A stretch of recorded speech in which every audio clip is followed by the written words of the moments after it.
O7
Good morning, afternoon. Welcome in, guys. Yeah, sorry I'm a little late. Had to take my mother to the doctor's, and then I quickly bolted back. I thought it was going to be a bit longer, but I didn't realize I'm so speedy. So speedy. Test Paddle, welcome in. Kincard, welcome sideways. Thundercat with the 9 months. With the 9-month streak. Holy shit. A full-fledged wolf has been born. Cough glitch. Baldorn. Quartz. Happy New Year, dude. Welcome in, guys. It is that time of the day. That time of the day, ladies and gentlemen. Another day of citizen. And see where we end up. Where do we end up in this world? There's not many places to go, hippity hop. The hippity hop Nova. Star Citizen, yeah, right now it is. It'll be good when there's a wipe, but until then it's kind of like, meh. If we don't end up with 3 crashes per hour, it'll be a decent day. Yesterday I don't think I had a crash. I don't think I did. Been a good 5 hour sesh.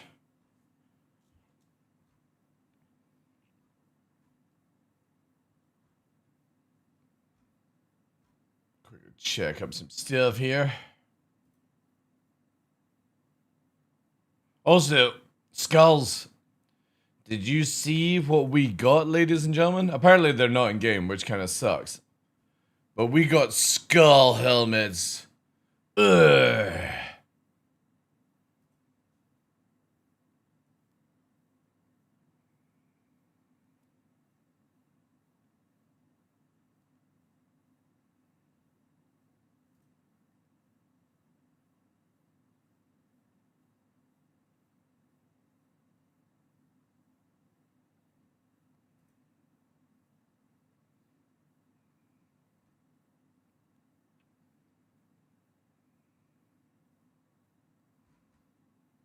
Where is it? Here. Servers have been pretty bad. Lost about 10 mil in completely legally acquired cargo to 5Ks. Yeah. What are CIG up to? Anyway, for you guys have not seen, these are the skulls. I think the red one looks a little bit like meh. But I'll wait to see what it's like in game. It could just be the angle it's at. You know what I mean? Like, there's too much red around the actual like skull area, but it could be whatever. But yeah, it's pretty cool. These were like concept in 2019 or something like that, right? So it's funny to actually see them finally be done, you know? Yeah, the red one lighting around the eyes is not good. I think it's just maybe a little bit too much red inside the skull or whatever's happening when they do it. The yellow one's really good. If the red one looked like the yellow one, it would have been good. I don't understand how this passed off, personally. Need a blue one? Yeah. Like, all I had to do was just put a red filter over this one, it would have been fine. But they've gone with, like, some weird, I don't know, over the top red. But maybe it looks different in game. Maybe it's just the angle. Because, again, you can see there's light here. Light there. So, maybe when you turn the head, we'll see. I would have preferred it just to look like the yellow one, but in red. But yeah, blue would have been cool. Green, you know, they could have added in more of them. Also, ships of the month for the fucking. Oh wait, we're gonna get a Peregrine. I think I've already got one. Pretty sure I bought one to test out. Maybe that was on PTU though. Can't recall actually. Anyway, sick. At least it's finally out. Because again, that was concepted many years ago. It's like what?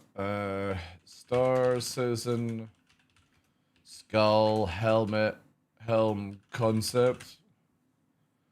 It's like I think it was 2019, right? Yeah, here it is. It kind of looks so much better in concept than it does actually in design.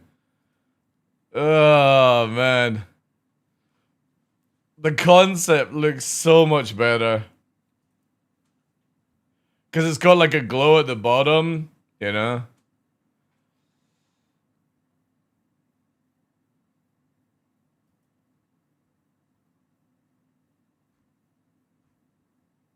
I don't think there was... Yeah, here it is. I think this was fan-made, though. with the multicolors. But you know what I mean? That's how it should have looked like. The red one there. Right? That's how I would want the red one. Let me just put it like that. God damn it, Windows, stop it. You know what I mean? It just has a subtle filter to it. The cyan one's actually really cool. But you know what I mean? Like, the red one just... Why do they always have to fuck around with it, you know? Where is the head going to fit in there? Well, it's meant to be like a hologram. That was the idea of it. But yeah, I actually kind of like the cyan one when somebody did this fan made, which is just adding a filter over it, right? CIG should have done that. They should have just made like a white skull and then just put a colored filter over it for the helmet. That would have made it really good. Cause I like it when it's just like a subtle. There is no appeal for a chat ban in SC, right? There is no appeal for a chat ban. No, you're fucked. You're fucked.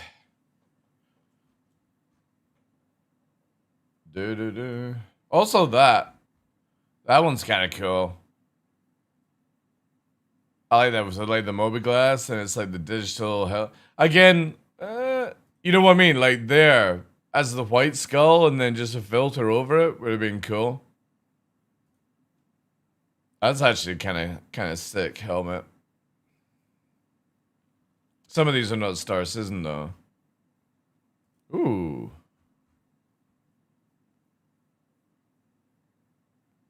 I actually kind of like that one. Holy shit. A Stormtrooper helmet with like a full glass on the top. That's kind of sick. Are these legit? Did Stormtroopers actually have different helmets like this?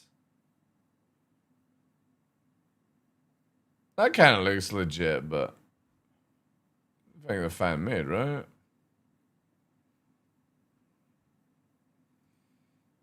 That's a sick helmet. I like that.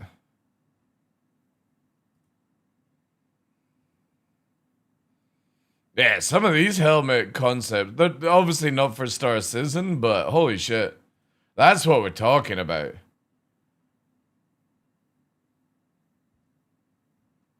That is cool. I really like that one. That one's kind of like a Gundam.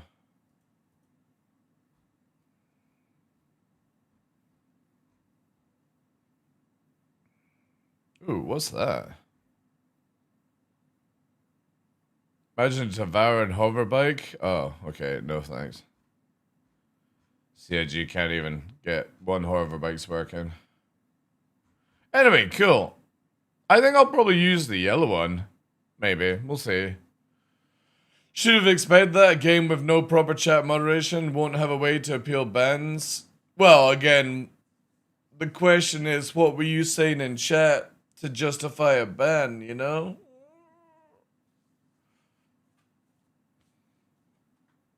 It is your head. They're using X-ray tech to look past your flesh. TDL spoiled it. Yeah. Of course I'm going to spoil it. I am the master of spoiling. Alright, they don't have. That's actually not bad. I might do a wee cheeky giveaway for one of these. Kind of cool. Again, I need to see the red one in game, because right now I'm kind of like... The red one just looks bad. It looks really bad. It's just too much lighting. Oh, by Knievel friends? Wow. This is why I always say to people, don't type shit, anything in local at all. You just press F12 the moment you go into the game. I don't understand why anyone has fucking written PvP for calling their overlord the Boba Bobs. What Knievel is like. I mean, look at his latest video where they're fucking sitting on top of an 890 and the 890 just explodes because one of their fucking pleb pilots crashes into it. I mean, they are the master of shittery, so what do they expect?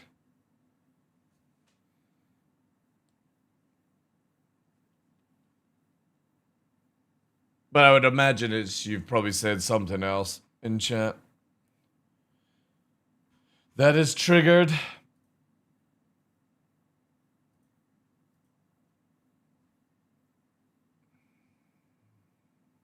Upcoming patch, alright. Yeah, I think they could have done like a blue and a green, you know. They could have made a few more for people. You could have made it where red and yellow was subscriber, and then anybody could have bought like blue and green. And then, you know, maybe put a collection behind the subscriber wall just to entice people, you know? There's many things they could have done. Yeah, I don't know what they've done with the red one. The red one looks really bad. If they had just literally taken the yellow one and just put a red filter over it, it would have been good. I just don't know what the fuck is going on with the extra redness. Need to see it in game before I can fully judge. But it should have looked just like that, but in red. And it looks really scuffy. Maybe they'll have like if there's like a rare white one in game, I'll probably go for that. But again, these are light helmets. These are really bad for any situation, so. Anyway, at least finally we've caught up. 2019 is here. 2019 is here, chap. Need a purple one to look like I'm inhaling spice. Purple one would actually be pretty cool. Even like a cyan one, like I showed with that like concept though. They won't do a blue one just to troll Arc. I don't think CIG would be that petty, but okay. Also, Anthem is closing down, chat. It's a sad time for gaming. Anthem, that fantastic fucking exosuit video game that EA typically fucked up, as per usual, is finally closing its servers. It's so sad. That game could have been so good if they had just had somebody with a bit of fucking knowledge at the end.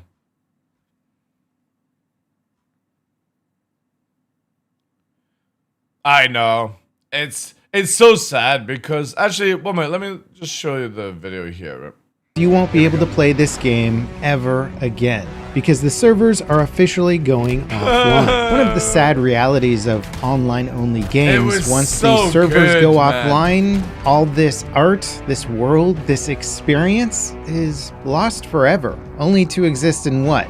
YouTube history vaults of games that once were. Now, in case you're wondering, this game is called Anthem. This is EA and BioWare's 2019 attempt to steal Destiny's thunder. It had an insanely hyped reveal trailer showing a seemingly massive world and insane exploration. But that trailer also hid a deeply troubled development process that likely led to the failure of this game and the loss of many, many millions of dollars over the course of a 7-year development history. What players ended up with was a clearly cut back experience, one with decently fun mechanics, but almost nothing interesting to do with them. Or am I just misremembering what this game was like to play when it first launched? Like, all the mechanics of this game when it came out was amazing. Absolutely amazing. The problem is there was no depth whatsoever. There was nothing to do. You got to end game, you grinded up a little bit of loot, and it was like. So whatever, I decided to hop back into Anthem during its final days to see if it truly was as bad as I remembered, or if we're losing access to a hidden gem. Let's dive in. And I figured we could start off with a the game. Would have. Then in 2016, the original concept and narrative, but they were now dealing with major technical problems, often blamed on EA's mandate to use the Frostbite engine, a notoriously difficult to learn engine that slowed down their production. Around the same time, Bungie's massive It was so dope. Again, it was like The Division, but you could play as Iron Man or like with a tank. Destiny with fucking mortar launchers and stuff like that, you know? Began influencing E3 2017. But the whole, like, for me, I played as the standard frame, which was more like, I can't remember what it was called, if it was called the Warden or something like that. But it was basically Iron Man. You fucking flew up into the air, and you target. The ultimate was you target everyone, and it just went fucking missiles everywhere. And it was so cool. And then the other one I liked was like the ninja one, which was very squishy, running in, stabby, stabby, stabby. To It was stabilize so cool, it man. and ship the game by EA's hard And you didn't deadline need to of recreate March characters, you just 2019. swapped In roughly suits. 18 months, BioWare assembled the launch version of Anthem and released it, only for it to fail pretty much immediately. And then there was, I think he's playing the mage one, right? Which Due had, to like, a massive fireballs and post shit was like that. ultimately canceled. The total has a Just lot get through, like 'cause a again, it's Gundam just- and see It's sad, man, because this game could have been so the good. ran expecting something fantastic and was met with a unfinished game. Relearning MacGyver. Sure, it's a downgrade from the issues and trying to make a freaking jungle as your main environment. Anthem would have stood out as one of the better looking games of a classic sci-fi vibe. Like a line in The Bartender repeats the same few lines every single time. Yeah. Game that was aiming for only B. The novelty of flying around like outside of combat. This is where I lost all faith in BioWare after Mass Effect Andromeda and this game.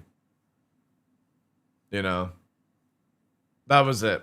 That was the end of any BioWare game that I actually truly enjoyed after that. They're just the same tunnels Because they make great games, but they just fuck it up by releasing early. That's EA's repeated fucking over nonsense, and over you know what again. I mean? The combat itself is also a bit one note. Enemies are bullet sponges with weak points for critical hits. They mostly stand still, soak up the damage with way It's in just like trying to cutscenes copy or Division, flashbacks. Mostly bland or hints of a rich NPCs in the world. The few where had Again, to kind give me that vibe. Like I don't know if any company could actually pull it off. It doesn't need to be Anthem themed. Like I don't give a shit about that. It was just really fucking cool where you could be on the ground, shooty, and then 1 minute you're fucking flying around, missiling, fucking sniping on the ground, stabby. You know what I mean? It was just, I love the idea that you have that sort of complex movement where it's not balanced around just the traditional on the ground. You could be in the air and stuff. So a if anybody- any re-emergence company into can the do it, world you of know. Anthem. I think the real tragedy of this game You know what I would love? I would love a Titanfall MMO. It would be fucking dope, right? You're having to run around with your fucking Titan, and then it can't go into certain places, so you've got to go in on foot, which makes you really squishy, and you got to play a different style. Then when you're out in the fray, like, they could have big animals, big monsters, and you've all got a fucking Titan fall in, and man, they could do such cool is not shit. that you just can't play it anymore. But It's that nobody you can has the actually fucking see the balls to sparks do of anything like- greatness. What this the extremely long and troubled production. It's something there, and feels like you're being kept. Could have been. This could have been still a fascinating game. Yeah. Anyway, yeah, it's closing down sadly. Titanfall gone, or sorry, Anthem gone forever. What a shame.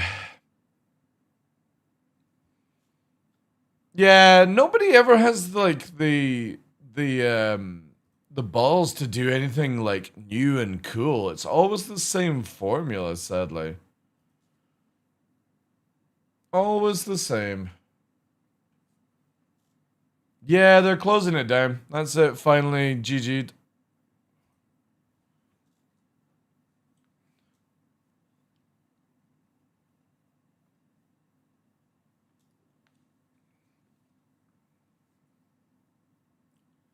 Vast as an ocean, shallow as a puddle. Yep, sadly. That's like Elite Dangerous for me. Elite Dangerous is an ocean, the depth of a swimming pool, and Star Citizen is a swimming pool, the depth of an ocean. And I would rather have the way Star Citizen does it. Less solar systems, but more things to do in the solar system. And it's the same with Anthem. They could have, or sorry, yeah, Anthem and stuff. They could have really pushed it out, but yeah, sadly. Oh yeah, I updated my driver, so we need to do the optimization.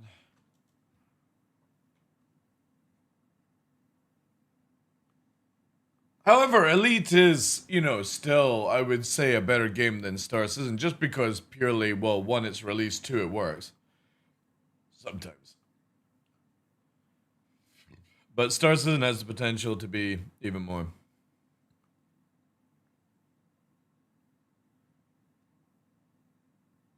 Hey, good morning, dude. Audio, sounds, visual, and just UI. Yeah, I mean, sometimes the simplest thing for video games is just to have good audio, good visuals, and good UI. And then if you get a good storyline and decent mechanics, that carries a game. And if you can get the gem, which is getting endgame correctly done right, you have an award-winning video game at that point. But many companies seem to be failing these days at getting those sort of few things in. Arc Raiders is not a good game to go off, or you're joking with it because of how much they're flopping right now. Like sleeping on exploits, all these sort of things, you know. Also, their audio is not as good as people like make out. I played the game. The audio is very bad, where you can't hear footsteps correctly, and it needs a lot of work. Like you're drowned out by your own footsteps instead of hearing other people's footsteps.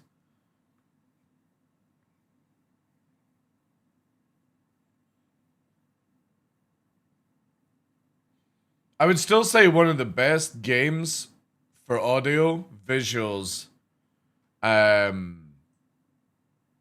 is Hunt Showdown. Hunt Showdown probably has, like, I've never played a game, like, obviously it's Hunt Showdown, it's not everyone's cup of tea, but Hunt Showdown is the only game where my ears have reacted, where I could hear, I would literally say to my team, there's a player over there, and they'd be like, oh no, there isn't, and there was, because I could literally hear them in that direction. It's the only game, and it's not that it's a good game, you know, it's got its flaws as well. But it's the only game I've ever played where audio is spot on in Hunt Showdown. Like, you know where people are from audio cues alone. And not many games do that. Arc Raiders is close, but again, still flawed by, you know, needs a little bit, needs like a good year's worth of patches and it'll be in top spot. But the thing is, though, is how long will people play it, you know?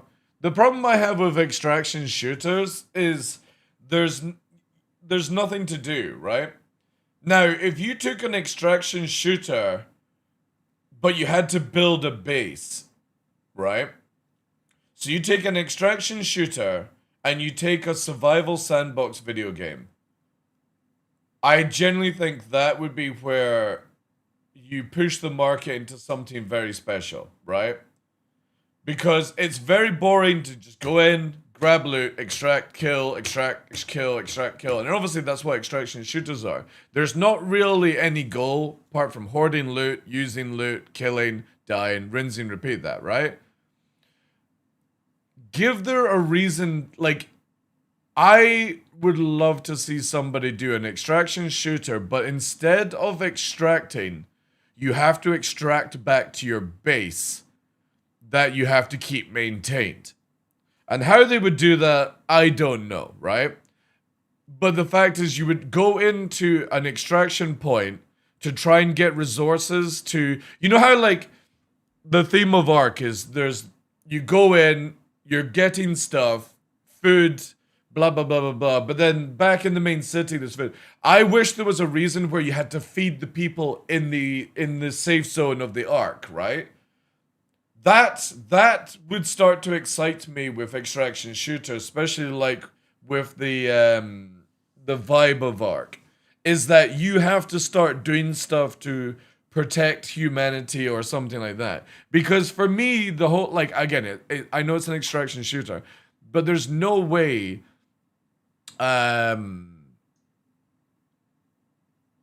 there's no way you would be all killing each other when food is that low and stuff like that. So I think if somebody ever designed an extraction shooter where you're extracting resources to keep people alive, I think I could get into a game like that.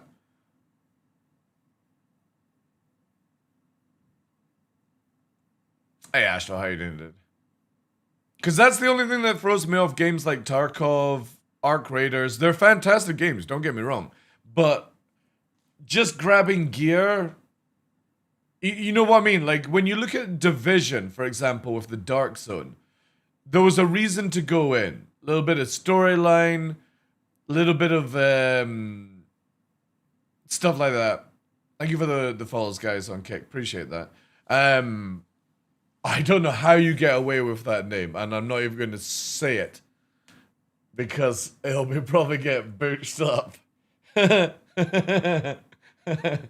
my accent will make that name come out completely different. But you know what I mean? You in the Division, you went in, you were getting stuff, you were coming out, you were doing storyline and doing stuff like that. I think that's the thing that just throws me off with Ark is I get very bored with extraction shooters where it's just to go in to get better gear, to use the gear on better people. You lose it, you go back to going with free kit.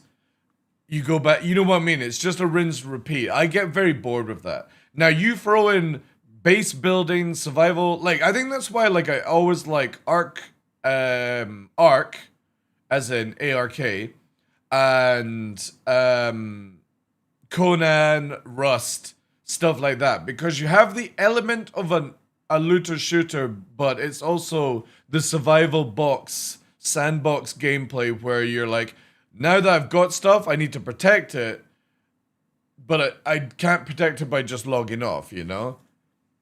Dune, for example, yeah. Like, that appeals to me more, and I think, like, when you see Ark Raiders, somebody will be able to do this one day, where you can take a game like Ark Raiders, but then maybe incorporate that you've got a free place to go and put your loot in, but if you want to do more, like crafting, for example, should be where you build a base, right? And that base is somewhere, not that it can be attacked by players. You don't need to make it where it can be attacked by players, but it should be attacked by the bots or the clankers that's in Ark Raiders.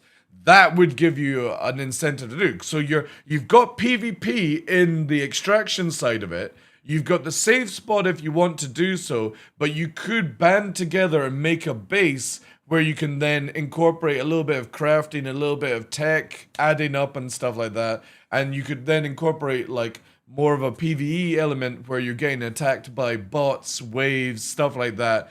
And that's why you go to raid to get resources to build your base. I think that would be really, really cool if somebody ever designed something like that. And I don't know how fluid you would be able to make it, but that's why, again, it's always the thing, and I always bring this back. It's so difficult to play other video games now after playing Star Citizen. It's the worst part of Star Citizen. And I mean, you should really look at that. That's a good thing.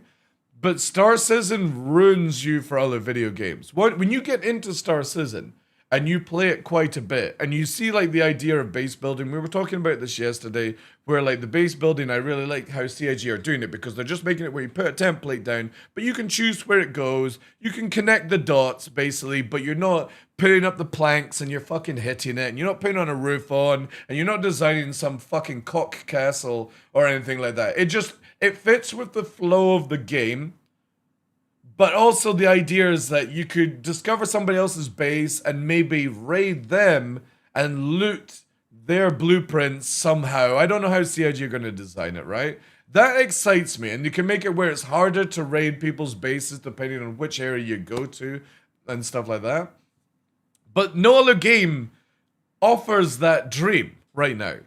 And it's the fucking thing that I hate the most about Star Citizen. It offers shooter, looter, base building, flying, crafting, relationships, as in like allies, you know, negatives, all those sort of things, in a one cluster system where you don't have loading screens and you got to think a little bit more on what you do. Obviously, it's not all out yet, but there's no other game that offers you that. Eve, yeah, romance, yeah. Eve doesn't offer you that. Elite Dangerous doesn't offer you that because you can go into offline mode and never be affected by another player or any risk. Ark, Conan, Dune, they're all limited to like instances and loading screens and stuff like that. There just generally isn't a game like Star Citizen. And it's crazy. It's what keeps me so addicted. Like, even when the servers are bad, it's the only game that keeps me addicted because there's nothing else. Even niche activities in a niche game such as low flying and racing. Exactly, yeah. Like, you literally have the second life potential in Star Citizen. But the question would be is, with such an extravagant idea, can CIG actually pull it off, right? I think that's what we all sadly sit back and wait on, is can CIG actually make it work, you know? We'll find out on the next episode of Dragon Ball Z. Alright, let's have a look at servers since we got this then. Because if they do pull it off, and not to hype it up too much, if CIG can actually pull it off and it's actually meaningful, and I've said this all the way back since 2012 when I was talking to people about this game, I generally don't think I will play another video game if CIG pull this off. I can't think of a reason why I would play another video game. Good graphics, if they get good audio, they get good frames, they get good reasons to play, flying, combat, mining, salvaging, medical, data running, missions, socials, VoIP, head tracking, VR, anal bleaching. Whatever CIG add in, if it actually just fully works, I don't think there would be another reason to play another video game at that point. I can't think of anything. As much as I would love to go and play some Dota 2, that game is far too addictive for me, you know? But if you had everything working... Oh my god, it's actually feeling really smooth after the update driver.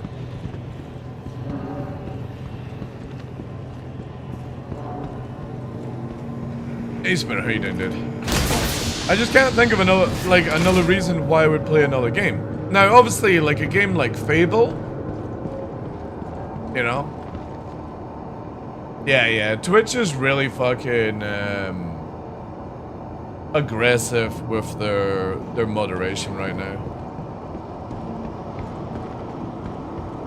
Pete said you banned him. He's not banned. You talking about Pittsburgh Pete? We had a falling out years ago. But I lurk in his stream. Don't tell him that. Shh.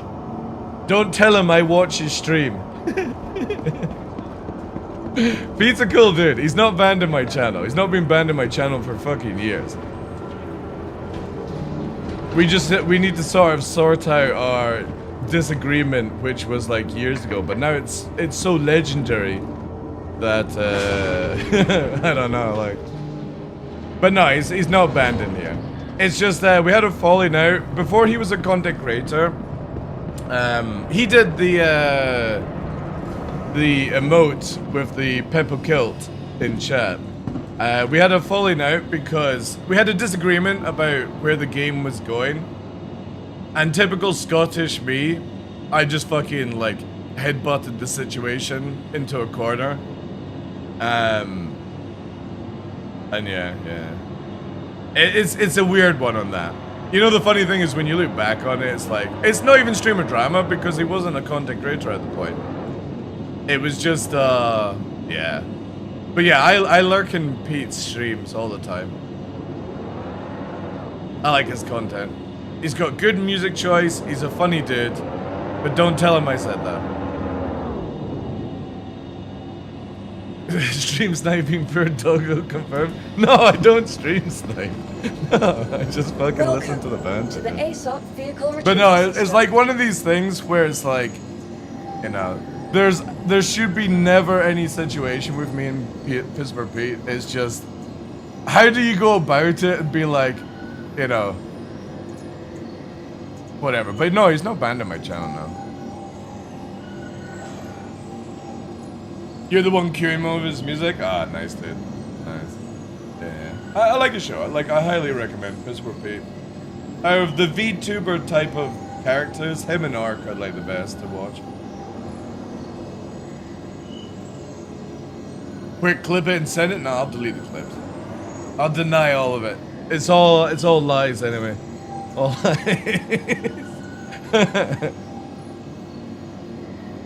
He's busy, but no, he's not banned in the channel. No. I don't think Pete's been banned in the channel for, like, I would have to check up the Discord log when we last have a conversation. Because if anybody knows, right? So basically, because my memory is like a fucking elephant, I remember everything. We were basically having a conversation about where I think Star System will end up very close to EVE Online. And then it was an argument about where he didn't think it should be, you know what I mean? And then it's a clash of opinions, clash of heads. But then what he did was he went to a streamer called HE Vertical, who I can't fucking stand. The guy is just absolute cancer. And then typed in his channel, TDL is really difficult to deal with sometimes, you know? So I sent a DM saying, you don't have to come back if you don't want to. But I probably didn't say it that nicely. I probably said, listen, fucking cunt. Don't come back to my channel if you're mouthing off to other content creators about me, right? That's probably how it went down, right? And then, obviously, that was the end of us talking to each other. And if anybody doesn't know, Pisper Pete did this scene here. This one here. So he did the TDL Gladius, right? So we got the TDL Gladius, and he did the TDL car from back in the day. So this is Pisper Pete made these for me, and yeah. He also did the Pepper Kilt kind of thing. So I also need to sort out those scenes. Those scenes are fucking old. But he did the this for me here. Where is it here? You guys know the emote. It's in everyone's channel. Even fucking Henkin has it in his channel. Where is it? This one here. Yeah, Pisper Pete made this one. So it's little Peppo. Because remember I used to wear a black shirt, red tie, and it's got my tartan kilt on it as well. So that one is he did. So yeah, like we've not the fuck? Party invite? No, get the fuck. We've not spoken since then. But yeah. I think he was only ever banned in my channel for like a few months before I was like, ah shit. I was a fucking clown. I massively overreacted. But at the same time, it's like I'm Scottish, we don't fucking say that to people, you know? We're like, it was definitely his fucking full AI. But no. I got absolutely zero beef with Pisper P. I just don't know how to, like, you know, even start up a conversation after the amount of time, you know? It's like one of these things where I'd be quite happy to like rate his content or like rate his channel, but then it would put in an awkward position and stuff like that. So I just always just keep it to where, you know, if he wants to have a fucking chat, doors open all the time. But I'm not really gonna push on anything just in case like doesn't want to, you know what I mean? Hey Stefan. Exactly, Stefan. There you go, eh? It's so much nice. Oh god, the arrow's broken again, chat. For sake. This is one bug, CIG. Please fix. The ship spotting under the ground. Maybe insult him is how it's done. Finding friends is gone. Pretty much, yeah. Again, I personally don't reach out just in case he doesn't want to have, like, you know what I mean? I don't want to have like. You're like, hey, to the ASOC like, vehicle retrieval it's been like 6 years. You know what I mean? Just in case it's like, you know, yeah. Again, I'm always somebody where I'll just leave it to other people to figure out, you know. Vehicle selected. Shouldn't you be able to communicate with dogs better? Yeah. Oh shit. What are you doing in my fucking room here? Eh? Whee! Oh no, is it done again? Man, chat. This fucking spawning of ships To the is ASOC so vehicle bad. retrieval system. Come on, you can do this game. Come on, you can do it. As a game. Come on, Goodbye. come on.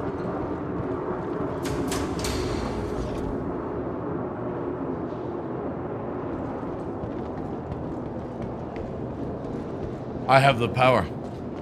Don't you think CIG should just put it back to that, right? You know the whole lift going up and down thing? I'm sorry, right? This is gonna sound dreadful. I find it fucking boring. It doesn't give me any immersion.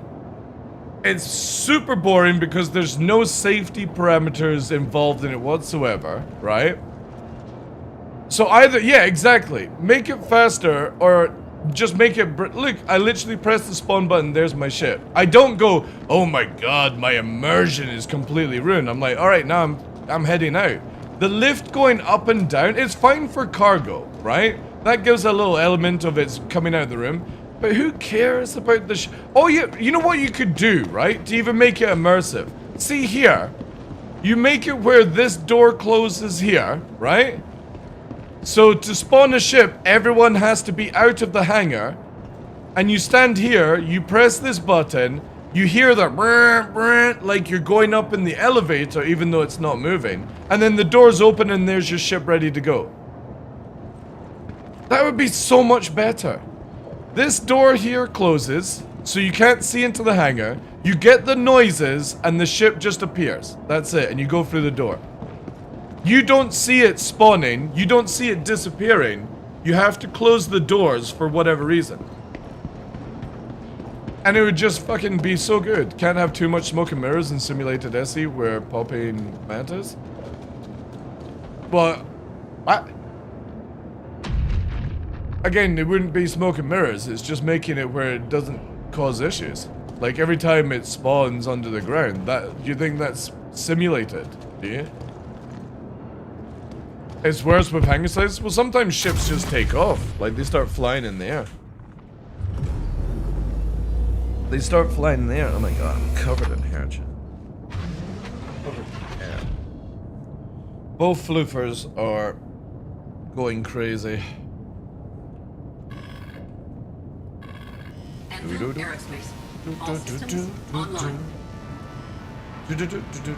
Well, at least my ship is doing certain things correctly. That's good.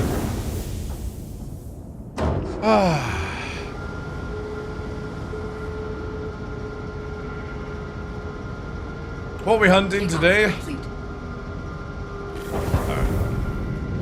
That's a hard question, man. Like, I absolutely love Star Citizen. I love everything that Star Citizen offers. But one of the biggest downsides is that it just never works, right? So,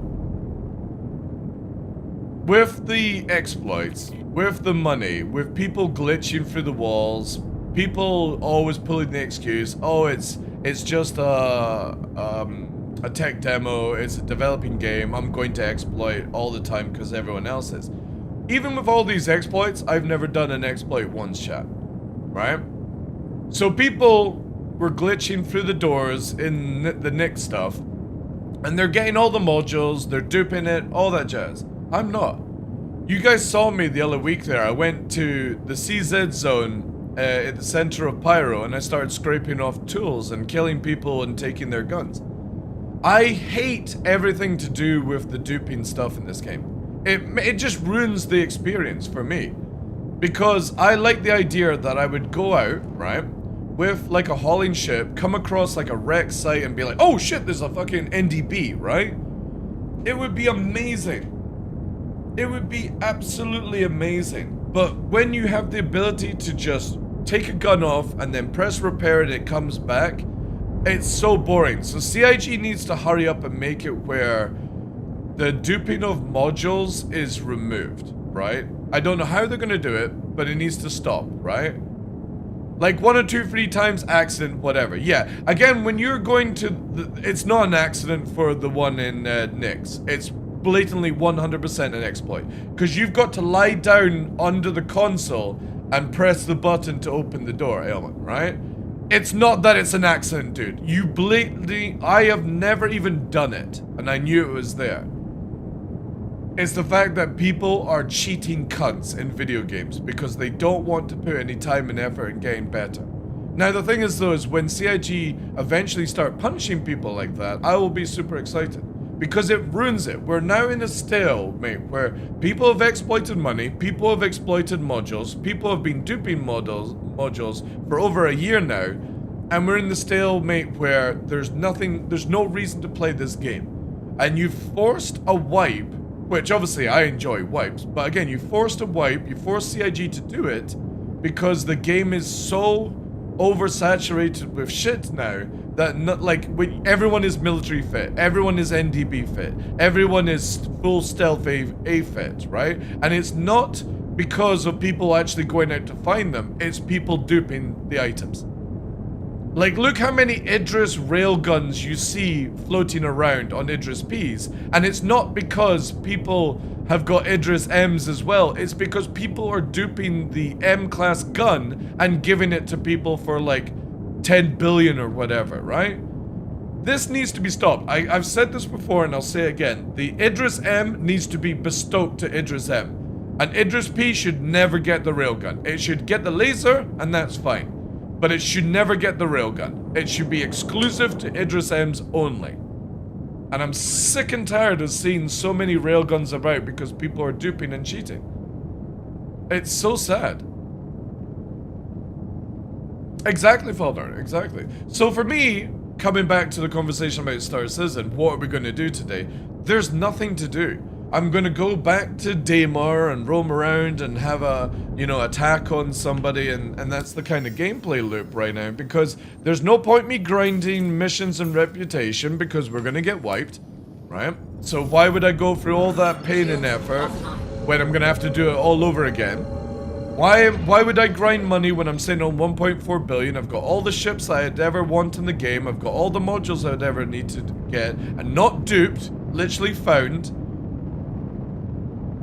So I'm literally, that's it. There's no reason to actually do anything major in Star Citizen. So I'm unfortunately just waiting for that time where the wipe comes in. And maybe brings an element of gameplay, Again, CIG really need to nail this down. They need to understand that if we report exploits, you get it fixed. Look at Arc Raiders, for example. An exploit that was reported in closed beta under NDA is still in the game today. Today, the developers will not fix it. The guys in Dune Awakening, there was an exploit reported in NDA, and today it's still not fixed. This cannot happen in video games, guys. I remember when shit went down in video games, developers had a patch and a fix for it 24 hours later. And anybody that was caught exploiting was rolled back, right? I feel that in my soul. Yes, Player 7. It's annoying because there's so much to do in the game. There's Hathor, there's ASD, there's the stuff on Pyro. Hopefully we'll get the Nyx stuff later on this year for like that sort of, it's a line of mine but in Nyx where you've got to go into the asteroid thing. And then they've got that strike stuff coming up. There's so much content in yeah, Rockbreaker, thank you guys. There's so much content in Star Citizen, but there's no point doing it if in like a month or two it's going to be wiped again. It just sucks, man. It kills the vibe of a game where at the end of last year when Nyx came out, I was so excited. I was like literally on day one of live when Nyx came out, I was grinding for 5 to 6 hours and I did it on stream for that reputation. I was like, right, I'm in front of the curve. I'm in that fucking place. A week later, people are exploiting without having to do the missions. And I'm like, I had to grind 6 hours to do it legit. And I was like, I'm fucking on top of the world, getting loot, being like, right, that's gonna be for my Polaris or Perseus when it comes out. This is what I'm gonna sell, all this stuff. And then you've just got people literally exploiting through a door. and they're like, oh my god, this won't have any effect on the fucking game whatsoever. And then, month later, everything's ruined. Like, no joke. For me, I have no tolerance for this kind of stuff. If you are caught exploiting, you should be permanently banned. Without even question. I don't care if it's an alpha. Once a cheater, always a cheater, chat. And that's in relationships as well. You do not stop being a cheater. If you're gonna do it in any time, you're gonna do it even in a release game. CG put a statement on how they don't want to wipe, but I hope they fix the money exploit. Well, apparently they fixed the money exploit already in 4 or 5. The problem is the damage is already done, right? The damage is already done. I genuinely hope that before CIG wipes us this year, they get it where you can't, like, for example, I can't just go to, what's it called? An outpost, land, take my guns off, then press Mobiglass, repair, get my guns back, and spam NDBs. I've never done that on live. Doing it on PTU is a different story because you're testing and you're reporting, right? I've got no problem people doing exploits on PTU. Not one bit. Because that gives CIG the data to fix it, yada yada yada. I just find it very little of an excuse that you would do it in a live environment and you would then go claim testing. And then the people who make YouTube videos showing you how to exploit and they put in the title, how to get rich in an hour. These people should be banned. I'm sorry. I don't give a shit if it's before 1.0. If you are making money on YouTube and making money on, like, eBay and stuff by selling modules, you should be permanently banned. I don't give a shit if they're legatus. And you can literally search out these videos. It's not difficult for CIG to do. There's so many out there. How to get rich in an hour. Go to this location here. Glitch through the door. Get the items here, you know what I mean? It's just crazy. It really is. But CIG don't do anything. They only banned a few people who had like 500 billion, right? But again, that money should have been rolled back. And this is what I would like for CIG to be able to achieve in the future. I would love for CIG to get it to the point where you have the ability to not do wipes, but if you catch people exploiting, for example, you roll them back. This fucking Asgard's coming on me as well. Thanks, I don't see it. You know what I mean? Like, it needs to get to the stage back where you are able to roll back the dupers, roll back the exploiters, and if somebody is trading with those exploiters, they get rolled back as well. It needs to be a factor of this game, or this game will never be anything. Because the moment that finds any exploit, CIG don't seem to have the capability to do anything. And that's bad for a video game. I hate the rebuys. Dude, it's so stupid. We never used to have that, by the way. Peaks. Whenever you lost a gun, you would get your ship back repaired, and then you had to go and fit another gun to it. Ever since they had the ability to remove guns and then repair, it's such a bad system. I thought they could do target wipes. The thing is, they don't choose to do it because of complications that it has. They don't want to punish the people who weren't purposely going out to exploit. But that's what happens when you allow people to trade with exploiters, right? You should be just rolling people back. This thing is literally hovering above me all the time. This dude is not purposely targeting me, but is following me around visually, which is kind of cool to actually see somebody do.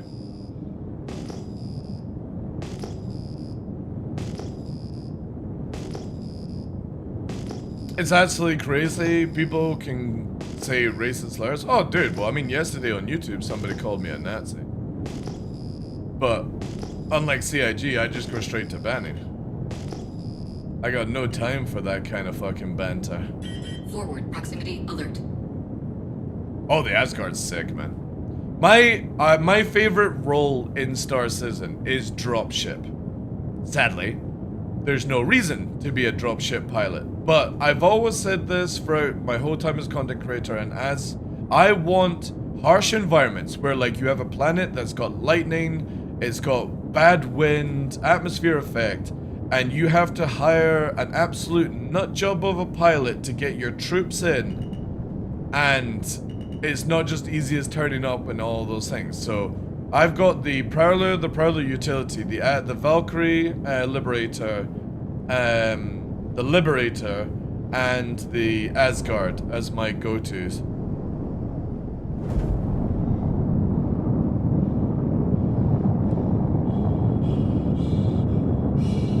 I have a screenshot of people saying the fucking wildest thing in global and bragging. Yeah, I know. You know. Again, CIG will eventually need to step up because you are never going to be able to go with an MMO if you keep allowing people to be toxic. You can't, like, I know not every League of Legends or every Dota or every Rust player or every Call of Duty Battlefield is toxic, but these games promote toxism in people for some reason because they think you want to smack talk, right? You want to say things. Like, if you're going to say, oh, I'm going to get you in game and you're a shit player and stuff like that, that's fine. That's harmless. But when you start bringing race, sex, you know, fucking saying to people, like, some of the worst stuff you see in games is, I hope your mother gets cancer. It's like, you know, I would love to be like an entity where if somebody said something like that, you can reverse karma their ass and instantly their parent gets cancer to make them feel exactly what it would be like as punishment, you know? Because I have in all my gaming history, and I'm from EVE Online, Dota 2, all these games with huge fucking amounts of like toxic, I've never once said to somebody that their parent should get cancer just because I couldn't beat them in a video game, you know? That is just like, there's fine like being aggressive and like slagging each other off, but there's no need for that kind of shit, you know? There's never a need to bring it personal. New viewer here, what kind of control setup? I'm using dual Virpil Alpha Primes with the Mongoose bases, and I use crosswind pedals as well, but the formula I have is a little bit different where I actually fly center stick, unlike that. So this is my roll and this is my pitch, and my yaw is with the feet. But I have it set up this way because, well, I play games like DCS and stuff like that, and I can't go back to flying any other way. The US server is the worst when it comes to global chat. Again, CIG will have to do something about it. It's not that everyone in the US or the EU or Asia are the problem. It's that CIG just don't control the people who should be controlled. And as far as I'm concerned, if you're that cancerous to somebody in chat or toxic, whatever you want to call it, I personally think you should just have your account removed. Or just give them a refund. Get them the fuck out of the game, you know? Actually, no, don't give them a refund. Void it because of the people. Make them learn a lesson.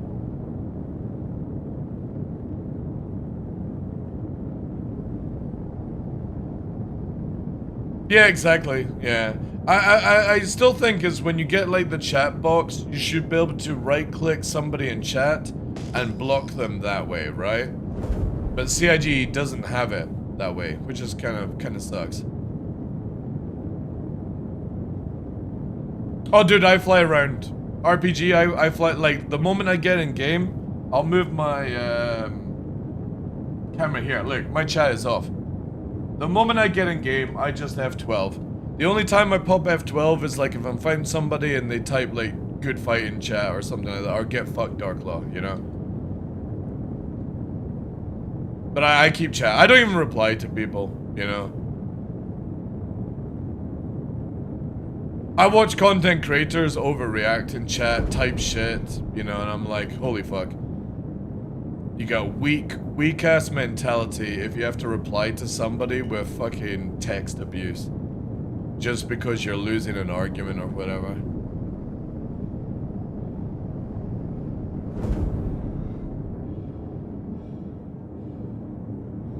Oh yeah, exactly, man. I'm with you on that, dude. I'm Legatus, and if I overstep the TOS, you know, I would fully expect to be banned.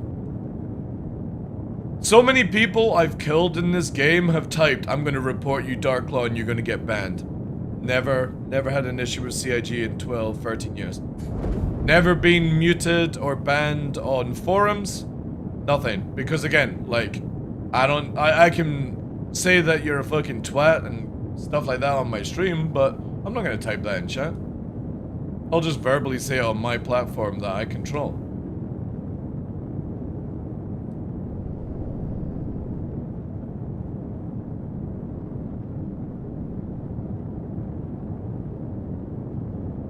Oh, dude, Shadow Moses is the same shit as Griefanet, dude. It's just a different way of looking at it. Like, I've never seen such fucking children type such crap in a video game before. Both sides. Even Avenger Squadron is bad, dude. Like, they get so pissed off and they start fucking trash talking, but their trash talking is fucking dreadful, man. It's like children. You're right. It really is. Like, go back to EVE Online back in the day, like 2006, 2008, you know? When people were upset about you, we would spam Matt Damon from Team America in chat. Just type Matt Damon, that was it, you know? Shadow Moses, MGS, yeah. Or Biblical Ninjas, whatever you want to fucking call them. I always like that one from River Grit. He did a roast on PvP groups, and he called Shadow Moses, what are they, Biblical Ninjas? And I love that. I absolutely love that.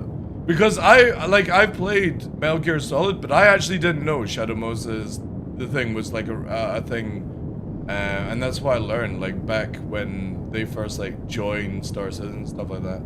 I've never really played those games. I played the first one, but I never completed it. Just, like, when it first came out.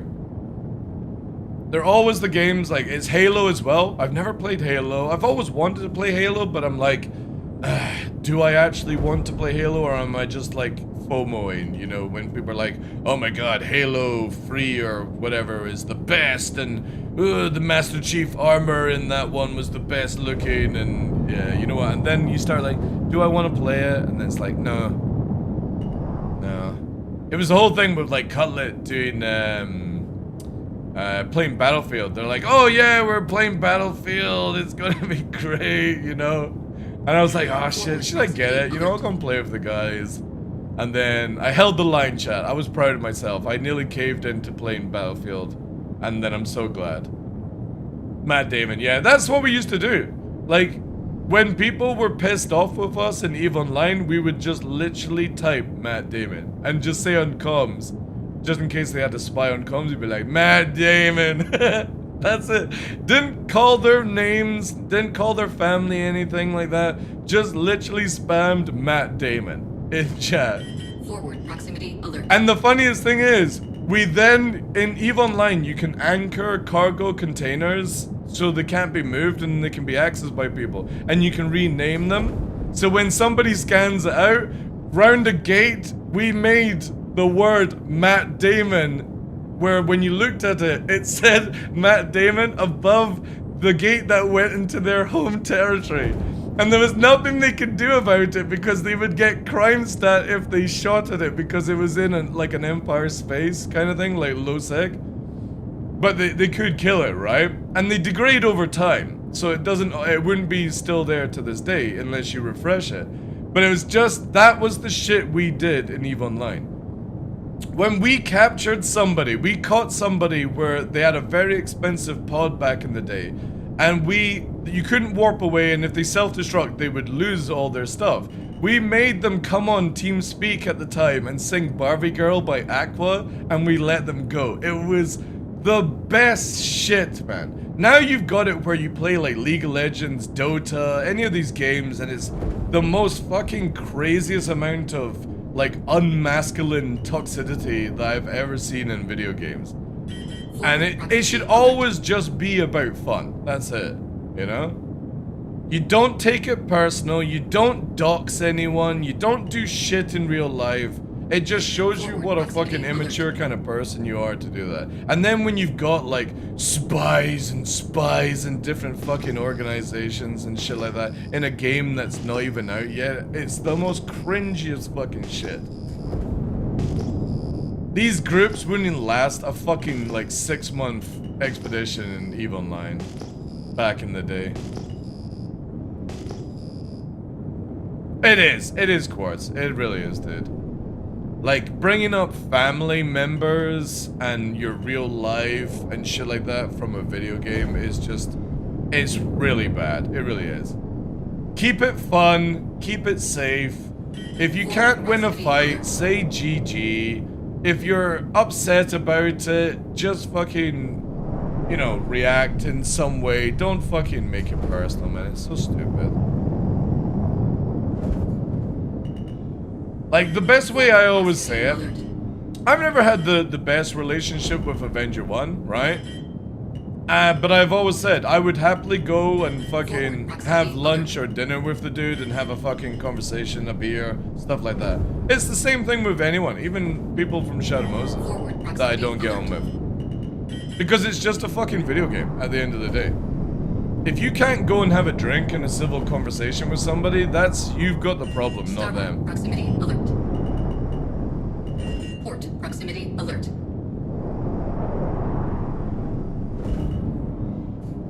Forward proximity alert.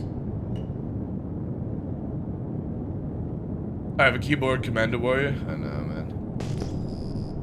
That's what I was saying with like going back to like wars and stuff. Just make it in a ring. That's it. Gladiatorium, bring back the fucking Roman arena. Just don't involve animals. We don't need to use lions. Forward proximity alert. Bring it back. Solve issues that way.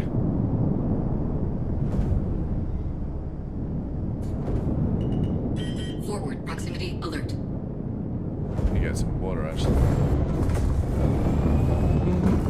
Shields. Looks like it's gonna be another quiet day in the verse today, guys. Go out and have a shawarma with the guys? Oh yeah, dude, a kebab solves wars. Hands down. A dirty kebab with chili sauce and garlic mayo? Oh yeah. God damn it. You could be my worst enemy in a video game and I would still happily accept a kebab.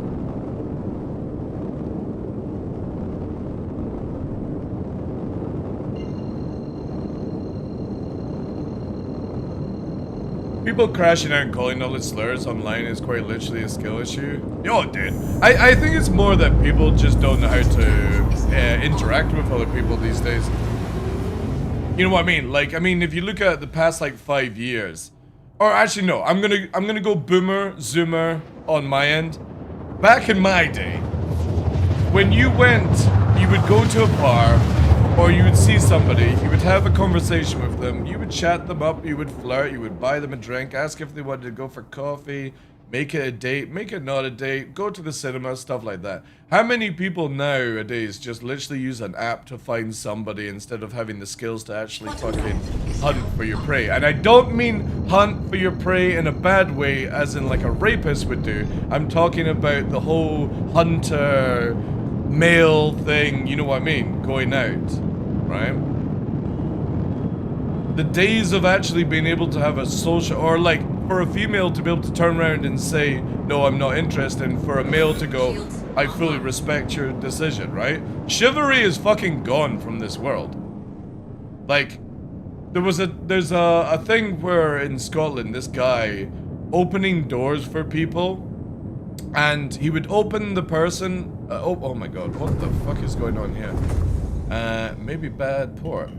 Was opening a door for an old lady, and the old lady turned around and said, I could have done that myself. It's like, the fuck, man? Like, holy shit. If a guy is going to be chival and fucking open a door, oh, yeah, I can't do it.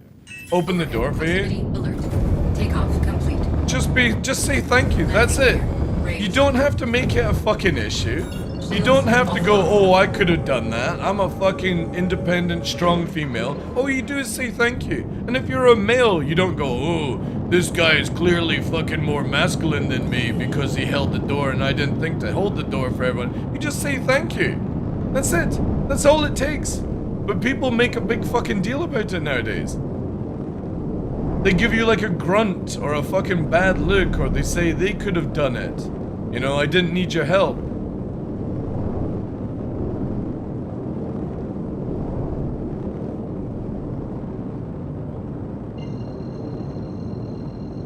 Whole door was all about holding the door, exactly, man.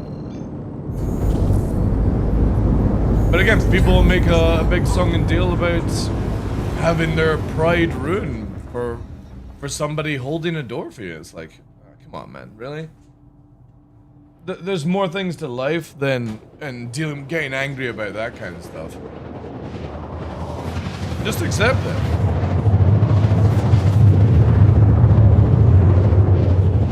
Oh yeah, same with me, Tough. Like, again, chivalry ain't dead in me, that's for sure. I will always rush to open a door and hold it open for randoms and stuff like that. Even if they're not gonna say thank you, I don't care. I grew up with being able to have fucking, like, social talking to people and doing all that shit. Like that whole meme online where a guy comes up to talk to a girl and the first thing she says is, I have a boyfriend. The dude's like, I just wanted to ask for directions. It's such a fucking meme, man.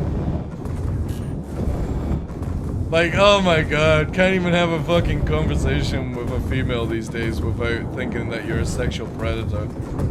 Chat, what is going on? All these ports are just full. Was this dude actually doing cargo running? Alert. God damn it, man. This is where, again, CIG needs to make it where the, Deck proximity alert. Landing gear. you can't deployed. keep a ship on a pad. Landing gear. Oh, wait, are we raised. Farcade? Because I can't lower my landing gear. Oh, no, it Landing is. gear It's just deployed. doing weird shit. Landing complete. There we go. I didn't really need anything. Oh, yeah, I needed water. That was what I was doing. So I still can't refuel. Takeoff complete. Landing gear raised. Deck proximity alert. Forward proximity alert. Landing gear. Oh, dude, deployed. Japan is fucking sick. I would love to live in Japan. Landing complete. Engines Like, offline. when you're not allowed to eat whilst walking, you have to eat the food outside the takeaway place, or you have to bag it and stuff like that. I fucking love, like, the rules in Japan are amazing. So good.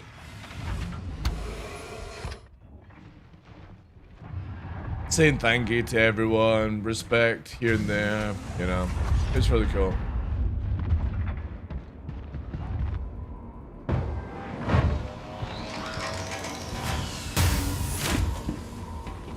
Do I have stuff on me? Oh, I do, yeah. Nice. Cool. Time for a break. Time for a cool, sharp harp. The Zoomer stare is one of the worst. I had this young guy working at dental reception and he would just stare at me after I had... It's one thing that I never understand, chat. What is this obsession with fucking young guys biting their lips whilst looking at females? What the fuck is that all about? I just don't understand that. Like, how is that appealing? And rubbing your hands, like doing this shit and then fucking biting your lip and doing weird shit, like...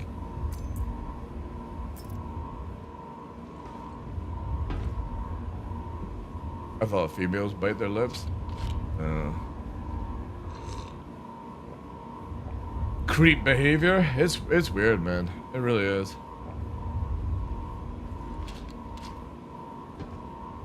This is again why I love living rural.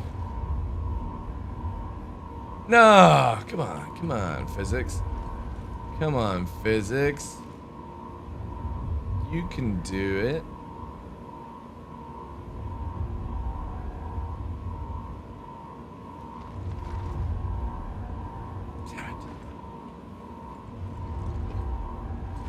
Come on. Come on.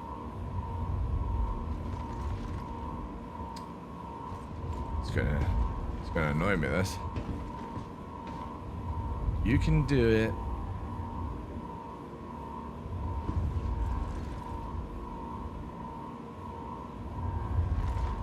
Maybe you can do it. Can you still do this, chat?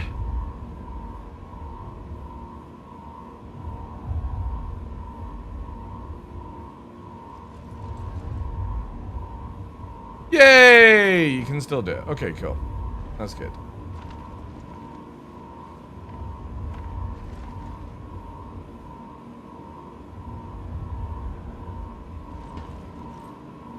That looks like a failed AIO. Dude, what are you talking about my character? This is peak performance. This birth was the easiest ever in real life. Look at the shape. Look at that fucking silky smooth entry system. Definition of penis. It's peak performance. Why have a dildo when you can have a TDL? With my metagaming glasses. He doesn't fly the arrow, he is the arrow.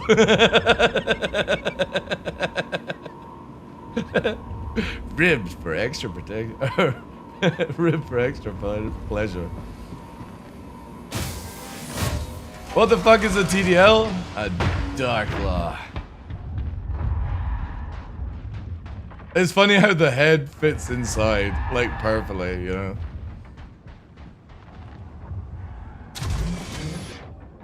The dildo lad, yeah.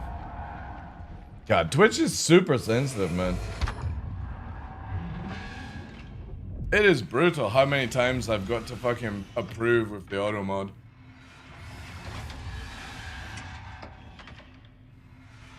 The world is super sensitive? Oh yeah, I agree on that. I agree on that.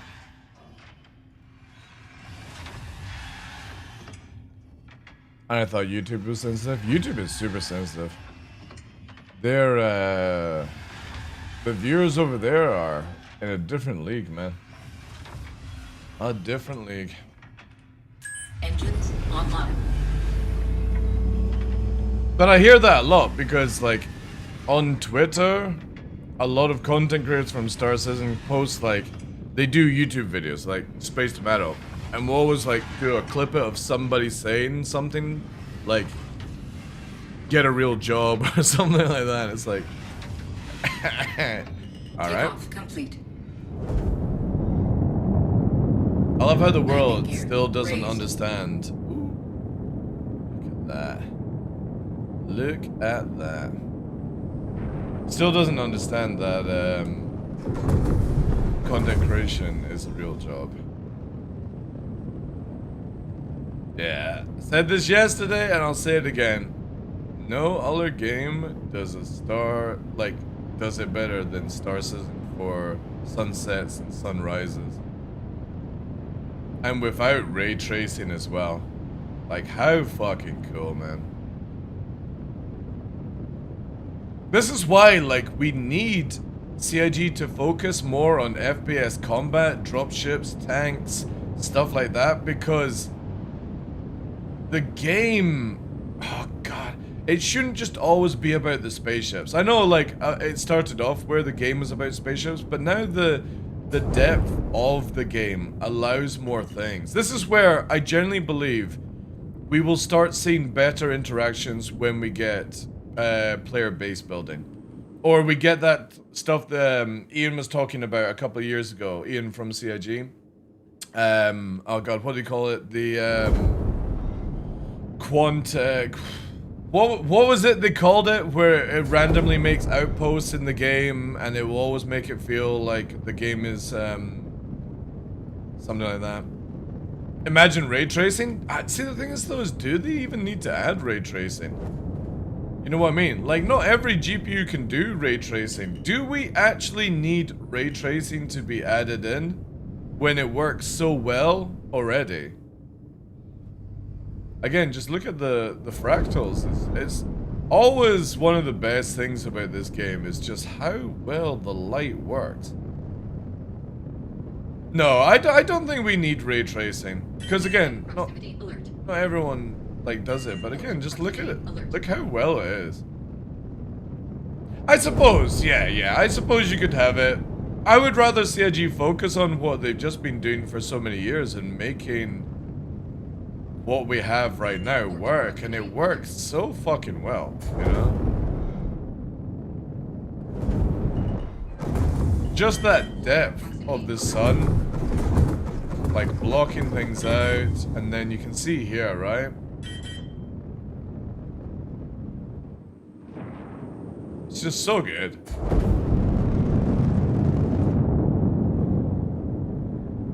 What we need is bounty tracking. I hope CIG do something about bounty hunting. Look at all this. Look at this abandoned reclaimer. See, if this was after wipe, you could make so much money on salvaging people's randomly left ships. Yeah, that's very true, Stefan. It's a different team working on it, but again, like for me, I don't think you need to worry about like ray tracing. It just works so well. What I wish CIG would work on is loads. Loads are dreadful in Star Citizen. We talk about good sun and background. The load system is terrible. It does not stream correctly, and it hasn't done for many, many years. But that is what Genesis fixed. Well, on paper, hopefully. I'm not religious, but I I wouldn't, what's the word? I'm not, or maybe I am atheist. I don't believe in things, but if I see something, then I can accept it. Is that atheism? I can't remember what it is, or whatever that is classed as. Realist. Well, whatever. So basically, I'm not religious. If you are, awesome, right? I don't believe there are entities out there, but if there was a way you could show me, then I can accept that, right? And it still wouldn't make me go, oh, you're my god, bow, whatever the fuck, right? And the same with like ghosts, spookiness, spirits. It's not that there's not a chance that they're there. It's just until I go to a ghost house and there's actually something pops out and fucking, you know, starts saying my name, and it's not just a fucking fox sound in the background, right? You know, I live very rural, so you hear some fucking crazy shit from foxes and stuff like that, bobcats, so it's, you know. But if you were to show me a ghost, I would believe it. It's the same thing with Genesis when it comes to Star Citizen. On paper, Genesis looks amazing. It sounds amazing. Their demo was amazing. But until I actually see it in game with my own eyes, I can't ever believe that it will actually help the game. And that's my take on with Genesis. Is on paper it looks good. On the video it looks even better.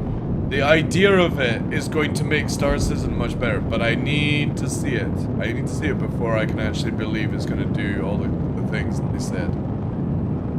I hate pop-in way more than the... Yeah, that's true. I do hate the pop-in, the loads are terrible right now in Star Citizen. Now, if CIG have fixed that, that is going to make my experience in Star Citizen 1,000,000 times better. Because I hate that in video games. Like, you can see the shadows changing as we move away, right? It's not streaming in, it's not doing it, it's just doing it suddenly. I'm very excited to see what CIG will come back with on the new quantum boosting. I really am.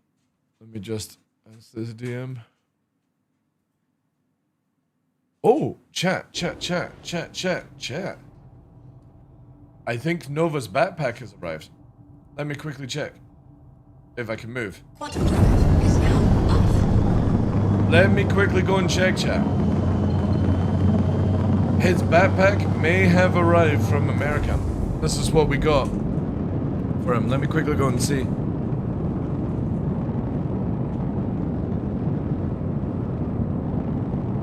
Should actually maybe mute my microphone.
Oh, wow. Wow. Let's fucking just tone that off for a second. Yeah, this is the chunk that you guys got, Nova.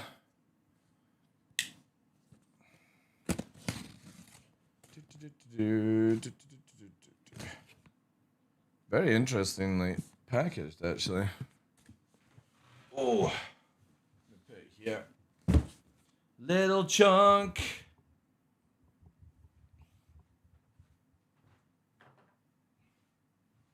Obviously, I'm not gonna put in a minute just now. I'll need to test it out. Oh my god. Get a wee tutorial? Oh my god. Holy shit. Chat, it looks amazing. Wow. Lots of nice reflective shit. Oh my god, the handles are so good. Okay, that's definitely above the expectation I had. Oh, wow.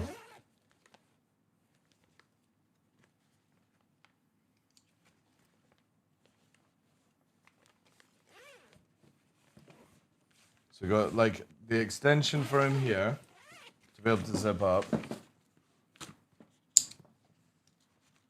For anybody wondering, this is basically... Yeah, skip tutorial. I don't need tutorial. This is a backpack to allow me to carry my damaged dog, basically.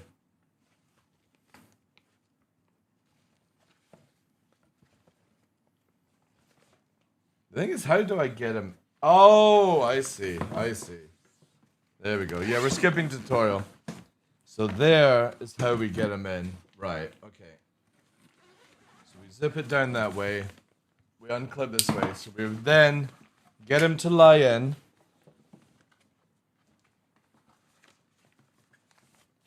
And his paws go over there. Right. Oh my god, there's so much support, chat. Holy shit. And then there's pockets. Oh my god, the padding for me is going to be... Oh wow, it actually has steel bars. Or the aluminium bars. Holy shit. Fucking sick. Really good. And so many handles to help me lift him up as well. He's going to be nice and toasty in that? Dude, this is so good. And it's like the ripstop material. Remember when ripstop came out? You can't scratch it.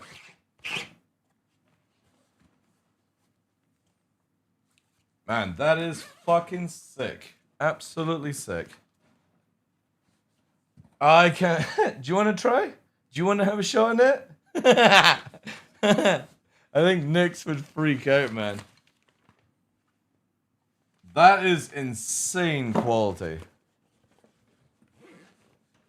I was very skeptical because of the price.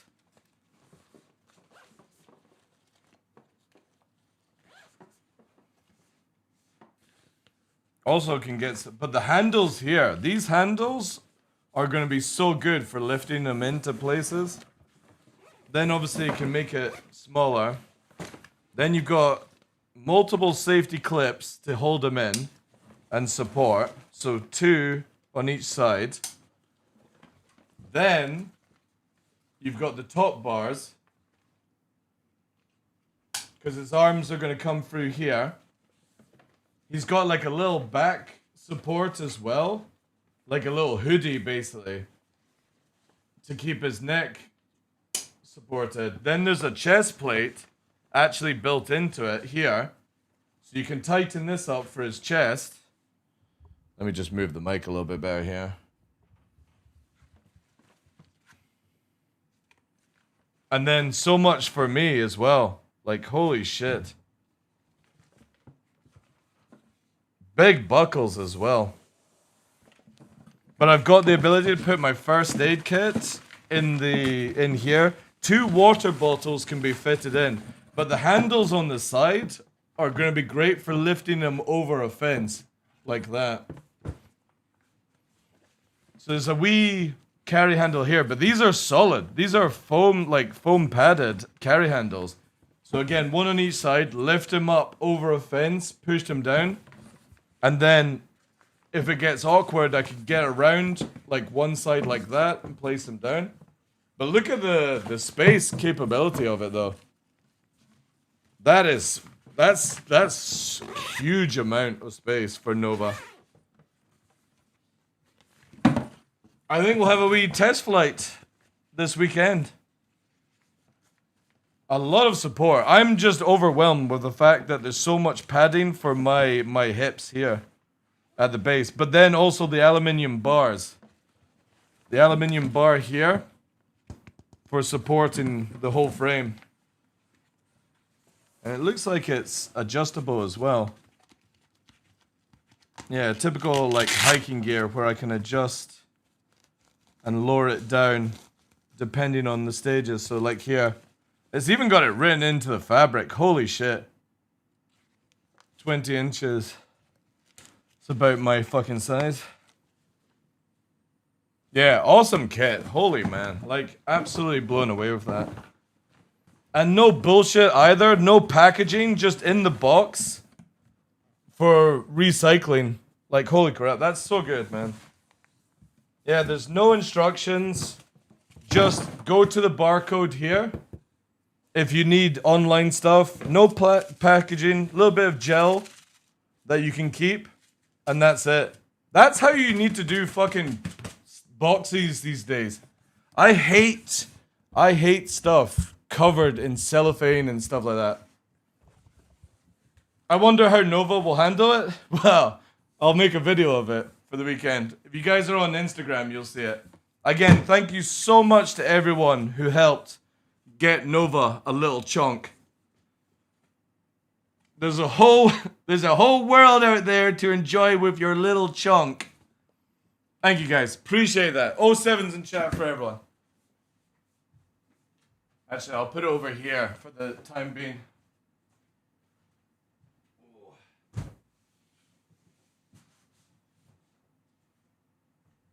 Yeah, definitely I'll get that set up for the weekend. Because I'm off on Saturday. So we'll go and get the... No, he's a little chunk. He's a little chunk. That's amazing, though. Holy shit. So again, if... Because I can't show you guys, because I would need to bring up here, but this is what the little chunk's meant to do for anyone. That's how Nova will be in his little chunk. So absolutely amazing. Like, generally when you see the pictures, I was like, is it going to be good? But those handles here, those handles there, that's a normal sort of, that's a carry handle for when you use it without a dog in it, basically. These are definitely dog carry handles, and that's a dog carry handle. That can take some serious weight, these ones here. However, one of the... I don't get two orange, it's one black. We got the extra large one as well, which is the same price, which is amazing. Because obviously it adds a little bit more girth. Just in case we ever need to carry Nix or anyone. But it says here, breed similar to Samoyed, Australian Shepherd, American Bully, Golden Retriever. That's generally around the dogs.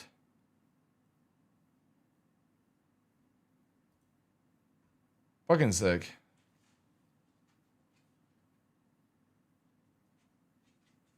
Did it actually say the aluminium bars? It's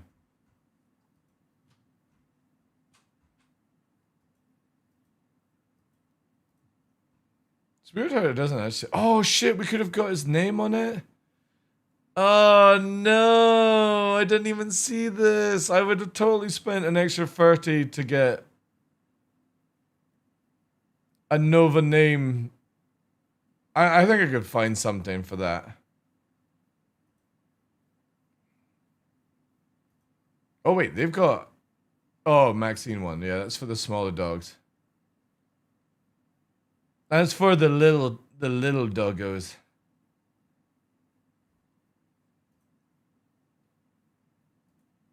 A little... Oh, man, I didn't even look at this. A little gulp. Oh, wait, does this unfold?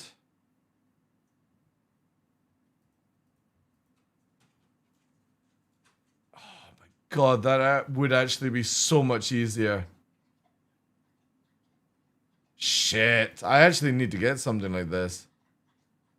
That would be so much easier than... maybe actually not. I've got like an unfoldable for the dogs. Oh, there was merchandise as well. The Chunk Nation. Maybe we'll get a Chunk Nation. Get a custom Velcro patch? Yeah, I will, yeah. What I love about it is the fact that it's got lots of reflectiveness on it. And the legs are in it. Yeah. So basically you get... Whenever you're using a dog pack, I've got one for puppies. I had an old school one for Luna back in the day, where it was like what you get for cats, basically. But she outgrew that massively. The one I got for Nix, because he was a big chunk, is where you make them, so you put the backpack down, you make them lie on it so their legs are straight, right? Not splayed, legs are straight. And the arms go over, and then you clip them in, put the spine back on, and attach it so they basically, as you lift them up, they're held like that, which is a natural position for them to be in for multiple hours. And then you can, yeah. You can, the arms on the Nyx's backpack, the arms went through the backpack so they would go over my shoulder because it was for smaller dogs. The chunk one is they put their arms up like that and they put it over, so it's really, really sick. But I'm glad it's come. So that means that we can actually start training for it now. So what's going to happen is basically I take that backpack out without Nova in it, and I put 35, 40 kilograms of weights in it. I still need to try and find some sandbags or make water bags out of that weight. And basically I'll go hiking with Nyx, wearing the backpack that I'll be using to carry Nova with, and then basically gain some strength, because I won't be able to carry him for long until I gain natural strength. Like, I could probably carry him for an hour, I think, before I'll have back injuries. And we don't want that, chat. And especially as he's, I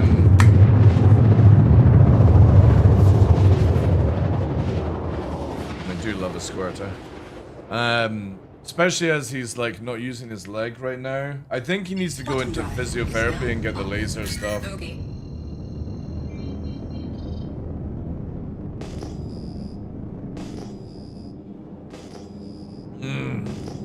Kind of monster. It gets you through, chat. This is still gonna take a wee while, actually. Shields offline. Do you walk, do you use walking sticks on your walks? I don't use them, but I do carry fold-ups. Just in case. Okay. I've never found a reason to do so, because, hear me out, right? When you're on the side of a cliff, Tough, I just don't trust your hands being like that. I would rather take gloves off and put my fucking claws into the ground and hold on like that, you know what I mean? I just don't ever trust, like, picks and stuff, and obviously, like, a lot of people do. But I don't, you know? Good reason with using the dog pack. I probably, yeah. I mean, the thing is, there's lots of ability to attach to it, right? Yeah. Because I'll just get some Velcro and I'll just attach them to the side, but I'll need to see if I can put it on the back as well. It all depends on when Nova's actually in the frame. How will it actually feel? Sun going down here. That's like a weird split time right now. But yeah, I've never really needed walking sticks. But it's time to, I'll need to, the next thing I need to upgrade is my boots. Because I'm going to be putting a lot more strain on my ankles with that weight and stuff like that. I need to get... I've got like El Dante cheapo hiking boots, right? And they're fine for 9 out of 10 times. The thing is though, is they don't have that strong of ankle... enough ankle support for me. But if you're adding in 35, 40 extra kilograms of weight, and obviously to Americans, let me do... kg to LBS, right? Does LBS use pounds, right? So Nova is 88 pounds. Oh no, sorry, that's next. Nova is 77 pounds, right? So that's a lot of extra weight on your ankles and your back and stuff like that. So I just need to train for that, but I definitely think I need to get better boots, just to support, just in case. 20 cheeseburgers? I think it's a little bit heavier than 20 cheeseburgers.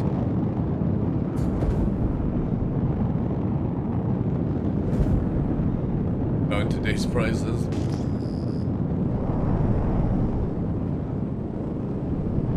Yeah. I'll need to be sensible because obviously, again, it's not that I'm going to be taking Nova to like extreme places that we would have done beforehand, because even, you know, even if I let him out, he's not going to be able to walk around these areas. It's just to help him get up a hill, get him up the mountain, you know. He can walk on the flats, no problem. He can walk on a little bit of raise, but again, he only has roughly about 30 minutes of stamina before he's out of thing, and I want to take him places, so.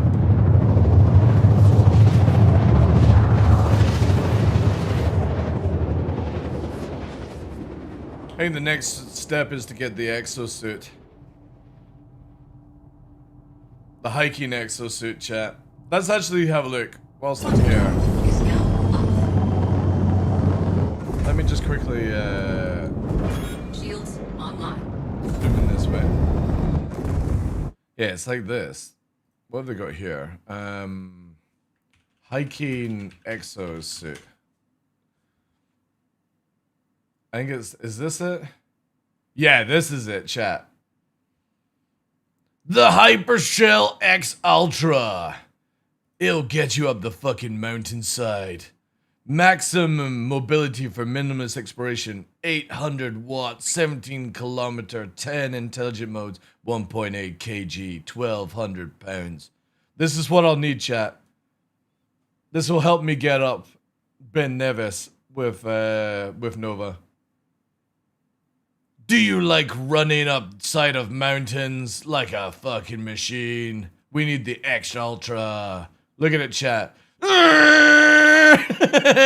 Turbo boost into exercise extreme. When people can only walk up a mountain, you can fucking run up a mountain. Because this thing will stick an anal probe up your ass so far, you will fucking want to run from the pain. I don't actually believe this works, but apparently it is actually a thing. Apparently it actually does fucking help. I just can't believe that this would actually propel you up a fucking hill. Can it also make things stiff? Dunno. Look at this. 7.5 hours. Fucking 5.3 kilometers per hour. Like, holy shit, dude. I don't think people realize how fast that is going up a hill. You fall over, but your legs keep running. Yay. I would like to actually have a shot of this. No joke. If I wasn't wanting to get a car. Actually, no. Because again, 1,500 quid is a lot of 30 reviews here. If Hypershell X Series wants to send me one to test, I'll take it out on a spin.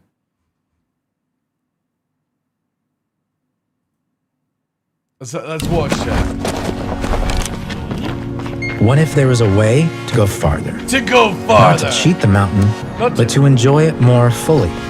How is this not cheating? To feel every step Run! and still welcome the next. A way to stay in the moment, not trapped in the strain. So you can look up, take a breath, Fire and it up. appreciate where your legs have taken you. I would only want one if it tells me to keep running, fatty, you're doing a bad job. You know, like total fucking drill sergeant voice line to it. We've put machines in the sky, mapped the ocean floor,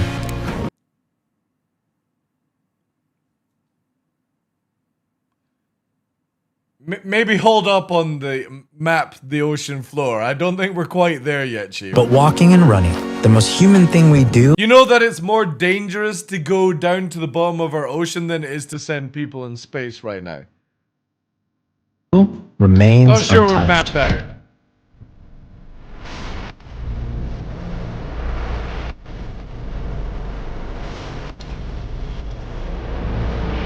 Maybe it's time we brought innovation back to our bodies. Run! the little hop chat. Not to replace effort, but to redefine what can be reached. Power mode engaged. Why Hyper. should sore knees or tired lungs decide what you can explore? When your kneecaps bust out, it keeps running. Whether you go a mile or 100, What if you called the shots, not the trail? Yeah, what happens if it fucking has a mind of its own and it doesn't stop moving? you're fast asleep as the legs keep going. It's like fucking what's his name? Forrest Gump, right? Forrest Gump that did all that running. Is like fucking falling asleep as the leg machine is running. What if the next peak wasn't a question, but a plan? Because now, effort doesn't limit adventure. And then he fucking hits a rock doing a backflip off a fucking cliffside. Curiosity does.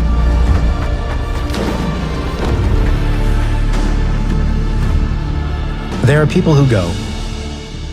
Again, there I are would people be who go very further. interested to try out something like this. I just can't believe that it actually does enough to give you more ability to do this shit. Because there's an Asian girl around here, like I've never introduced myself because she runs past you.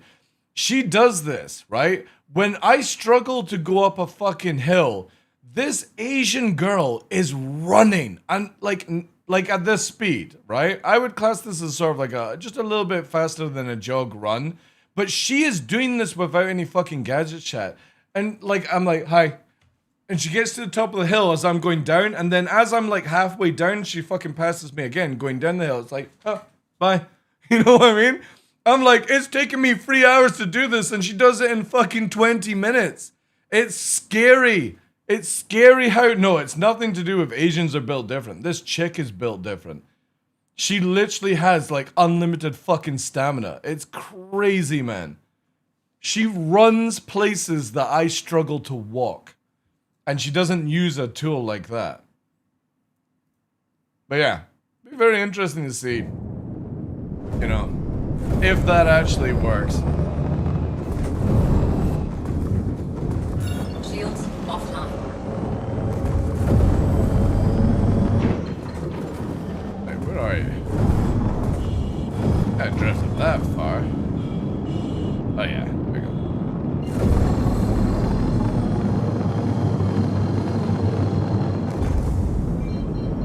Unlimited stamina? Dude, I don't know how she does it. Like, it's not even have a break. She gets to the top, probably fucking goes, get fucked, and then runs back down again. She doesn't stop.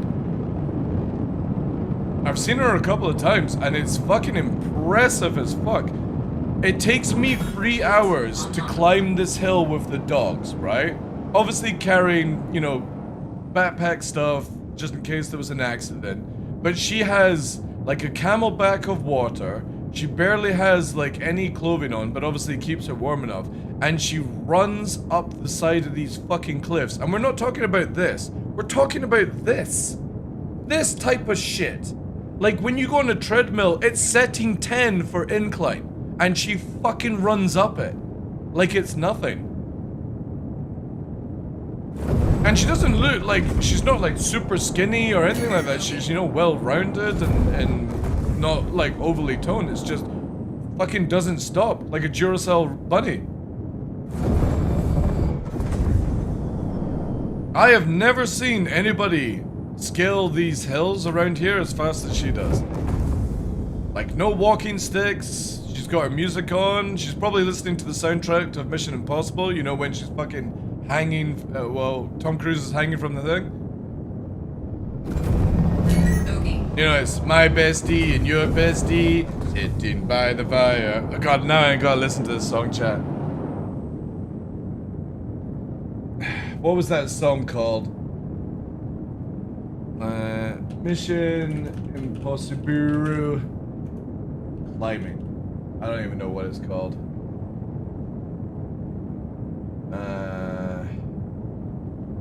Mission Impossible.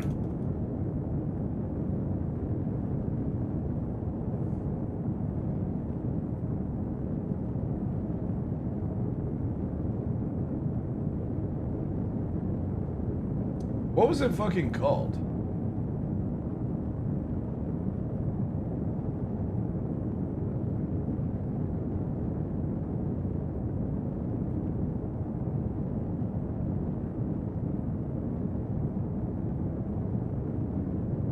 Anybody know the song? No, not Eye of the Tiger.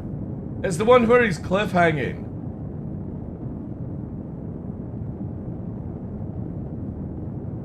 I actually don't know what it's called.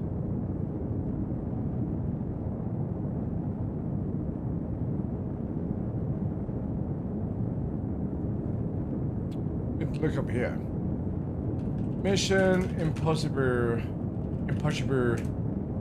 climbing. So I'm looking at it. Ico. Is it even here?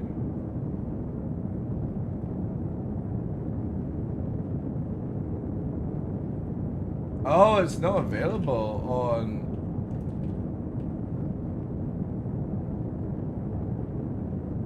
Wait, maybe here. Here we go. Let's try this one.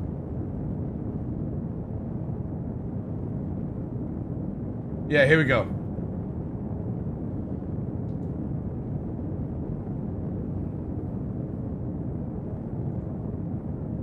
Where he's fucking hanging off the cliff. I bet you this is what she listens to when she's going fucking running up these hills. She's like that. Mission Impossible. Fucking mode on. Ooh, hello. Oh no, that's the comrade. Shields offline.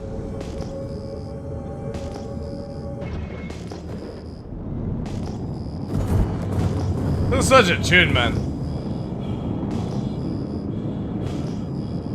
I've never heard it anywhere else apart from the movie.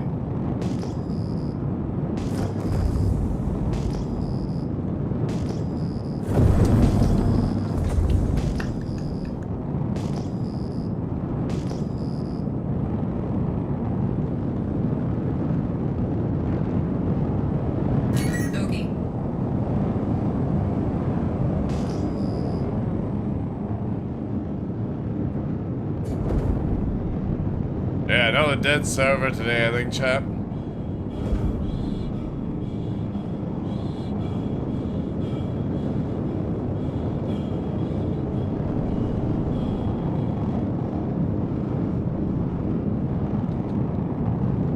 To be honest, I don't think I've ever heard past this part.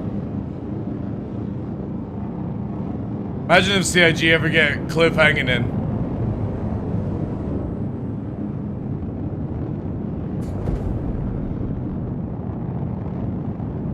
Maybe that's why I've never heard the full song. The fuck? The steel drums coming out?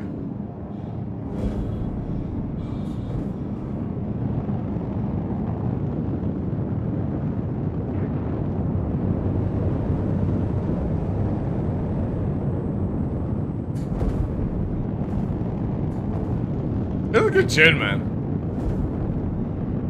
Makes me just want to drink some sangria or something like that. Okay.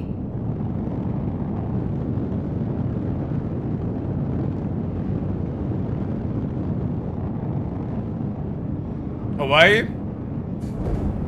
What do you drink in Hawaii? Is it rum? No, not rum.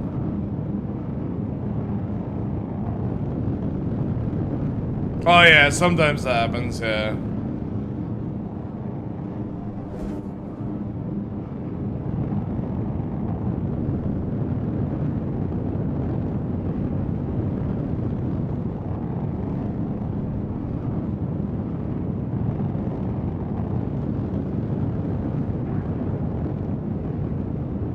Yeah. Only Mission Impossible 2 have I ever heard that song. I've never heard it on the radio. I've never heard anybody ever talk about that song apart from Mission Impossible 2.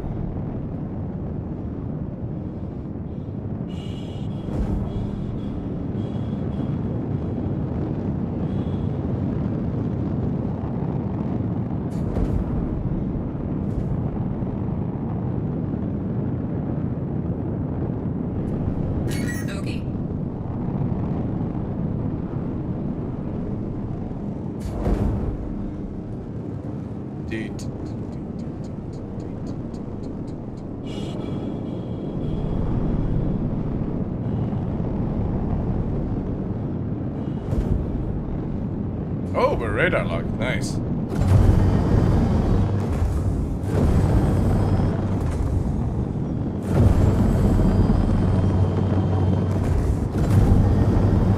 NPC though? Yeah, NPC. Maybe.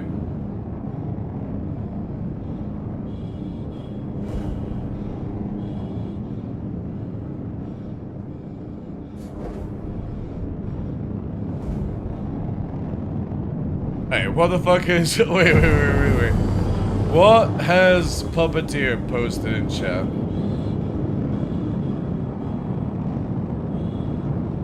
What meme has he got here, chat?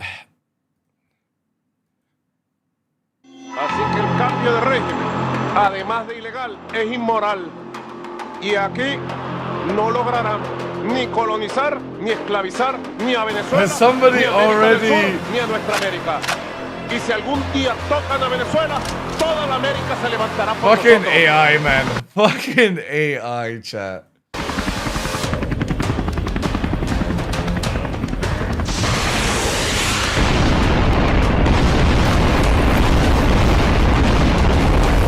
That actually reminds me of like old school anime, to be honest.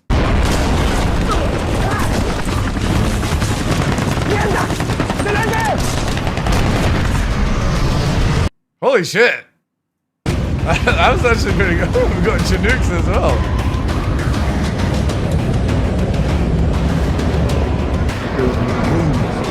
Acaban de explotar el 4 de I don't know if it went down quite like this. Alright. What the fuck? Why does Trump as an anime character actually look like a super villain? Like, holy shit. That actually is done very well. Especially with like the jagged hair and the nose that you would get in old school animes like Bebop and Ghost in the Shell.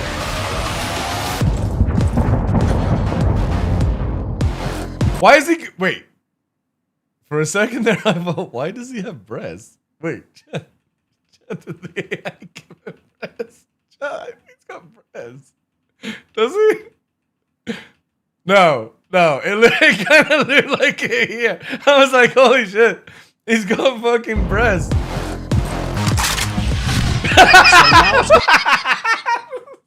fucked up, man. Oh my god, AI is crazy. This morning who are waking Wait, isn't that the Chinese emperor or whatever? up to a new reality Emperor. with what happened overnight.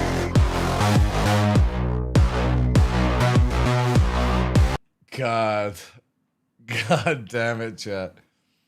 We are so fucking cooked. We're so cooked. That's AI, yeah. That's AI. no, it's a legit anime series coming out in the next few years. Oh. More like an Austin Powers villain? Yeah. Crazy, man.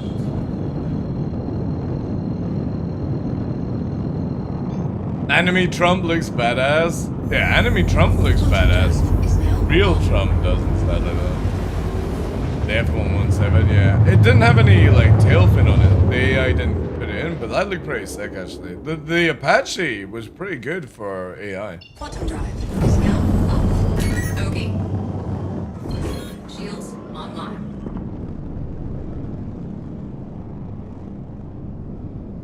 I mean, hell, like, again, it wouldn't surprise me if we actually start getting anime series and stuff like that about RL stuff.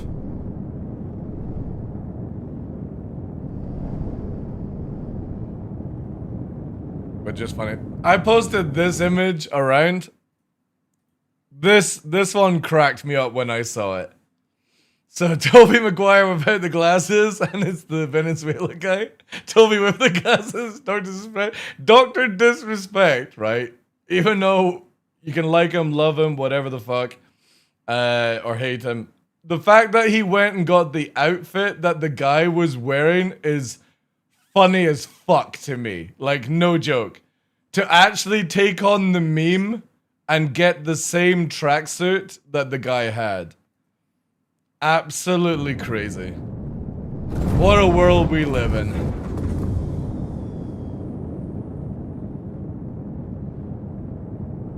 They tried to assassinate our badass prez. Got a movie for you to watch, Cradle to the Grave? Cradle to the Grave? What's that about?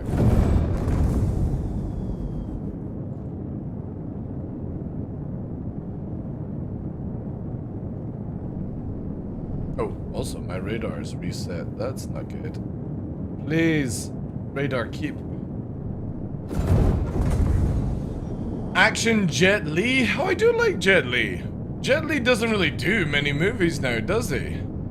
Did he go like Jackie Chan and become a director or something like that? I always like watching the videos of what's his name? Fuck, Bruce Lee.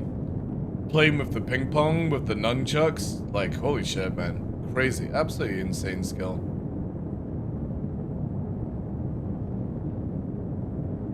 He does mostly Chinese movies. I do like, I can't remember the name of the movie, but basically the ending is where he uses a needle and puts it into a certain pressure point to kill somebody. And I think that's the only Jet Li movie I've ever actually truly enjoyed. Some of them were like the typical like 90s, early 2000s cheese, right? But yeah, I did kind of like Jet Li. But he was doing that Expendables stuff, right? He was in Expendables with Stallone and all those guys. But to be honest, I don't think I've actually watched many Jackie Chan movies apart from like the comedy ones or, you know, I can't really recall any movies like dedicated to just Jackie Chan. Hey 90s, how you doing it?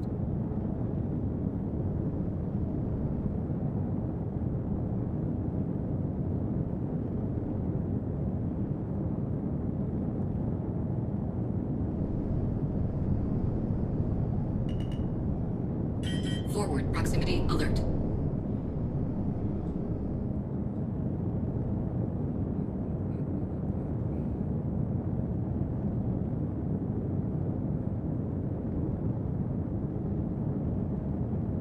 The one where he plays the medieval Chinese assassin who goes up to the emperor and tells the story of how he got there by killing other wanted assassins? I don't think I've ever seen that.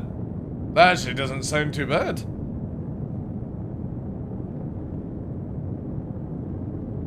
One of Tom Cruise's movies about feudal Japan, was it Way of the Samurai? Or The Last Samurai? Whatever it's called. I really liked that movie. I've always liked the guy who plays like the, he played like the samurai boss. He's bald. I always forget his name. He's got that really sort of deep, sort of like Asian, you know, voice. Almost, he speaks a little bit like he's Mongolian, basically. He's got like a very deep voice. He's fucking sick, man. I really like him in movies. Ooh, chat. Hello. Oh no, it's a dead prowler. Is it active? No, it's not active. It's upside down. Let's see what scraps are on board. Scorpion in Mortal Kombat? Yeah. Oh, did not play Raiden. Oh, it's a utility. Oh shit, it's got shiv guns on it. It has shiv guns.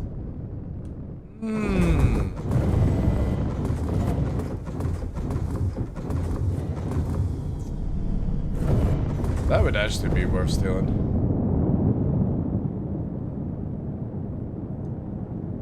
Movie named Hero? Okay, I'll need to check it out then. That's with Jackie Chan or is it with Jet Li?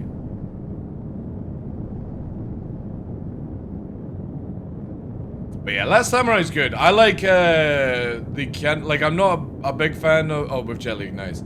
I'm not a big fan of Keanu Reeves, but I like the Ronin movie he was in. Also, the guy there's another strong Asian actor in that one who plays like the main guy. He like that movie's really good. It gets a little bit weird with like the actual was it? It's not Tenshin, or it's Tengu, sorry. When the Tengu are involved in it, it gets a little bit like, what the fuck, but okay, you know.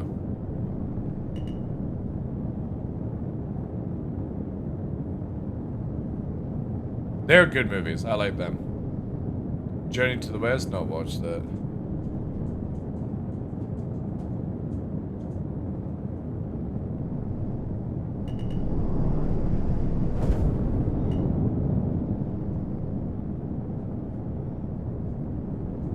Forward proximity alert.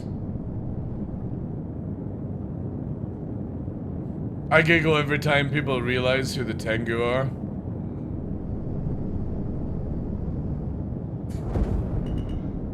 Forward proximity alert.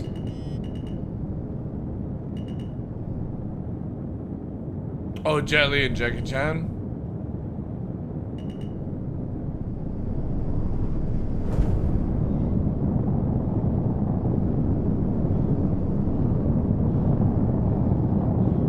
You know, the funny thing is, this movement that you just see there is actually your movement. It's not anything else. No strafes involved. That is just yawing and pitching at certain angles.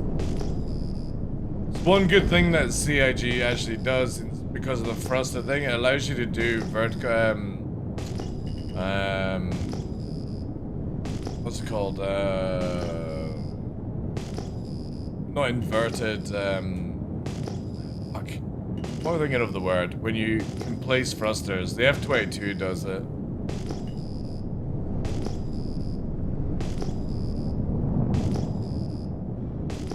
No, not VTOL.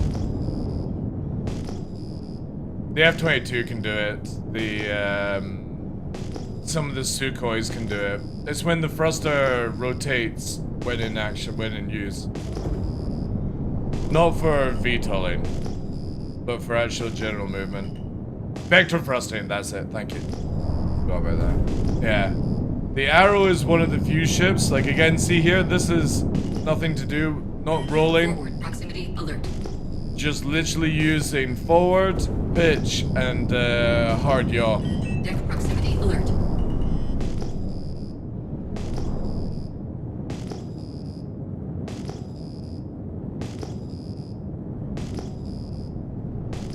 That's why I really look forward to when CIG gets their atmosphere stuff in. I'll be very interested to see what we can actually do. Oh man, today is quiet chat.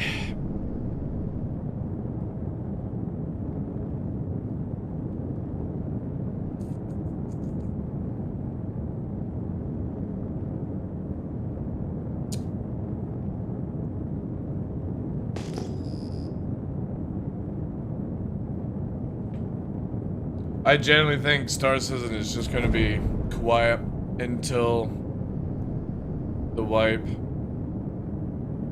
Roll on the 22nd, chat. What other games could we actually play whilst it's quiet? No, I think it's just the time of the year. And yeah, again, like, there's no actual reason to play.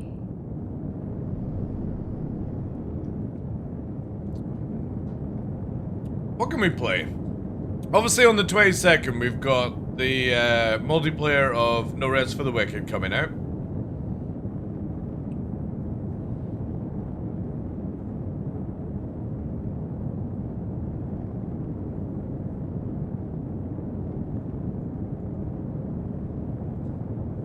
There's just no there's no content that I want to, like, I can't show you anything because unfortunately 4.5 brought nothing.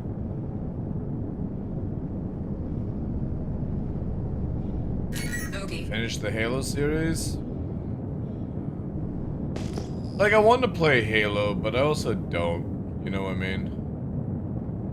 It's not like an itch to do so.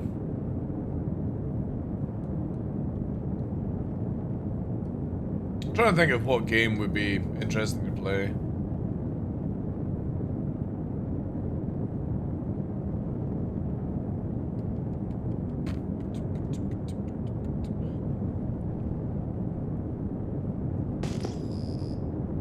Oh, holy shit. Look at that suicide NPC. This dude's oblivious. Current engineering, I love it. I love it, Quartz. It needs some refactored into certain things. I like the idea of it. I don't like the practical with the lasering repair. If you've ever played Dune Awakening or Warframe, when you're doing mining, you have to scan and then do like a mini game where you make the laser do a design. If CIG did that to do repairing, I think it would be really good for the game. You basically go up to a module and you make like a Z, or you have to do like an X. And that way, that repairs it. I don't like the idea that you just stand still and you hold the laser. I think that's really boring. But that's CIG for you, right? They love that shit. But I like the idea that ballistics hurt. I think all ballistics need to be nerfed though, right? I personally, and I've said this for many years and I'll say it again, I wish CIG would make it where lasers only do damage to shields, they do no damage to armor and hull, and ballistics don't do any damage to shield and only do armor and hull. So you have to use lasers to get shields down and then ballistics to kill.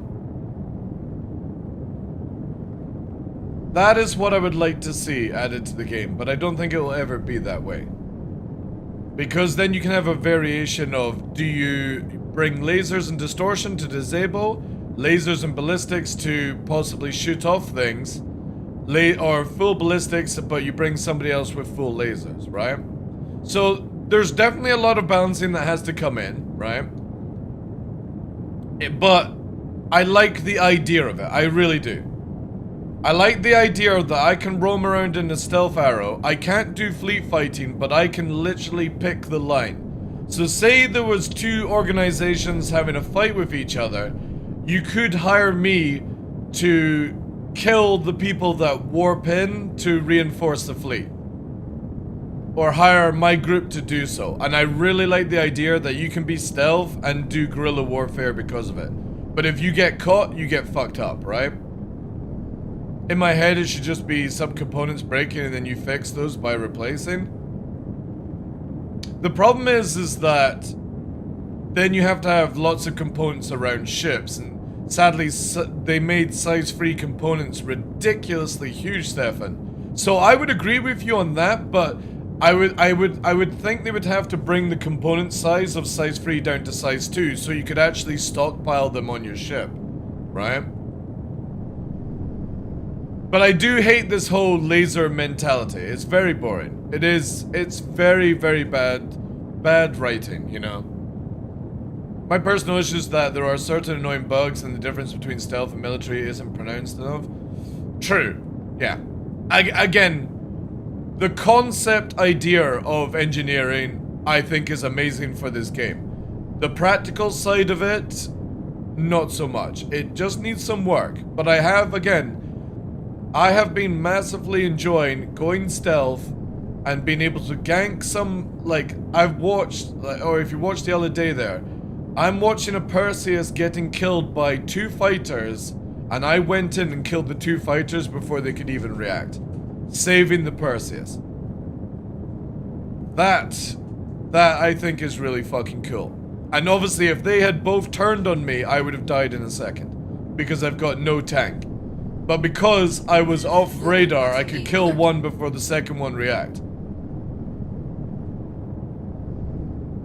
But it's also emissions. Emissions need to be sorted out. Radar needs to be adjusted. I think the emissions are too high on military, but also the radar is not strong enough to deal with lower emission gameplay. Because you'll just have it where everyone's like stealthed out of their mind, right?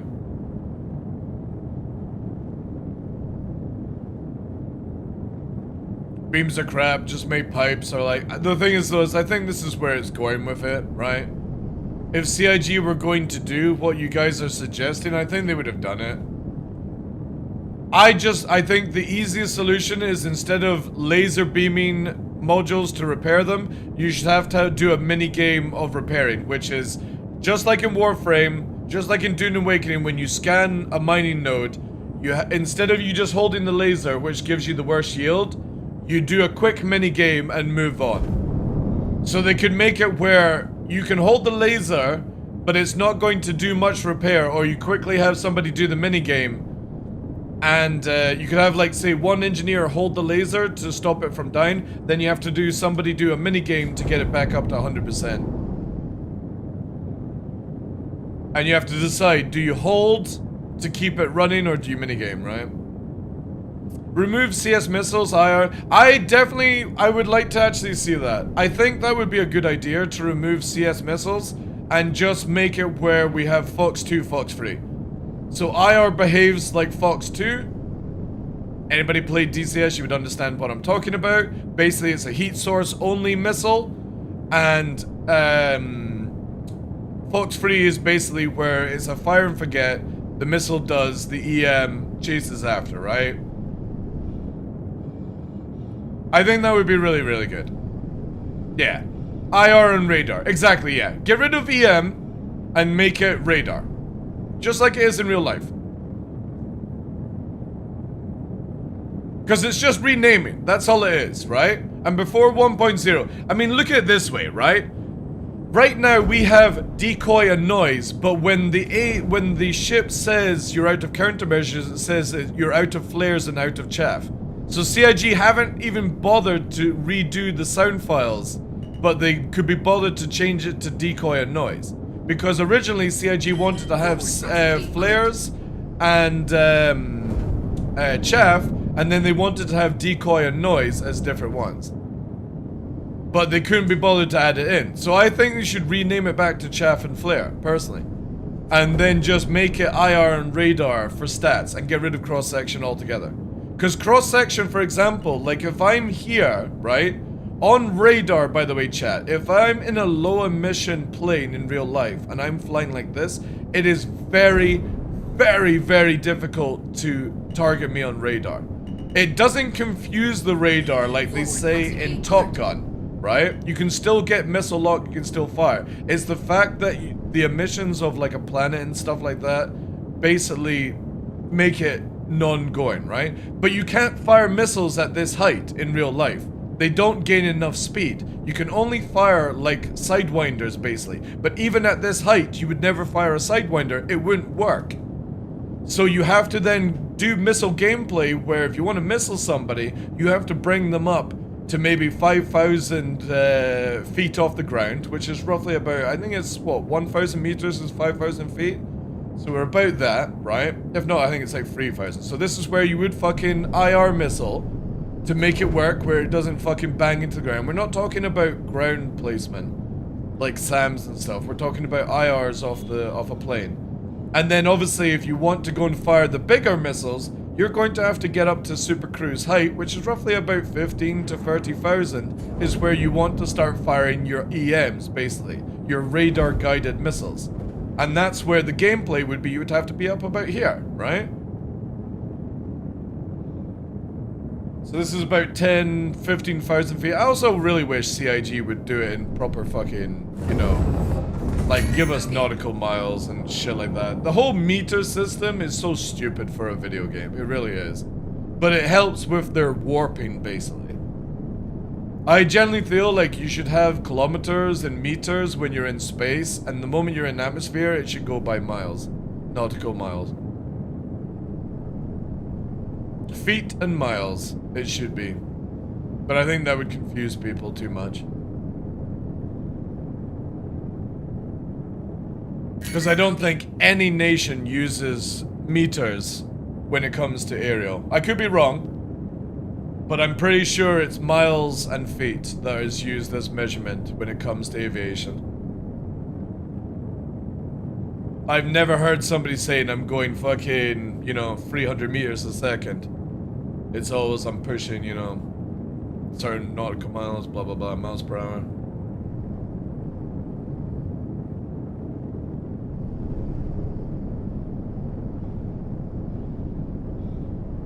But I think that would add really good gameplay at that point. You would then have it where people who are low to the ground have an advantage for sneaking around.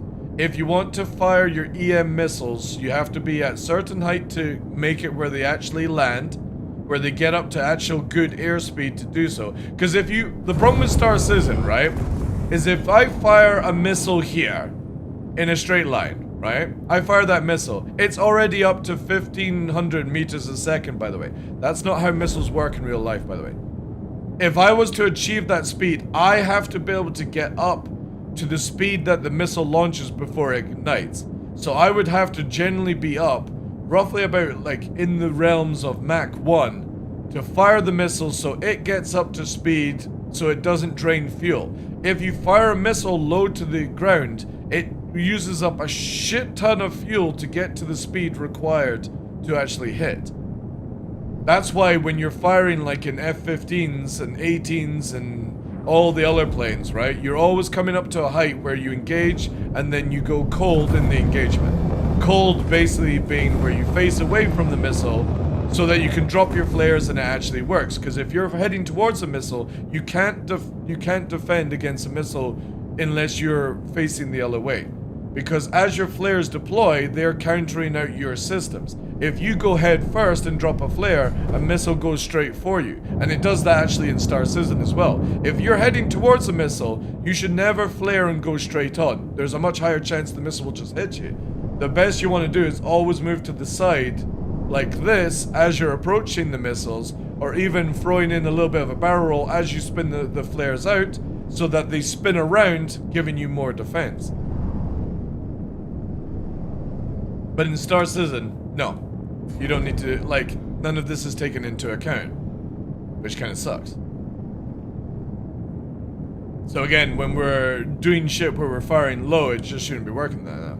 So I would love a realistic missile system. I would love a realistic radar system to be added into Star Citizen. And I don't think it would be complicated for people to understand. It's not going to be like, oh, I don't want DCS. It's not DCS level of gameplay.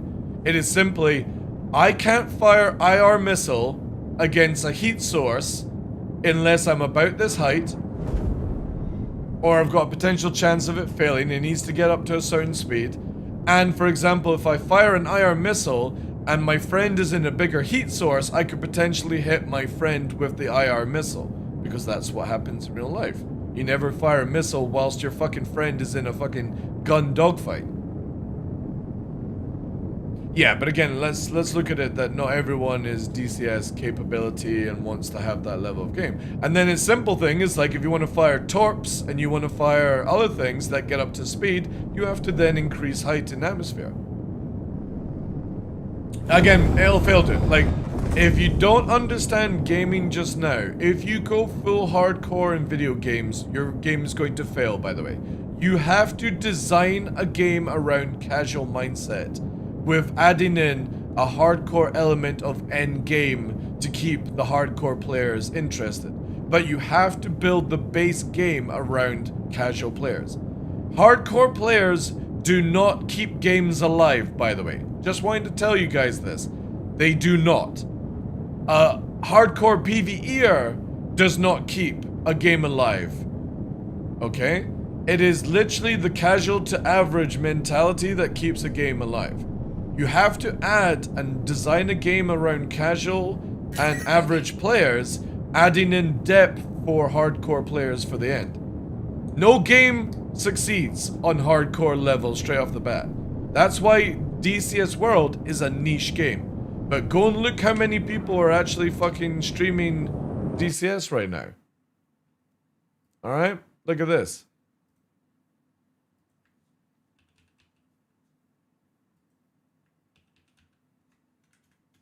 Spell it. Look.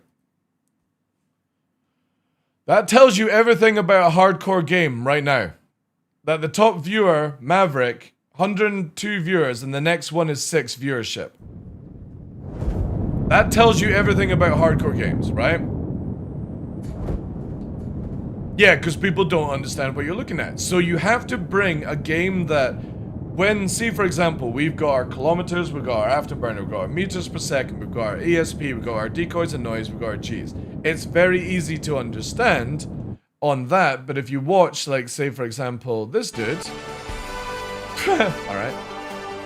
Got a fucking gold chain. Let's watch this dude. See here, for example, right? Look at that. How many people are gonna go, oh, I understand this, right? When they sit in it. This guy is called Dr. DS Respect. What the fuck? I'm not sure that's a good name to fucking have your Twitch channel as.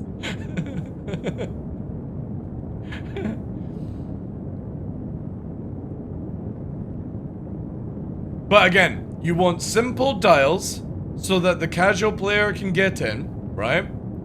You want a casual player to be able to come in and understand, right? But it feels like you're in a pilot chair and you're able to fly around. And then all you're wanting to do is add a level of skill depth where, for example, if I've been playing this game a little bit longer, a new player fires a missile at this height and it doesn't connect. Whilst they're fighting me who maybe take the missile up here and fire and I would connect, right? That's the element of where skill comes in, experience and playing the game. But you don't want to make a game hardcore from the start for the Star Citizen community. It won't work. It works in DCS because when you play DCS, you're understanding you're going into a simulation. A simulator. Star Citizen is sim in capitals, which means it's in the same line as Second Life. Does not mean it is hardcore fucking simulated setup.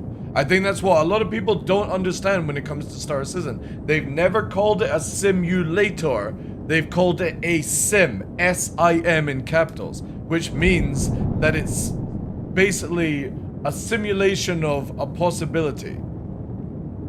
Sim is not realistic. No, it's not. You've got it the other way around. Simulator is realism. SIM is not realistic. Never has been. When you go and play Sims, for example, SIM in capital, do you go, oh, I expect to be able to do everything that I can do in real life? No, you don't. You're playing that type of simulation type game. Not simulator.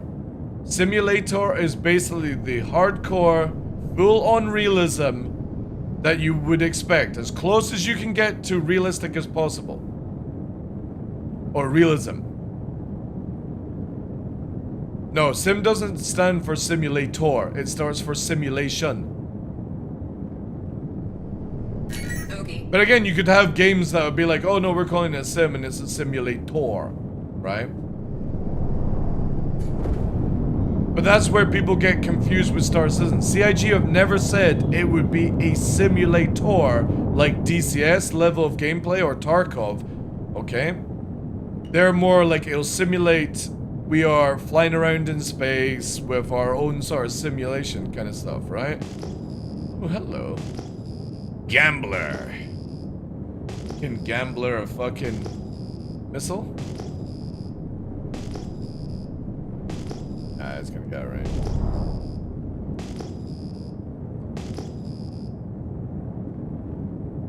A space game. Yeah, exactly. I think people need to let go of the... Oh, hello. People need to... Ooh, a Hornita. What is Hornita engaged on?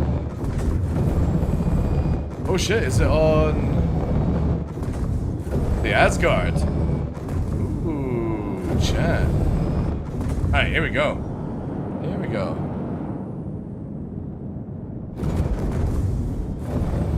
Let's engage.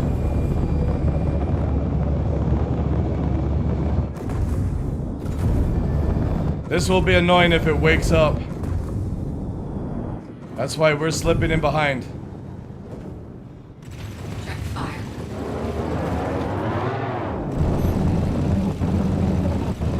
Check fire. Check fire.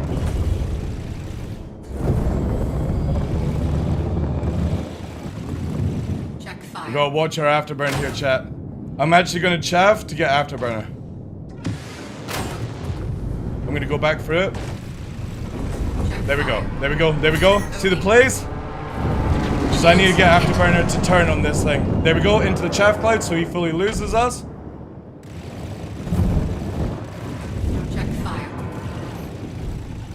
Because he's gonna fucking zoomy. Check fire. There he is. He's mine. He's mine. He's dead. Check GG. fire.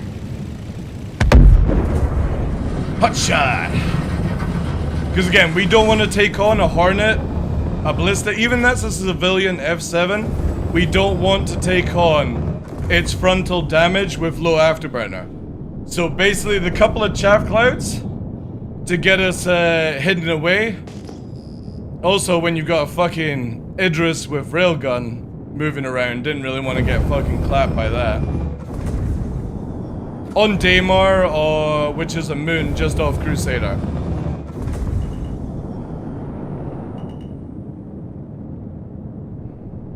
Again, Hornet will win if it gets the disappearance, and because I had to use a lot of afterburner to close the gap to do damage because it was running away, they've got a bigger afterburner tank. Mine is smaller, mine regens faster, but if I get into a turn fight with a Hornet that has half afterburner, and I don't, I've got under 20%, I'm screwed. That's why I chaff cloud twice. One when I was moving, and one I reversed into. So the first one would take me away, he would then move through the second cloud, and then I'm behind, and I'm able to kill then at that point. Because a stealth arrow, or an arrow with a stealth fit, cannot take on a Hornet. I would be dead in seconds if it landed a frontal barrage on me. Even with the non-F7 spec, or the A spec. So that one can have basically like the 2 4s and the 2 3s. But I don't think it can get the, or maybe it can, no, it can't fit the notes, right? So it can't do, it may be able to do the 2 2s though. So technically 2 3s, 2 4s, 2 2s. Which outweighs me massively.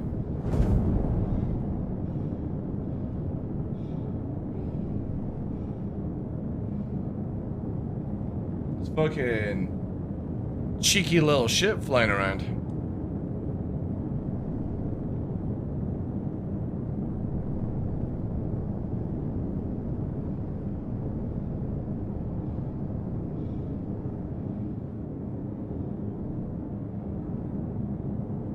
I am radar locked. I need to get out of radar lock, chat. Yeah, so 5 kilometers is where they can't radar lock me. I just don't like the idea that an Idris is looking at me with a fucking railgun in atmosphere. So we'll stay out of range of that. And the good thing is, it can't keep up with us. And I know for a fact it can't see me at 5 kilometers.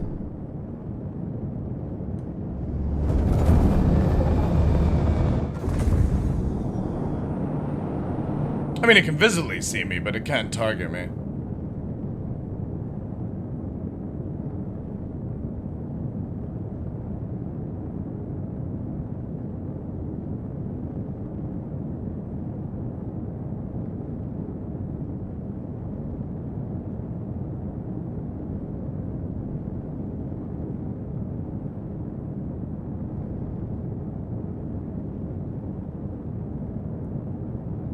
And the good thing is, I'm literally, whilst I'm here, I'm basically just waiting for somebody to go red. That way I can engage on and not get a crime stat.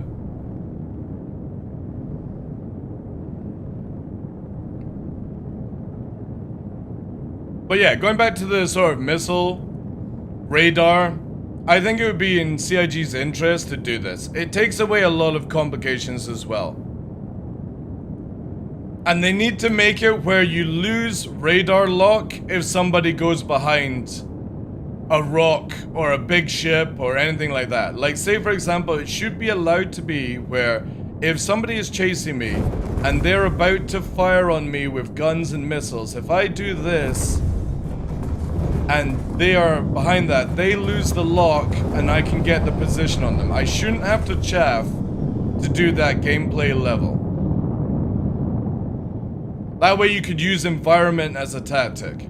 Right now, it's basically just to avoid being spotted in the air, because a lot of ships will have trails. Like, low flying literally does nothing when it comes to combat right now. And I definitely think it should. It needs to. Forward proximity alert. And I think it will in the new flight model. When we come to atmosphere. Because somebody won't be able to do this above you in an engagement in atmosphere very soon. And that's the problem is if you do low flying, all somebody else needs to do is this. Because we have guns that do like 1,000 range, low flying will never deflect shots. But if somebody can't do that and they've got to actually get behind you, you're forcing them to come down to a height to shoot. And that's where low flying actually might become a valid tactic in the future.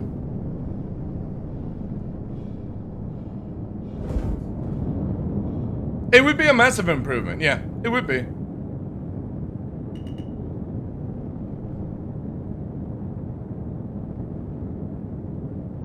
Ooh, chat.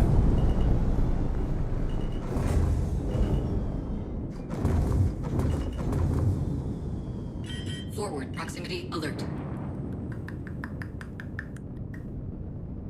Don't these come with NDBs? Looks like it's actually been stripped clean.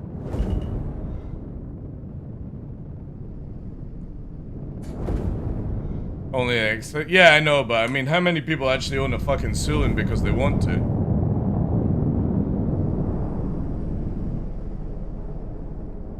Oh, it's got its gun stripped off, so maybe somebody's already taken them.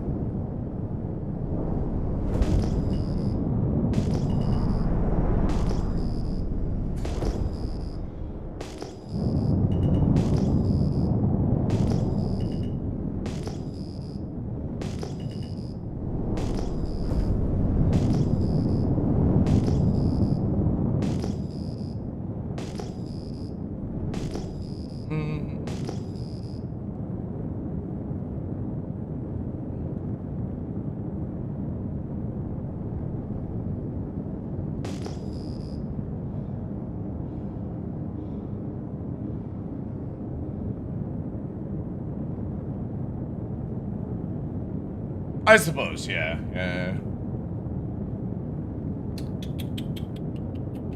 I really wish CIG would raise you up a little bit in the cockpit.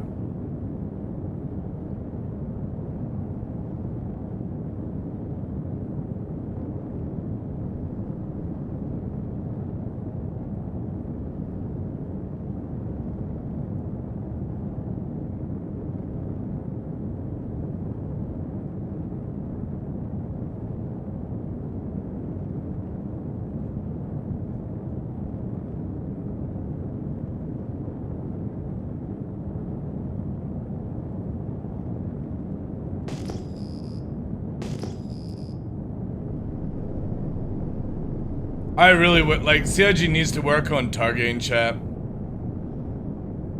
I am so sick and tired of this game where you have to visibly look at everything just to find out if it's a player or a wreck or anything like that. So bored of it. Like, everything is target unknown. You target anything, unknown. Like, I should be able to fly like this and move around on radar and find out reading. I shouldn't have to do this every time to see if it's a player or not. It's so stupid. Like, everything with our updated UI is bad. Like, well, actually, no, not everything is bad. But it's like CIG just don't play this game and understand what you need in a game. They think you should have to visibly look around, but the problem is that Chris Roberts likes fucking ships that you can't see around.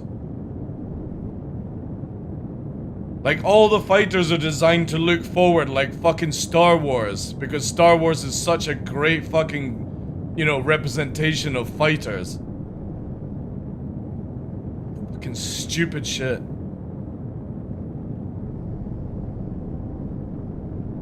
We had better visibility in World War II planes than we do in Star Citizen.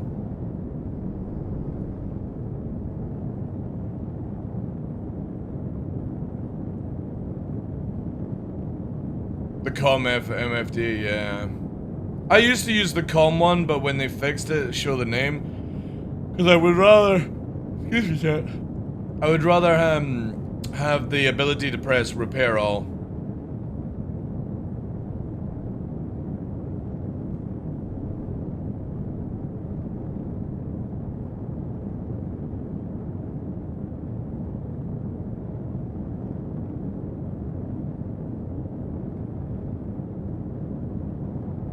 Had a bubble canopy, yeah.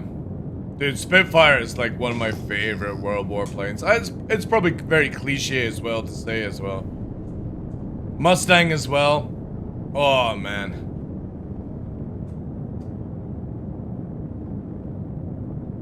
Yeah, so here, see this. Instead of me being able to just look at radar, I actually have to fucking look at this just to see where the person's going.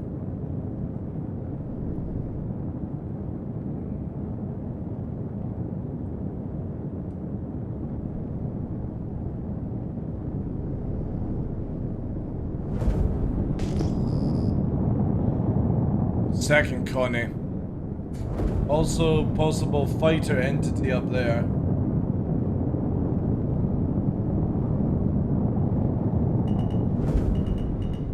I'm gonna follow them in though. We got 2 Connies, chat. I might go for the secondary actually. Oh wait, we got 3. 3 Connies. 3 Connies, ladies and gentlemen. Oof. Oof, oof, oof. Also, the Rat 220, isn't that Scarlet? Is that Scarlet?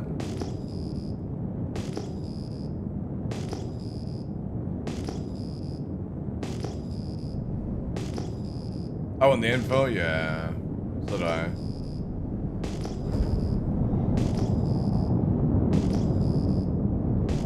I'm pretty sure Rat 220 is Scarlet.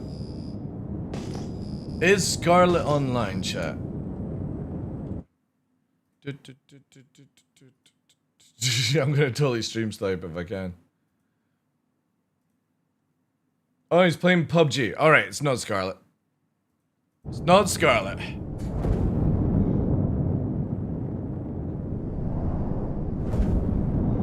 Alright. So, 3 Connies.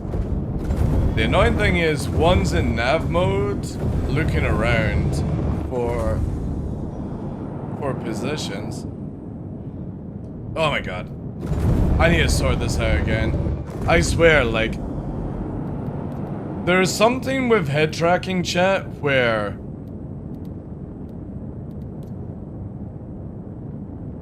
like some days it's really good. And others, it's dreadful.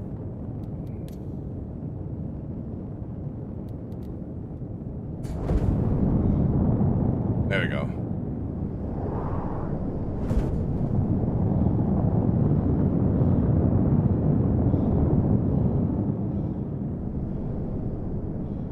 Yeah, that's what I need.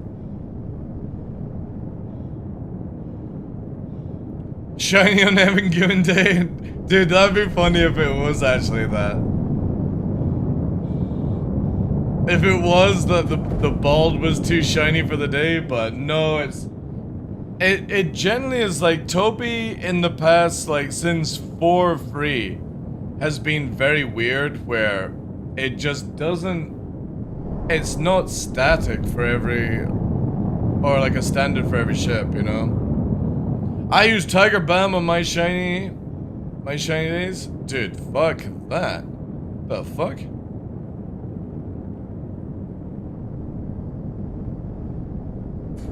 Toby works with, it works with glasses, so it's nothing to do with that. I've lost all Connie's, chat. Oh, wait, no negative on that. I have Spirit here. I got 1 Connie here, 2, oh wait, we've got some salvagers. We got a team in, chat. Again, I gotta fucking look around. Because CIG's radar system is just terrible.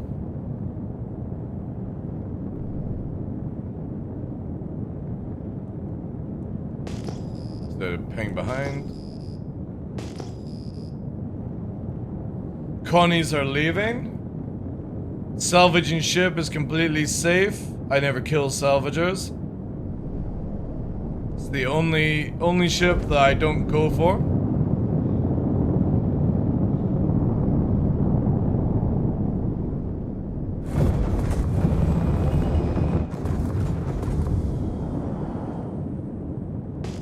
Spirit is leaving, even though it's badly damaged. It might just be nabbing for no reason whatsoever.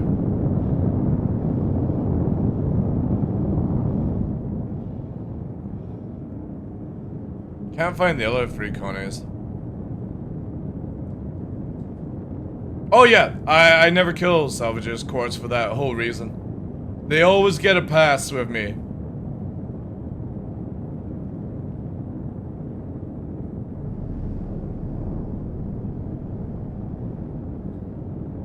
But obviously, if there was a salvager in the area, you know, tip a coin to your Twitcher is also a nice thing. But obviously, I don't need money right now.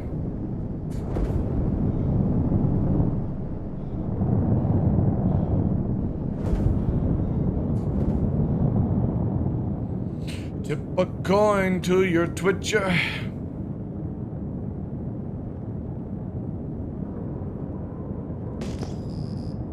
Connie coming back in. Still in nav mode though. Oh, yeah, there we are. Radar locked by the salvager. Or actually, no, negative on that. Oh no, that's the dead prowler. Alright, so salvagers lost us, so we're over 5 kilometers. There we go. That's the good thing about knowing your ship's spec and what radar capabilities are. Where 5 kilometers is where they can only target me. That's my range of play. They can still see the unknown. Oh, a nomad. Blackjack Jones.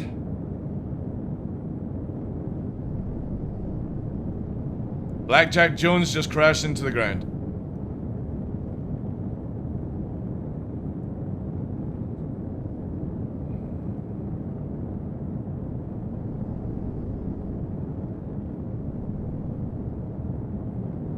Blackjack, dude.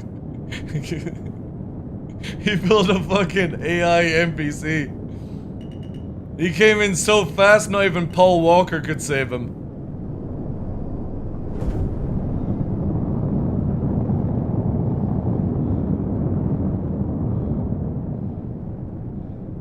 Hey, Mr. Mike, how you doing, dude?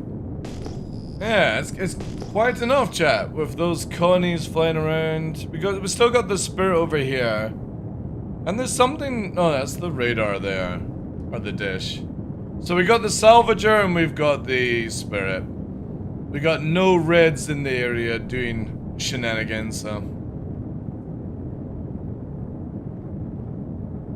Oh, no. The dude knows I'm there. I purposely flew by to let the Salvager know I'm there.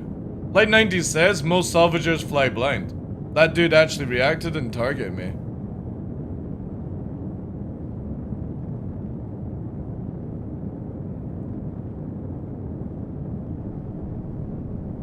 The question is, if I fly behind in the blind spot, will they pick up on radar?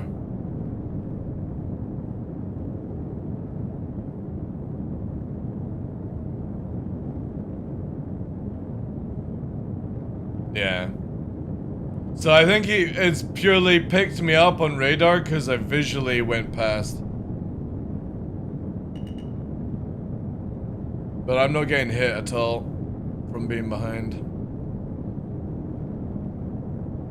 I don't bother trying to do like comms, dude. It just doesn't work, right? Oh, here we go. Connie coming back in. Get a little scan out.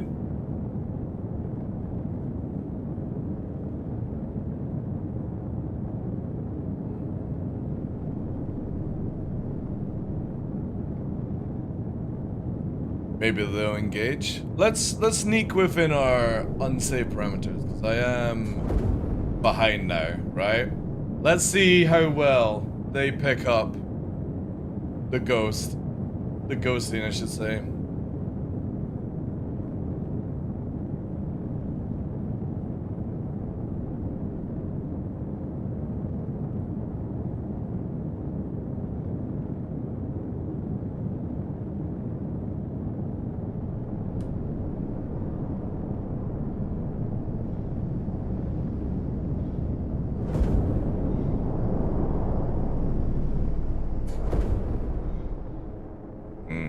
So no radar ability whatsoever.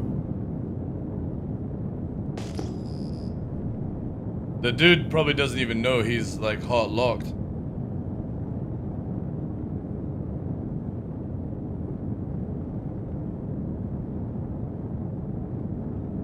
I don't know what this dude is doing. This guy's sort of like just flapping around.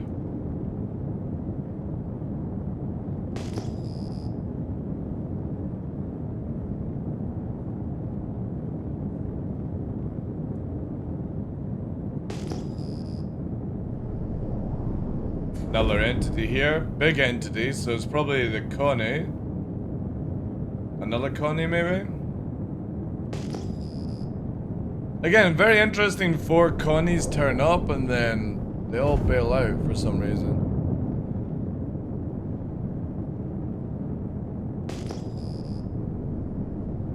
Who are you?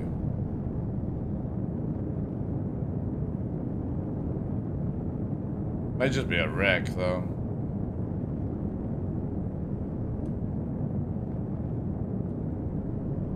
Oh no, it's not. Is it?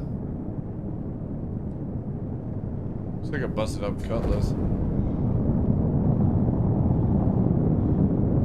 Too many people just keel over? Oh, like Nebel. Yeah, Nebel literally stands still and just dies. He doesn't do anything to try and do any better. So does all I go is community. Whenever we've engaged them in the verse, they just literally, they don't even bother trying to fly away. They just stand still and just die. Too busy typing up fucking emails on Spectrum.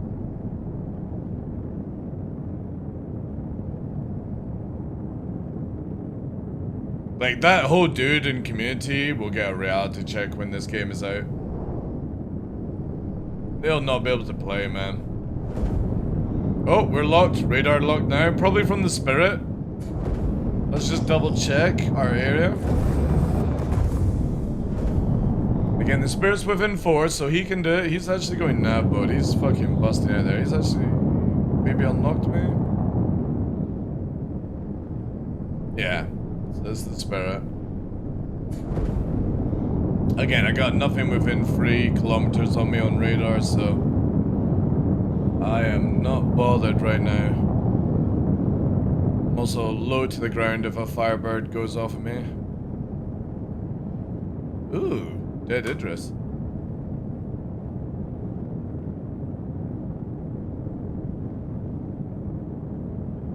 Oh, it did. Yeah. They'll quit the game, dude. They'll quit the game. There's no way.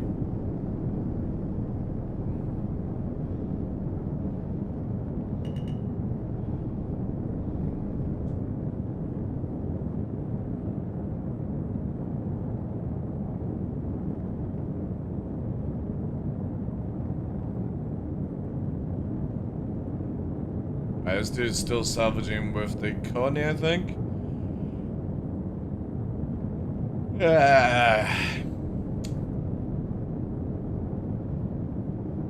Outrageous behavior? Yeah, well.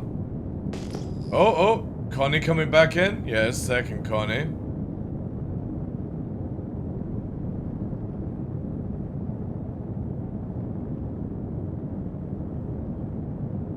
One of the most fun moments in Star Citizen was a few years back. Me and a buddy were in a caterpillar and got attacked by a group of fires. We managed to kill 2 out of the 3. Last then bugged out. Then they didn't expect Gunner and Tora. Yeah, exactly did.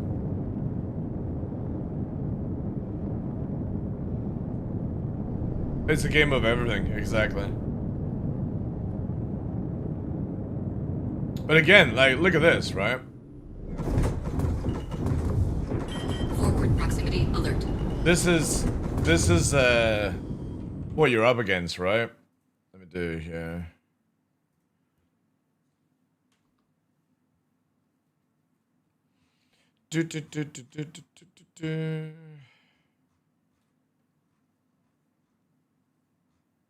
Where is it? Looking for... Oh, you see that there was an X-Men trailer for Doomsday? It's kind of cool. Elevate. Where was the... How far back was it? Yeah, here we go. Watch. Not gonna stop. What? What? Where's it? Yeah. I think it was in this one, right? And some of the Simon, just because some idiot got. You are. Yeah, here we go. Here we go. This is it. Watch this. This is prime Bob activity, chat. Watch. Get ready for it, right? All those people on the deck. Ready?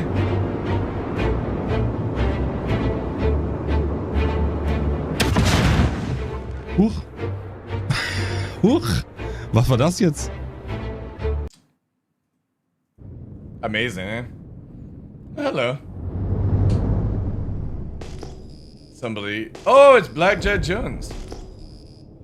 The dude that literally crashed into the ground.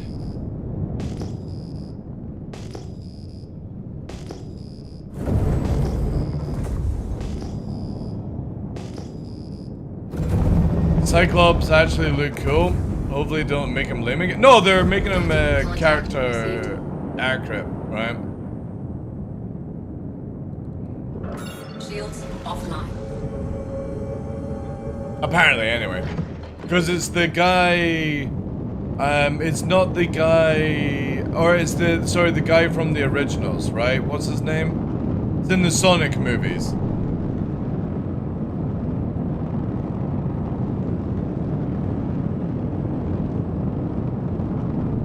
The PDC see the bomb? Yeah. But again, like... That's happening now, right? That happens to Nebel right now. Just imagine what happens when the game is released. I'm sorry, but these guys, these type of streamers will not last in Star Citizen. And you can't complain to CIG about anything like that. Because you have no idea if somebody on your ship has a crime stat. James Marsden, that's the, yeah.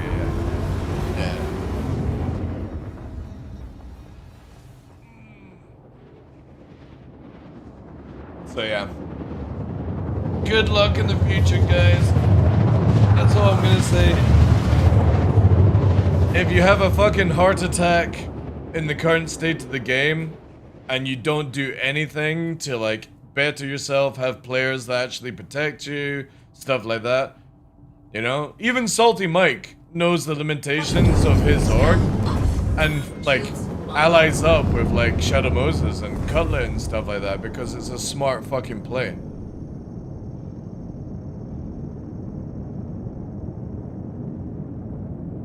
Exactly. Sorry, Platinum Rabbit. The white name threw me off there. Exactly, did. Like, it looks cool. I'm not saying it doesn't look cool, but it's like if you're going to invite randoms onto your 890 low-flying party, you have to understand one of two things. One, somebody on board can be telling their fleet where you are. Two, they could leave group and sit on your ship somewhere and then party up with the other team that are hunting you, and that is completely legit gameplay. You can't cry stream sniper at that point because it is so easy to target somebody in that situation. I literally gave you a non-stream sniper element of doing it. You get in the group of the streamer, you go and do the cruising, you tell your fleet to join on you, get to the location, you go and find a bedroom that nobody's in, sit your character in there and fucking join your main fleet group and they've got a fucking target box then. How trust me, dude, I literally don't put anybody on my friends list unless I genuinely am going to play with them more than once, or that I know that they're not coming to fuck me over. And if I'm doing trading with people from the community, I invite them in on my friends list, I go and trade with them and then remove them from the friends list. And I say, no offense, it's just I don't want people joining on me. I don't want people, I want organic play. Like if, for example, Griefernet came up to attack me, right? Because they're on my server, they know where I'm at on Daymar, because they can see my stream. I don't care about that, right? I don't see that as stream sniping, or because I'm a streamer I should be immune to it. I'm literally at Hathor, a class Warzone area, or a Warzone class area, and it's not my, like, if they manage to get on the server, who cares? It's organic gameplay at that point. It's smart upset, exactly. But other content creators will freak out the fuck about it. Now, if I go to Microtech or I go to Hurston and triangulate and I basically do this, right? Watch. Look.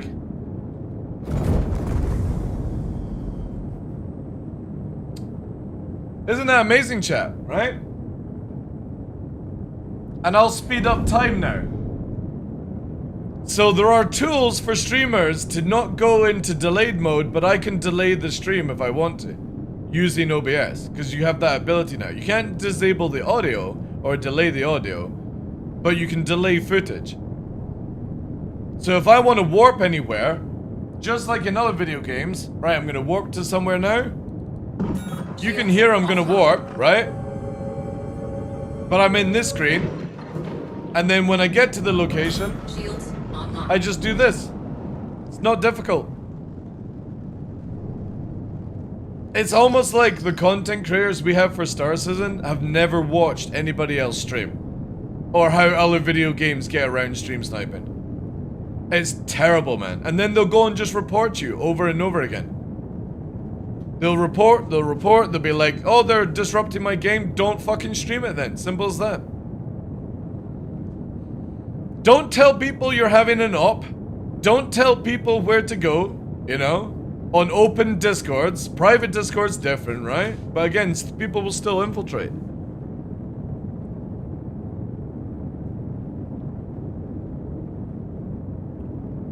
Takes time, response.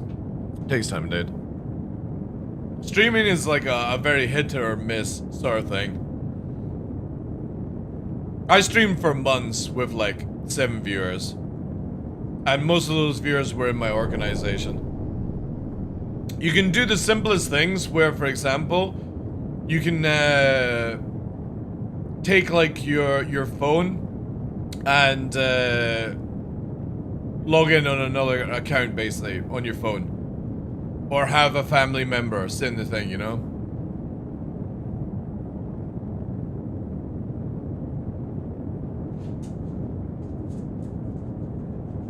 Yeah, exactly. Same with joining servers, having your server ID. Again, like, down the line, content creators who play Star Citizen are going to have to just fucking get a backbone and start doing things. Like you guys said, gain security. It can be very, very simple as you make it a lot more difficult for the player to find you, right?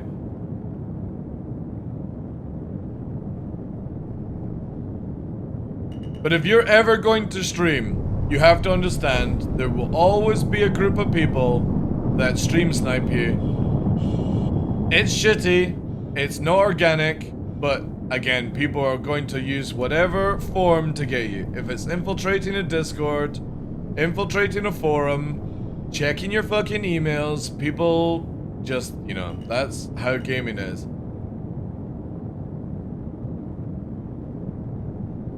Yeah, but the thing is you can never prove that somebody stream sniping you did. Like, look at this way, right? Puppeteer, this is the funniest one, right? And I will always bring this up with Avenger 1. I'm sitting on comms on Discord with Puppeteer, who's in Arena Commander. He's chilling in Arena Commander, already playing the game, and Avenger 1 boots his stream up.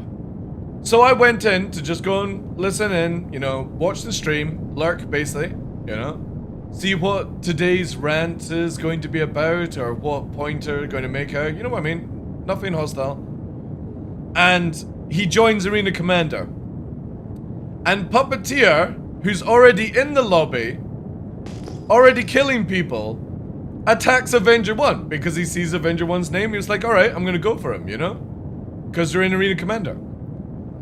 And Avenger 1 says on stream, these fucking stream snipers are already getting me. It's like, Puppeteer was already in the lobby, dude. Like half an hour before you even booted up your fucking stream. And you joined his lobby. But it was just so funny, the instant reaction. Because obviously Puppeteer is juiced up at that point, and you need to play a few matches to get into it, right? You can't just instantly load up and be good at PvP. You have to break in. And it was just so amusing to me that it was an instant, these damn stream snipers again. It's like, dude, Puppeteer isn't Shadow Moses for a start. Secondly, he was in the lobby well before you even booted up the game. And he's getting picked on just because he killed Avenger 1 in a lobby. It was so funny, man.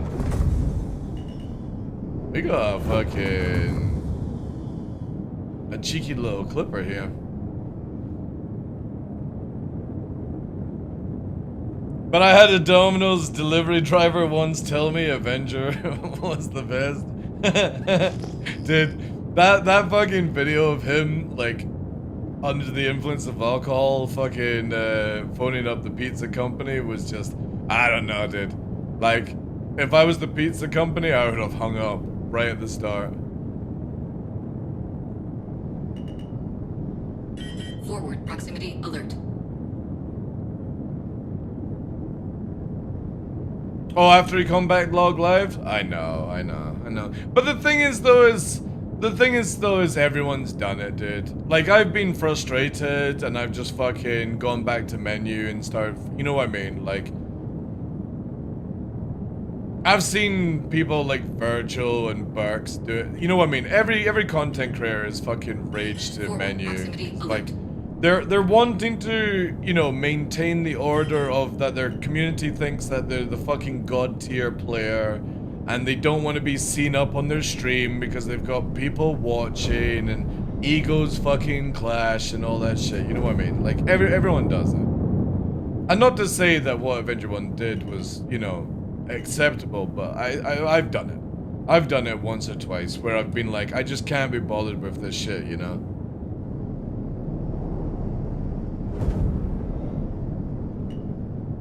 It's not very entertaining. And to be honest, I don't think he's ever done it since, so, you know, it is what it is. Basically, he was getting attacked by ramming department, and as soon as he saw, like, Aiko, who was, like, one of the ramming department's best players, he doesn't play anymore, I don't think. He's just chilling out, enjoying life. As soon as he saw that name, he was a gunner in a Cutlass Blue.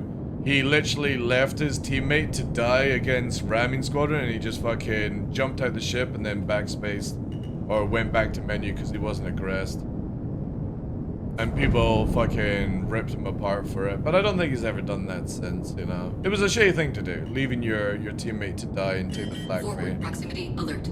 But again, like I said, there have been times where I've raged on stream because you're at the point where you're trying to put on a show, you're trying to like maintain that order and stuff like that, and then you get shown up on stream, and then the allegation of stream sniping, but he also had a crime stat at the point, and it's like, they've just gone your server and they've just gone after your fucking bounty. It's not stream sniping. You can't claim stream sniping when you have a crime stat, and it's so easy to get on somebody's server. A little bit harder now, I think, but you know what I mean. Like, again, it's pure rage, you know.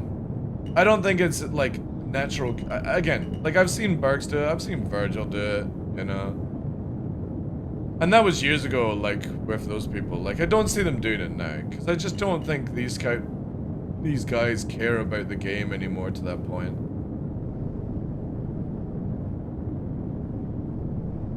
That's why whenever I PvP nowadays, I always go into the fight that everyone is better than me. Even though I can hold my own in the game, everyone is better than me, and if I lose a fight, it's 100% my mistake. Like the other day there, where we've got the sweaty and the alt and the arrow. It's clearly a fucking sweat alt. The way that they were behaving isn't your normal fucking routine. I get the 1v1 win at the beginning, they come back for the bounty, put me in prison, it's a GG at that point. If I wanted to avoid that shit, I could have just gone back to Grim Hex and gone to menu. But eventually down the line, you're not going to be able to do that. You're not going to be able to go to menu and just fucking escape all the time, so I would rather just take the loss and accept it. That's how the game's going to be. Until they change the fucking marker above your head kind of gameplay. And I hope CIG do. My take on like bounty hunting, it should show you where the person is within a 50-kilometer point, and then you have to do scanning and detective work to find where they are. And even then, it doesn't put a fucking god marker above somebody's head. You've got to maybe like FPS scan or whatever, you know. How's the Gladiator after the update? Dude, it's really good. I had to fly around the Gladiator. I fucking one-shot a fighter with it, which was amazing with a torpedo. It flies really well. It's heavily armored. It's good as stealth. Good as a bomber, missiles, whatever you want to do it. But it requires a gunner. Like, if you don't have a gunner on the Gladiator, I think there's better choices. It's the same with the Scorpius. The Scorpius, with a two-man team right now, is fucking deadly. It is so good. 2 Scorpiuses, 2 gunners is scary. Really fucking scary to go up against. Especially with ballistics. You can be disabled in a split second if you turn incorrectly. And they can be very, very stealthy. I mean, I'm average at best. I rage at myself more than the guy who killed me. I mean, sometimes, like, again, everyone has a bad day. I'm not gonna take it, you know what I mean, like with Avenger or any of the PvPers, right? Even Griefernet to an extent, right? Everyone has a bad day, and sometimes you're just gonna take your frustration out on people that don't deserve it, but you're gonna do it anyway because that's humanity for you, 101. You then sort of go, fuck, you know what, I kind of behave like a child, you know. But then you're like, can I be bothered to actually say sorry to a random person that I might actually not meet again, you know. I've had so many viewers come in, and they think that, like, for example, Stefan, if he's still in the channel, right? Stefan has been a long-term viewer with me. And literally on Monday, had a Barney, because I'm in a fucking mood. I'm literally showcasing the game that we're going to be playing. Joins the channel, doesn't realize that I'm showing off the game we're going to be playing. And we're in the Star Citizen category. I'm literally spending 5 minutes just to show the game. I say I'm showing the game, and we'll be back to Star Citizen. But the first thing is, doesn't come in and say hello in the channel, just go straight to, you're in the wrong category kind of thing. And that for me is just like, you know what I mean? If you're gonna come into any Twitch stream, the first thing you should always do is say hello. You should never go, oh, your audio sucks, or you're fucking lagging, or whatever. Just be like, hey, streamer, just to let you know, by the way, just noticed this, and they'd be like, oh yeah, we're doing this kind of thing, right? And then again, Stefan's back in. There's no fucking, like, no beef, nothing like that. But I've had people who do stuff like what Stefan's done, and they're literally fucking on other Discords being like, TheDarkLaw is a completely fucking cunt. I've left his Discord. The way he treats his viewerships is disgusting. I'm never going to fucking watch him again. And then 2 months later, they're dropping a follow and talking in my channel again. And it's like, yeah, this is why I'm not two-faced, and I will speak to you how I speak to my mother. That's how much respect I give every single human. I speak to my mother the same way as I speak to you. And if you can't tolerate somebody's opinion, that is on you, nothing to do with me. Because if you start acknowledging my opinion and take it to heart, then you started thinking about it where you actually believe what I was saying. And at that stage, you're still at fault. Just because you can't be bothered to press X and just fuck off, but you've got to have your opinion about it as well. Like yesterday, we had people on YouTube who couldn't handle the fact I was laughing at that Trump went into Venezuela and fucking took this guy. I don't give a shit about politics. I don't give a shit about the world. I don't give a shit about other people's countries or anything like that. I don't even give a shit about my own. Because it's full of humans, and humans are fucking toxic pieces of shit. But I found it funny just how everyone is freaking out about it. And people yesterday were calling me a Nazi for laughing about it. A fucking Nazi because I have the opinion and don't give a shit about everything. That because I found it funny this guy was kidnapped in his fucking bedroom with like Adidas sports suit on, that I'm on the level of a fucking person from World War II. Forward proximity alert. So again, this is where I will always be. If you react to what I say, you are just acknowledging my opinion. The best way to unacknowledge my opinion is to walk away and not say anything. Forward proximity alert. Hey Kate, how you doing? Harold as well, welcome in, dude. And it's simply that. I have never gone into a content creator stream and typed, "You're a toxic piece of shit," just because I didn't like what they were saying. I press X and go to another channel. And then I don't think about what they said. I go and try and find, like, a booba stream, right? A fucking beautiful woman with giant breasts that can occupy me for a few fucking hours, you know? Have I checked in on CTT? Dude, no. I am a content creator who I don't give a shit about CTT, right? Hope he's well, hope he's healthy, hope he's happy. That's it, right? I don't give a shit about any other drama. I will just use set drama to make a joke out of it because it entertains me. And if it entertains somebody else at the same time, awesome. But no, I purposely don't go and hunt the dude's channel or forums or anything like that. If it ends up in my DM box, we'll have a laugh about it. Just the same as laughing at the Trump thing. You know? Again, the way I look at it, it is not to say it, I condone it or anything like that, but I find it funny that you already have anime AI with fucking Trump going in. You know what I mean? This is what is hilarious to me with the whole situation. So now let's go to react. Is you start getting Dr. Disrespect doing this fucking shit, you know? And I think people need to lighten up a lot more and understand that you can have jokes, you can have memes, and it's the same as, like, you can also be joking in a way with racism. It doesn't mean that you're racist, it just means you see the funny side in certain things. And humanity's lost this for some reason. Like everything now, everyone is super sensitive.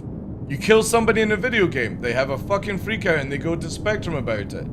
You're a top PvPer and somebody kills you, you have a freak out on stream about it. Because your fucking ego is cashing checks your body can't carry.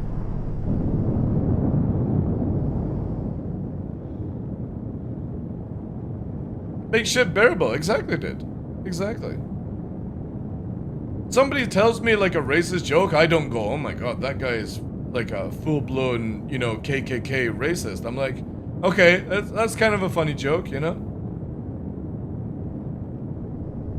A little bit of dark humor. I said one yesterday, you know? Again, as in a joke chat, before you freak out, you know? Dark humor is funny. You don't have to take it seriously.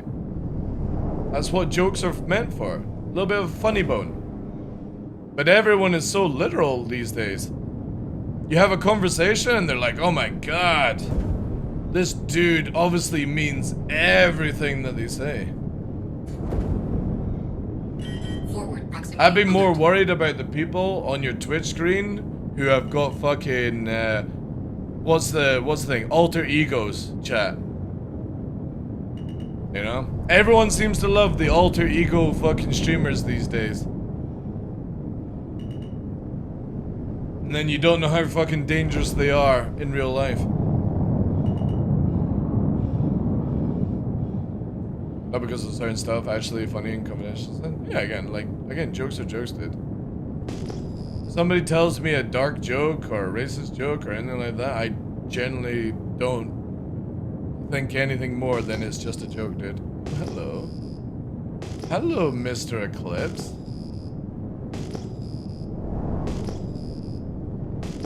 In nav mode it might be as well, especially with a 7.1 EM.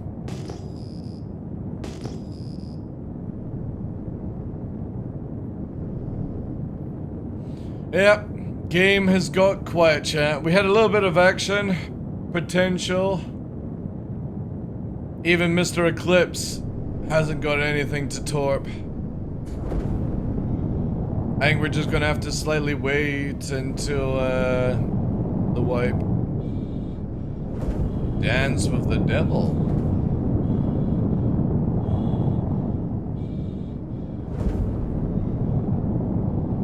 I'm running for the past like 2 weeks, Rabbit. I've been running full A-class stealth. It's not the choice I would recommend to people. And the armament is 4 Dominators size 2 and 4 Arrows size 1. So you have IR and EM combined, because it's more of just like deterrent or maybe a final strike. Then I am going with 2 size 3 Shredders and 2... I think they're size 1 Buzzes, which are the Shredder version at size 1. I think it's Buzzsaw or it's something else. So full ballistics, and then obviously the different sizes of missiles for different type of thing.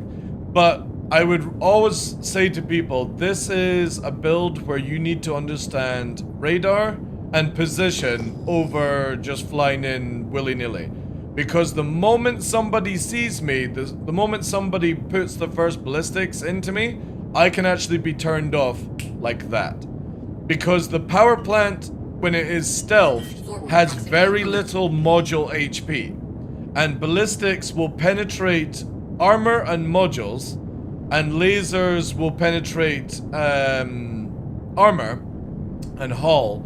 So as soon as your hull goes to 0, your power plant will turn off. But ballistics have a high chance of turning off your modules.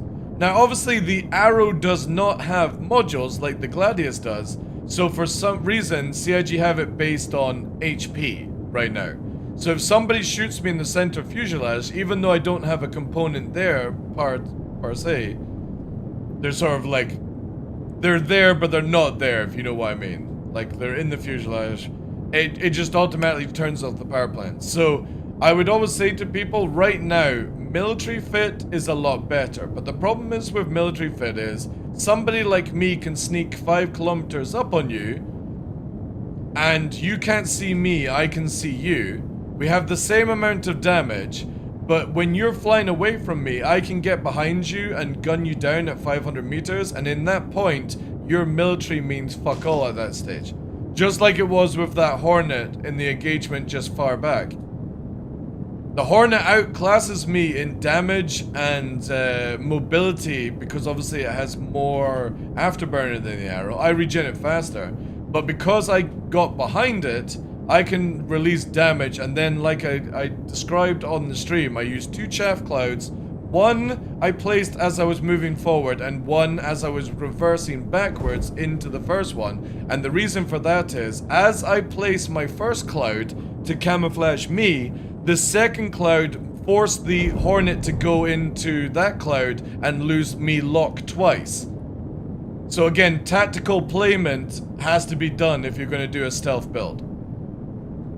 So again, I use 1 chaff cloud to camouflage me, and the second cloud I pushed forward with and dropped it as I reversed into the first one, because I wanted the Hornet to shoot at me and lose target lock. At that point, I regened my afterburner to get back behind and finish off.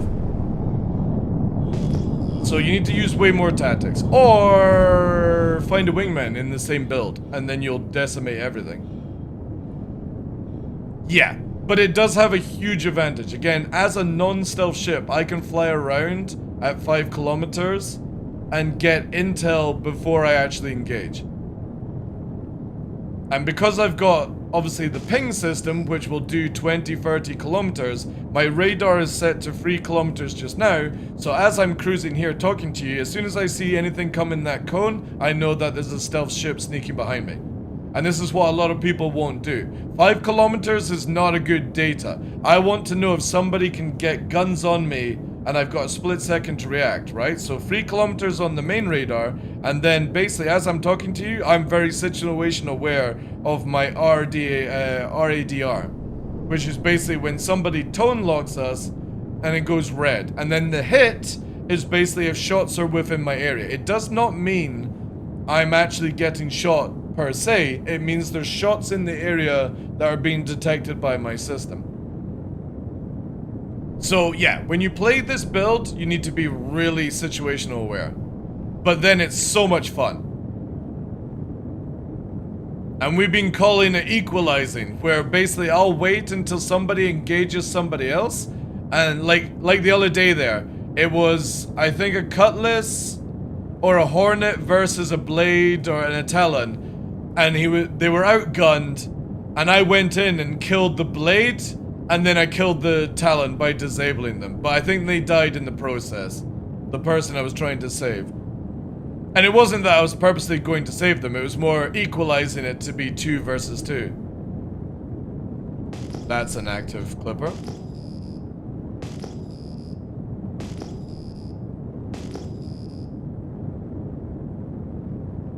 Oh yeah, even a military power plant can go like that.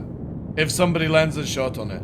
I would say you can do stealth build with a military power plant to give you a little bit of an advantage, but I like the idea that it lowers it down to where you can't see me more than if you put a military power plant on this build, it's like, it adds like an extra K of targeting range.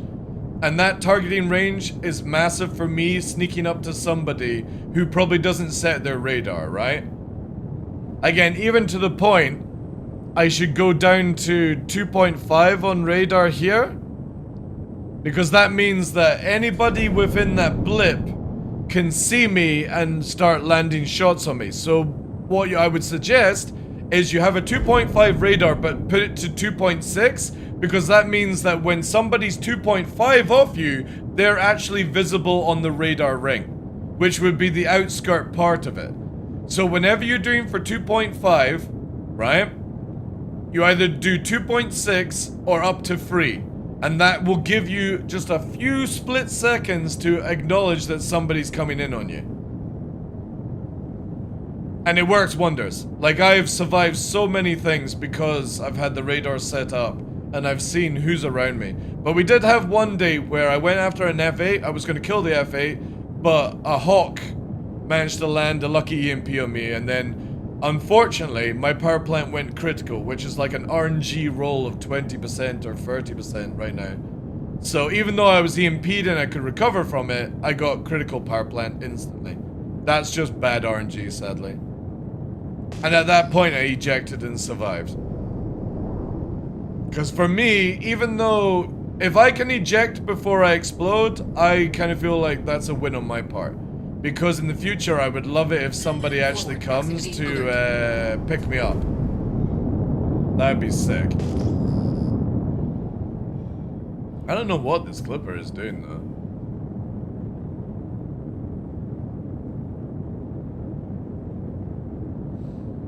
But I would imagine all of this will change this year. CIG will probably do some more engineering stuff. But again, what I like about this is like here, this clipper cannot see me right now. Long as I stay 5 kilometers, it can't see me.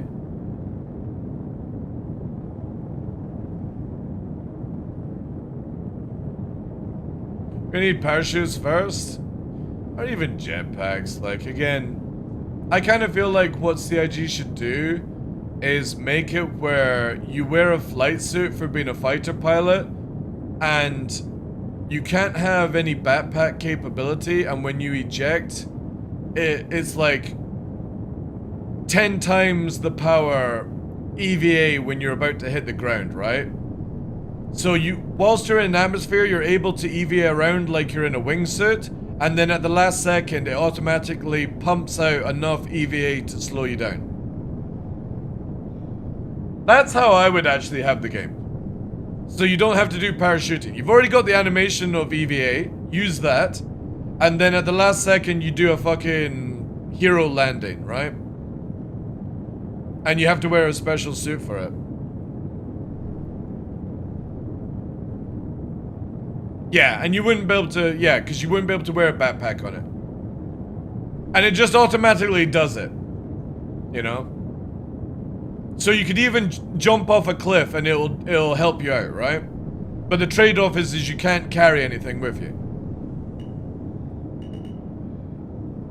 So if you were, you literally would never use it as somebody going on the ground. Because you make it 0 armor as well. You can't put armor on it. You can't use armor. And it just basically saves you from dying from the ground. That's it. No, again, it's just adding too much sideways. You already have an animation for EVA, right?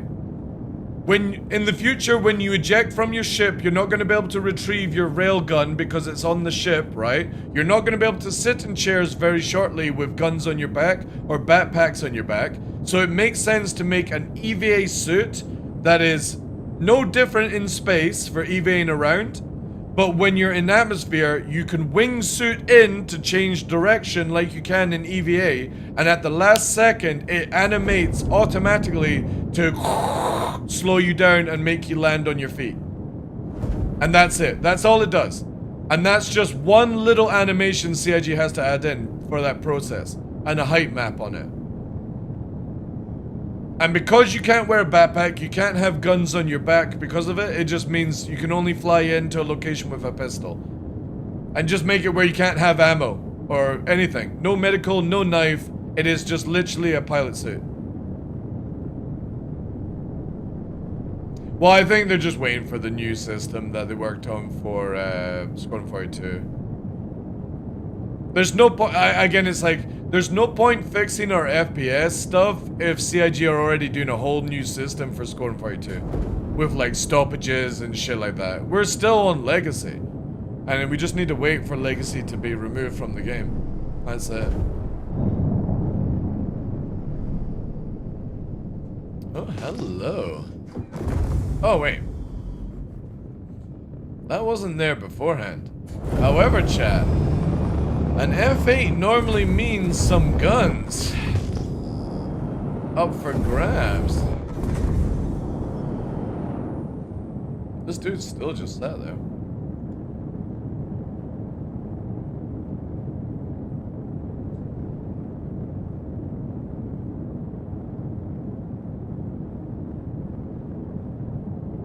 Well, again, I don't think you should be allowed to, I personally like the idea that you shouldn't be able to lie down or get into any chair with a backpack on, you know?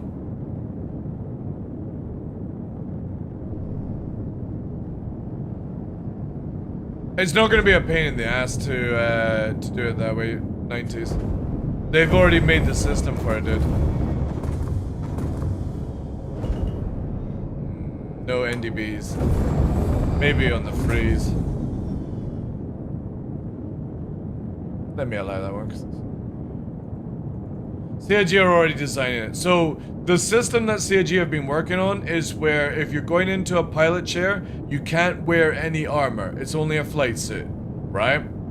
They've not confirmed yet if it will be light armor. But the plan is no chair, so nobody in a gunner, nobody in a drop chair, nobody in a pilot chair will be able to sit down soon with a backpack and a weapon on your shoulder. You will have to get, like, basically hold it or stow it. So you're not going to be able to sit in any chairs. So when you're in a drop seat, for example, you're going to have your gun at the side. You're not going to be able to sit in the chair. That is going over realistic. I'm fine, personally,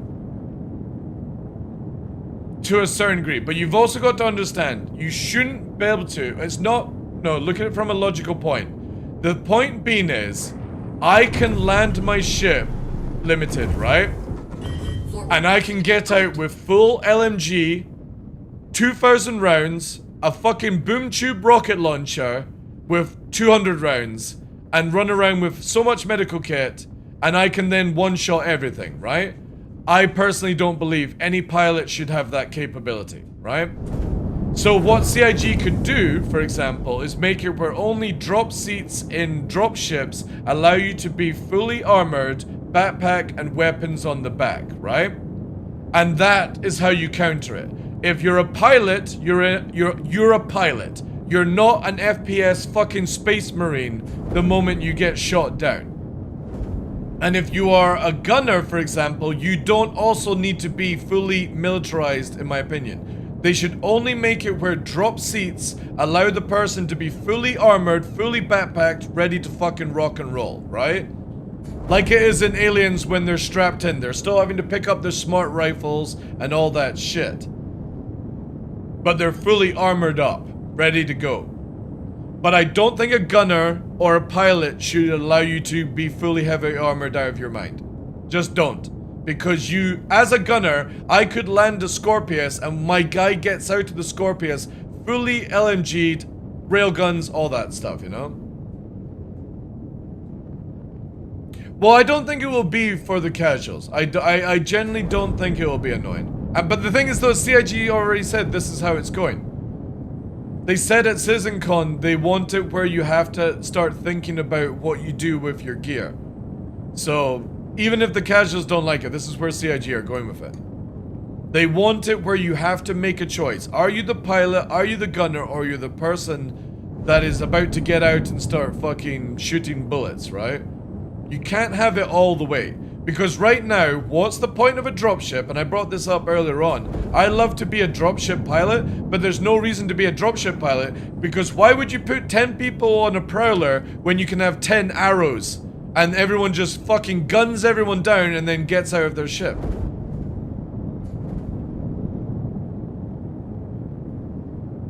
This will not be well received. It also affects other game systems, insurance for your armor, guns, stuff like that. Yeah, but what's the problem with that? We are a citizen in Star Citizen, not Master Chief. That's a good way of looking at it. Again, I think it's a fantastic idea. I know most people won't like it, but I'm pro CIG do this. I am sick to death of, look at this way, chat. I am flying around in a stealth arrow with full armor, with a fucking gun strapped to my back, and a backpack to pick up all these things. It's not healthy to have that game, right? Because it breaks it. Again, why would you have 10 people in a dropship instead of bringing 10 arrows with railguns? Or boom tubes. Oh, I eject? Boom tube. Oh, I'm on the ground, I lost my ship. Boom tube. I'm running around with all this kit. I even think to the point CIG needs to put the weight on ammo up massively. I am sick and tired of seeing people with, and again, I hold my hand up of, I've done it as well. I'm sick and tired of people, including myself, running around with a pulverizer with 4,000 rounds. Like, what the fuck, man? And a boom tube with like 100 fucking RPG rounds in your asshole. It's crazy. It's absolutely crazy. You should not be carrying that amount of fucking armament.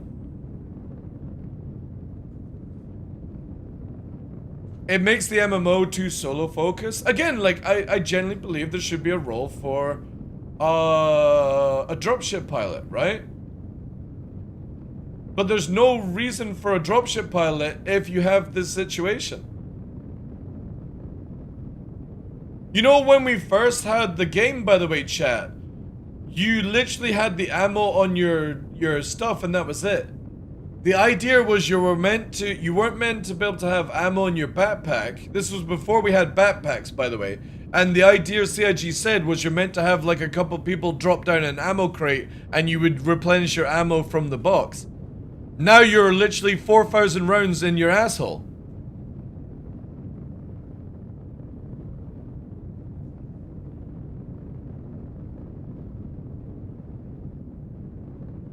But we'll see. We'll see where they go. You know what I mean? They might make it where only military fighters allow it. But again, you're still going to have to put your backpack in the storage area of your ship. You're not going to be able to sit down with a backpack on. In a ship anyway. They want it set up this way. Because again, they've got locker systems and all that jazz, right? Oh yeah. But again, let's not debate about the current FPS system, chat, right? Because it's legacy. It's been here since 2013, just to let you guys know that. Let's wait and see what the new stuff that they built for Squadron 42 is all about before we bring in FPS and hit reg and all that shit. We know it's bad. Let's wait for the new systems, the new flight model, the new FPS system before we do any judgment on it. We know it's shit.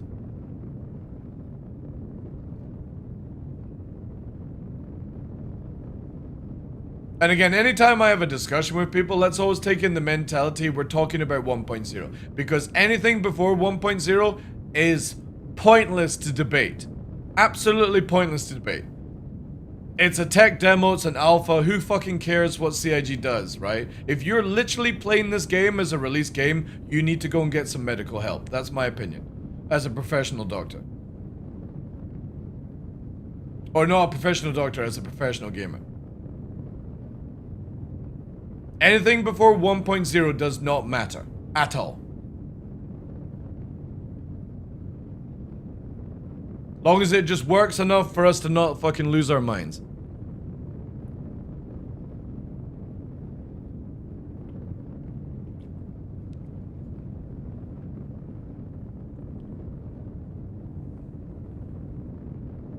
Yeah, ships already have that though. Response. Not all fighters have big space. They've only got it temporary in right now just so you've got a little storage stuff. But like, look for example, the Wolf doesn't have any storage. It's got like the ability to put some ammo and some cans, but you won't be able to put a full armor set inside it. Same with the Arrows, same with the Gladius. All these ship sizes go down. The only one that can actually carry a box is, funny enough, a Hornet Mark II.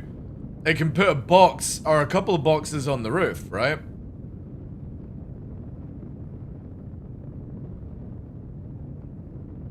The mythical 1. Well, again, there's no point talking about like, oh, let's get this sorted out for 4.5. Like, as much as I would love to have a rant about CIG, you have to be logical. If CIG are building new things that get rid of the old problems from Legacy, you can't want Legacy to be fixed and not be patient enough to wait for the new stuff. That makes no sense to me. Why would you waste development time when people are building things? And all the ships are designed around where you have to be placing things around, not just carrying them on your back. Again, you have to look at it from this point of view. If you're going to have a Prowler with 8 people ready to be deployed, and they're fully kitted out, why would you bring a Prowler with a gunner, so 2 people on board, that's 10 people on a Prowler, instead of 10 Gladius? And everyone has an LMG and everyone has a railgun strapped to their back. What the fuck is the point in the Prowler at that stage? What the point is the point in the Valkyrie? Or any of these ships, the TAC, all these things. They lose massive amount of gameplay capability because everyone is a fucking Terminator that ejects out of a pilot chair. Oh, we're at Hathor. I'm gonna climb out of my Gladius, and everyone does it, even myself. Everyone climbs out and you've got a fucking full set of armor on your back. How many people at Hathor, when their troops on the ground are struggling, would generally climb out of their pilot seat if they didn't have any fucking armor or railguns on their back? And that's what you have to look at it from a tactical point of view in the game, right? Is nobody would climb out of their fighter in an undersuit, a flight suit, with a fucking pistol to try and take on a full dude in armor, minigun, LMG kind of situation. You will get minced before you even react. And that's how it should be, where you'd be like, we've lost the hull, bring troopers in with a Prowler or a Valkyrie, right? Yes, and again, as Sofa brings up, what's the point of having people on the ground when I can do this in a fighter? It's lucky that we have boom tubes just now to deal with that shit, but again, the problem is the person who gets out of the pilot chair has a fucking boom tube and an LMG. Or like one of my guys called Gregory in my org, he runs around with 2 LMGs on his back because he can't be fucked to reload. So he uses one LMG to gun you down, and then he fucking casts it aside and grabs the other. He's like the Equalizer Arnold Schwarzenegger with 2 fucking railguns strapped to his arms coming out of the woodwork. I'm sorry, but that person shouldn't be able to climb out of a fucking pilot chair. So I see that as a massive balance check to this game. You have to start promoting trooper gameplay and land vehicles. There's no point having these amazing locations and Genesis and the fucking Architect or whatever it's fucking called, creating new places for us to go on a daily, weekly basis that CIG are designing right now. There's no point in any of this if nobody wants to fucking go on the ground. Because it's janky, because of legacy, and secondly, everyone's a fucking Terminator. It's super boring, guys. You gotta see it even from a casual mindset. You should not be landing in a war zone in your fucking 300i BMW with M60 strapped to it, and you get out the pilot chair and you've got fucking shoulder mounted machine guns and you're calling yourself fucking War Machine. Oh, I've got 22,000 fucking rounds stuffed up my asshole. The piping goes straight in. It's belt fed from my ass, you know? CIG are aware of this, 90s. You need to stop, dude. CIG are fully aware because they've already discussed this 2 years ago at SitCon. They already said it, dude. You have to just fucking open up your ears sometimes and listen. They've already said they are making it where you can't be a pilot with full armor on. They are making flight suits to give you G-forces and stuff like that over it. Because that's the initial design. And eventually down the line, you will not be able to get into a chair with a backpack or a gun on your shoulder. You'll only be able to get in with a sidearm. But you will be able to get into a turret seat with heavy armor. You just won't be able to get out of that seat fully fucking ready to rock. Is at 75%. Oh my god, we've been floating around. We've got 75%. Oh my god, it's only been 4 hours and I've only lost 25%, chat. This is where I keep saying this to Yogi, and I really wish CIG would fucking get on page with this. Take away this stupid afterburner capacitor fucking mana bar from this game and make it where we use hydrogen fuel to afterburner around. And the more you use afterburner, the more it goes down forcing refueling gameplay.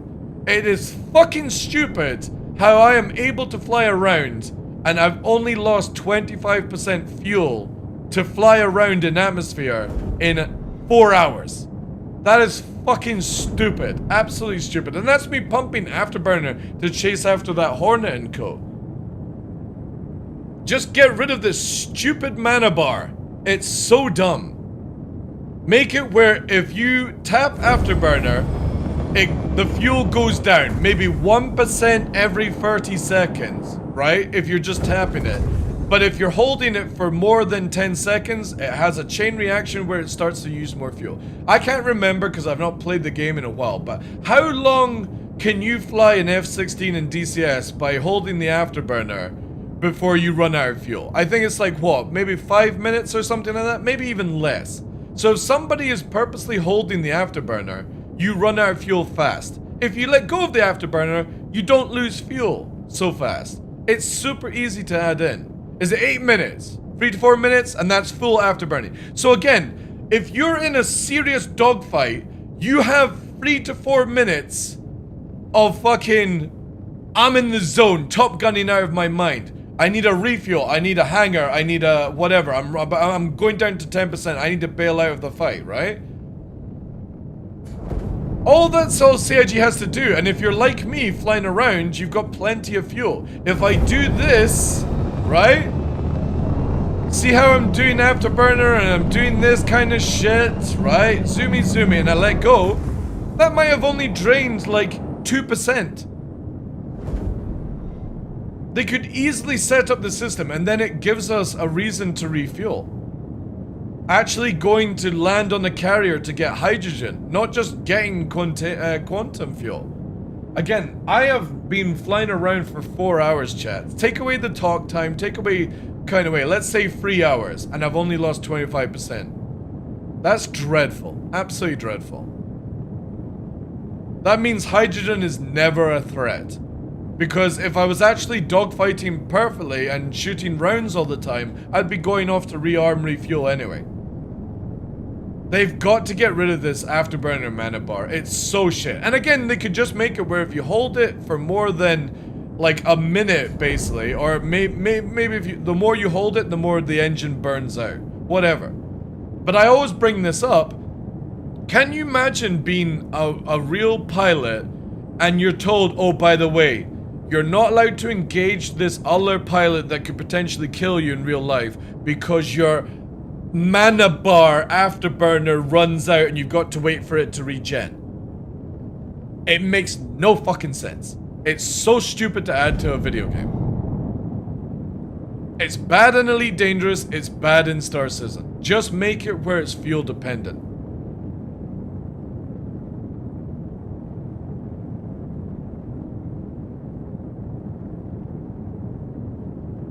No extra piloting. So 8 minutes in an F-16. And that's with no extra fuel. There we go, chat. That's a fucking shit ton of time to afterburner around.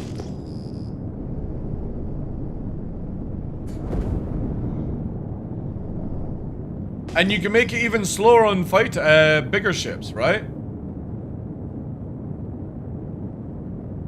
Because it's not often you're fucking afterburning left, right, and center in those things.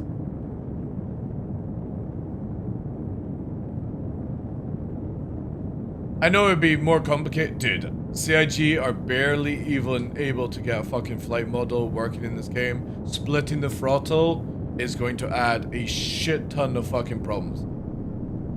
And also, splitting the throttle is not actually that tactically good. That's just movie shit. Like, in the F-18 you can split the throttle. In the F-14 you can split the throttle. It's not a good tactic to use. It requires a shit ton of fucking judgment, not like Tom Cruise just pulling the fucking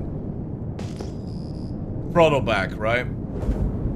That's why they developed vector thrustering.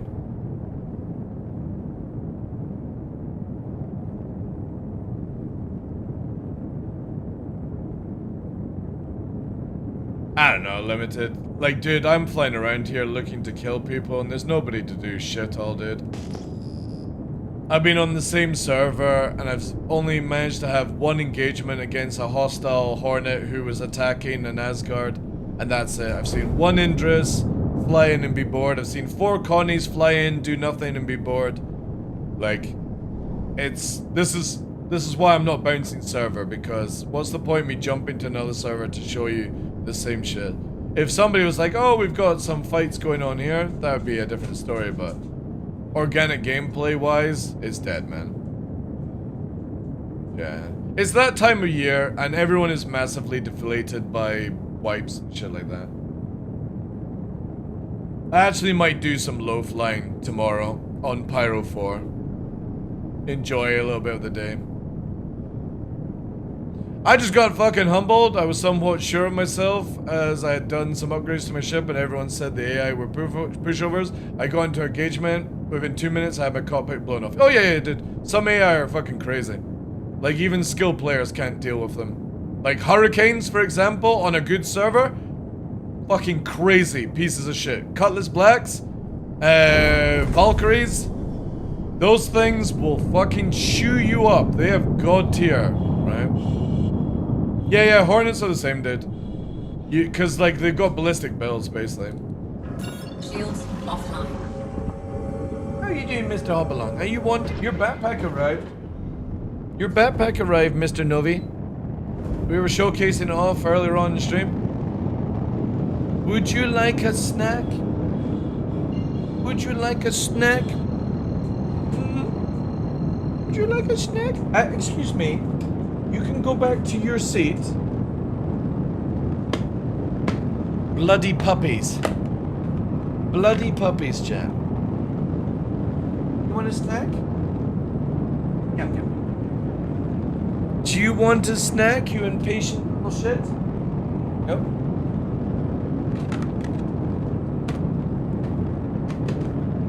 Am I supposed to continue with Mercenary Crest as if they're killing the AI?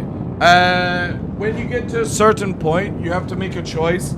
Do I keep going for the lower tier missions that are easy and I can just get them over and done with? Or do I invest in a bigger ship and maybe still lose? My response is do the easier ones and just keep making money.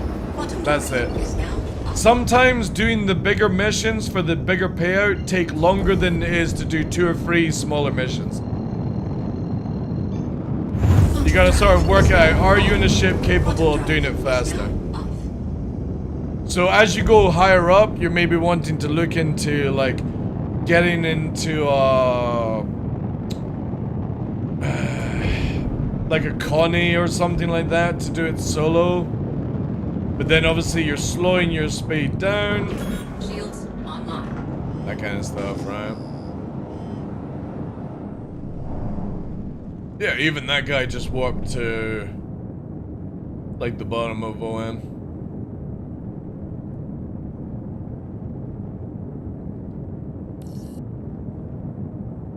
Also, I really wish CIG would make it where radar doesn't reset as you're warping. I am so tired of having to set up MFDs in every panel to your liking.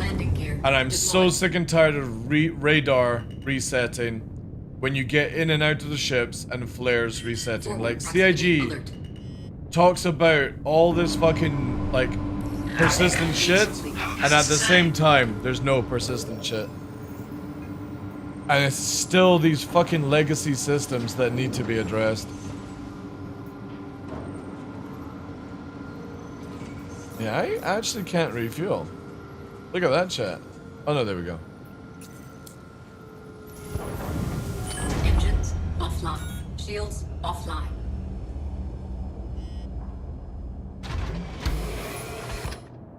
Persistent junk, yeah. Well, I mean, yesterday we did come across a random box with food and water in it, which served me well. Not bad for a rolling land.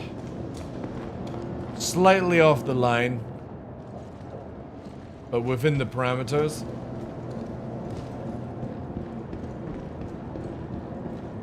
I think that was the only time. Funny enough, we're actually going to eat one of those foods that we collected yesterday. Some generous mad lad also donated me 50 million. Oh yeah, people do that, dude. Like, you know, the best thing to do is just try everything right now whilst there's no consequences and you don't care, and then yeah, get ready for the wipe with a bit more experience. 100 mil and 50 mil. Watch that people don't do over, I think it's what, 2 billion?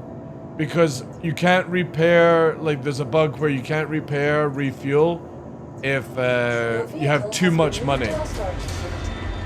I have, if anybody's wanting to clean out their accounts, I have an account called this in chat. You can gladly send the money to that account if you want less money. I don't have it even set up. It's not even created a character. So when you send the money to that character, it gets deleted. It literally deletes money if you send it to Rex Lupus. So you won't get any trouble with CIG. It just gets lost to the void. Yeah, voided, yeah.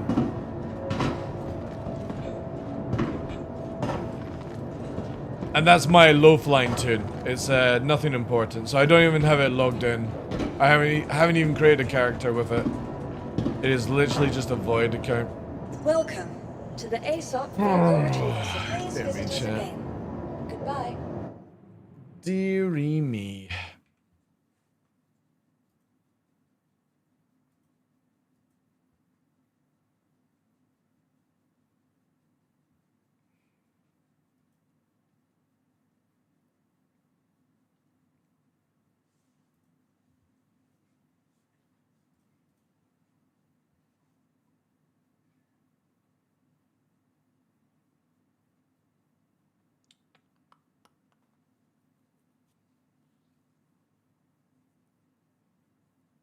Also, thank you to everyone lurking over on Kick, YouTube. Appreciate that, guys. Thank you so much. Again, I'm so sorry that there's just nothing to do. No content to showcase.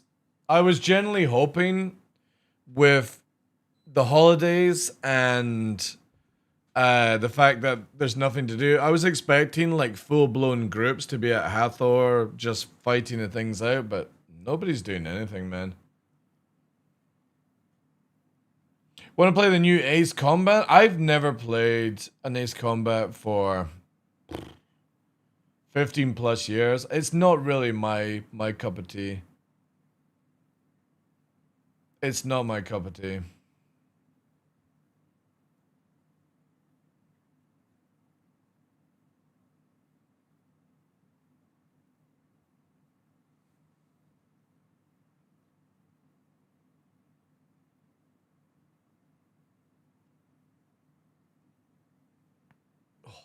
That was good.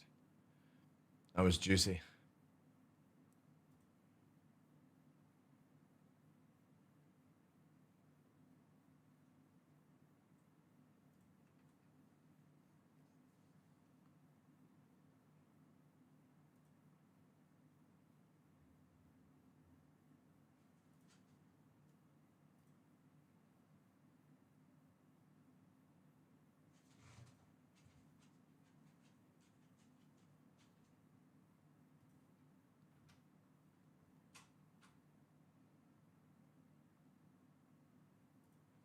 How far are we through game partner? Oh my god, chat. We're nearly up to 2,000 hours on YouTube. We only need 2,000 more and we'll be able to get partner again back on YouTube. To be honest, I might actually not even do that. I generally don't think I would ever earn enough money to get the monthly thing anyway. I might just not bother with that. YouTube seems to be in a weird place.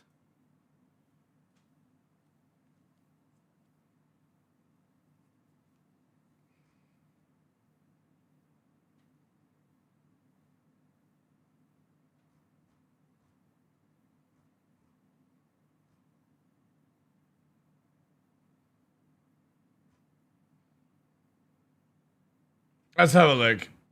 I'm interested, chat, since you put it down. Peggy 12.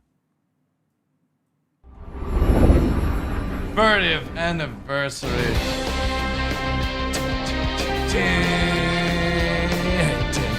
2006, holy shit. God damn.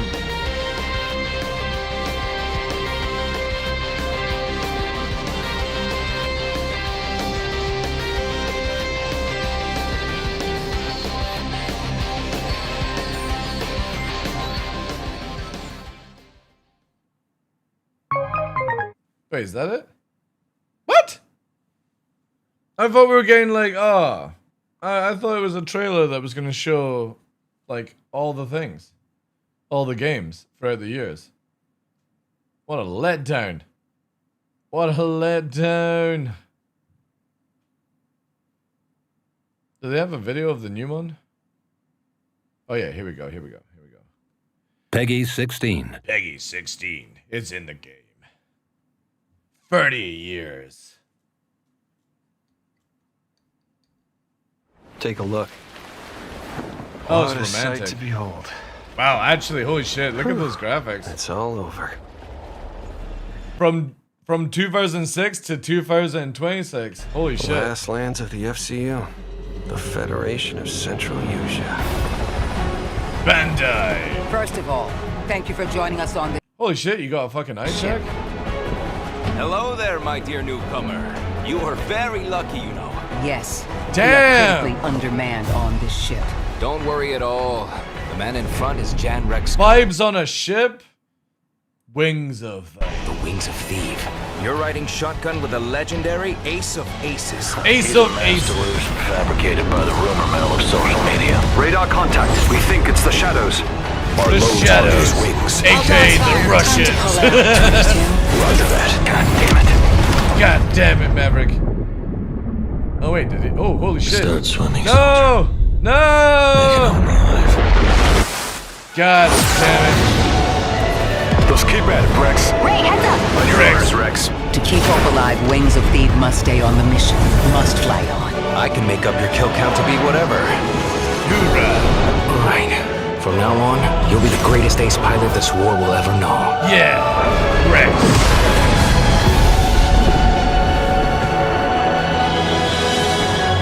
Doesn't really give much gameplay, if any. Again, it's the goofy flying in Aces of Combat I just can never deal with. The fact that, like, ships can, like, stop in midair and just 180 and turn around, you know. Peggy 16.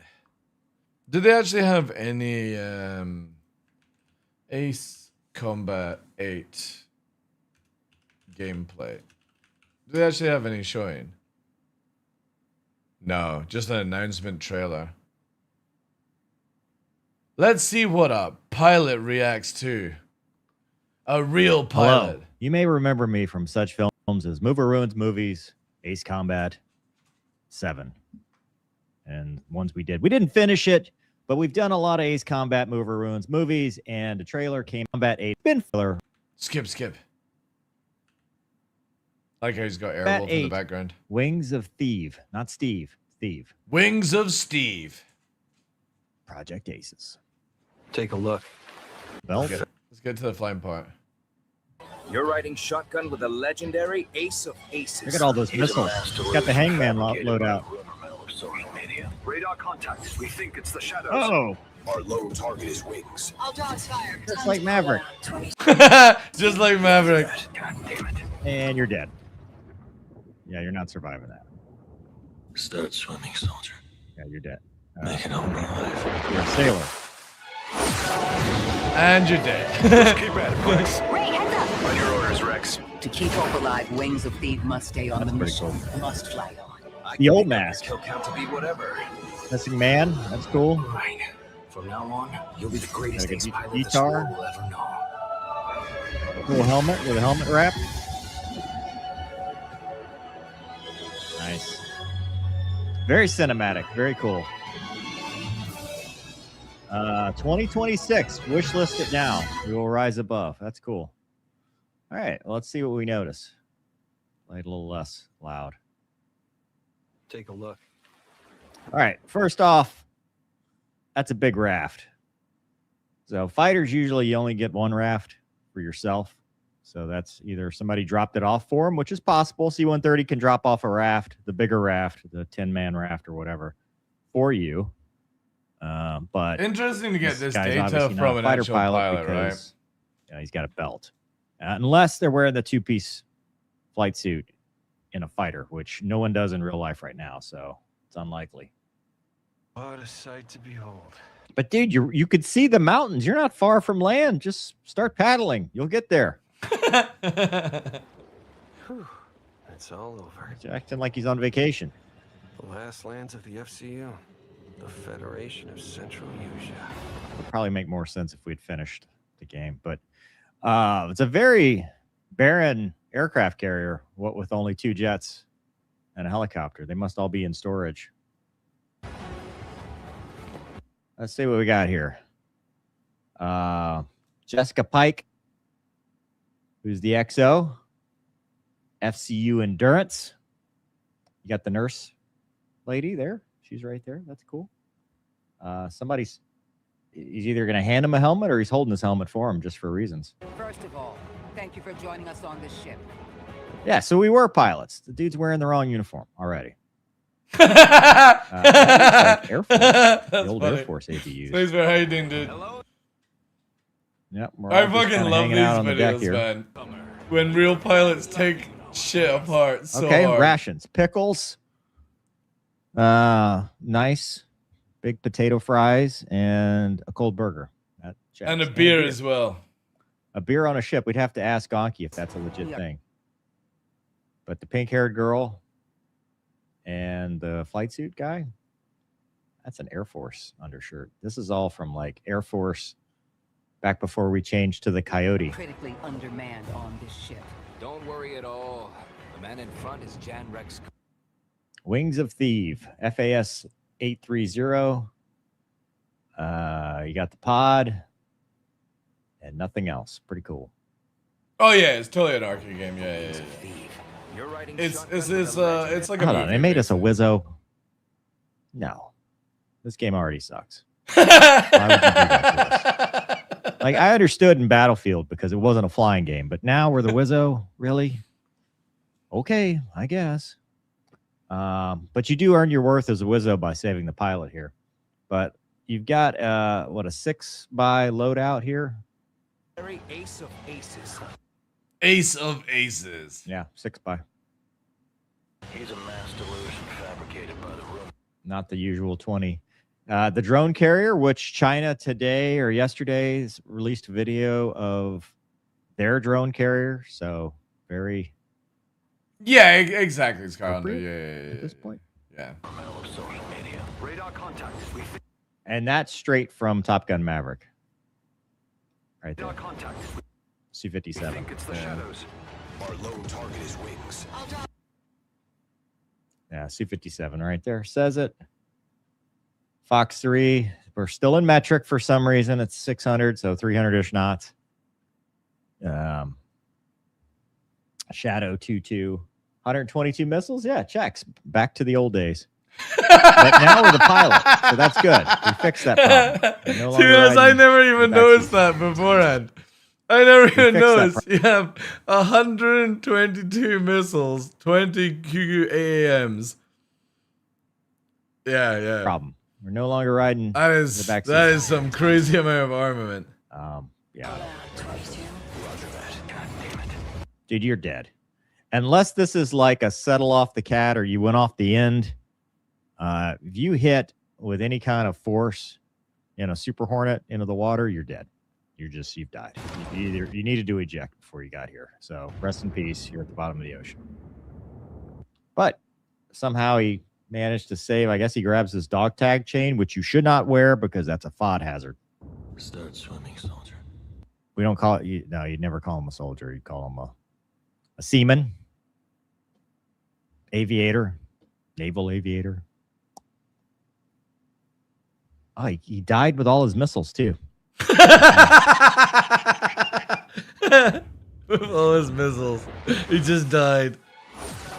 We got to swim back to shore. This part's cool. The mask, that mask has been obsolete for a really long time. I know some guys may still wear it because it fits your face better, but they might not have legal reasons to be allowed to use it. That's why I think. That's just cool footage. Nobody has Jahimics either. His call sign is Noise. I bet he jibber jabbers the whole time, just like that other dude. Your kill count to be whatever. Missing man. Right. From now on. A guitar. Basketball goal. Yeah. Who are these people? You'll be the greatest ace pilot this war will ever know. I mean, it's cool. I'm looking forward to seeing the rest. I love this guy's fun to ruin like the other one. It's exciting stuff. Like it's literally disintegrates Top Gun. Like when he's watching like the Top Gun like ending and stuff like that, he takes it apart so hard. Oh, full server, is it? Wow, expats on an 80 out of 700. Like, holy shit. That is fucking crazy, man. Also, it's an alternative history. Oh yeah, because again, like, you gotta remember that whenever you're making a game like Aces of Combat, you can't just full-blown copy military stuff in video games. You know that you're also, what was it with medical? You're not allowed to use, when you're doing anything with medical, you're not allowed to, you've got to make it like green and stuff because red medical signs. What was it again? Like, you're not allowed to use it at all. So whenever you've got games, it's always a green medic sign and stuff. I can't remember the reason for that.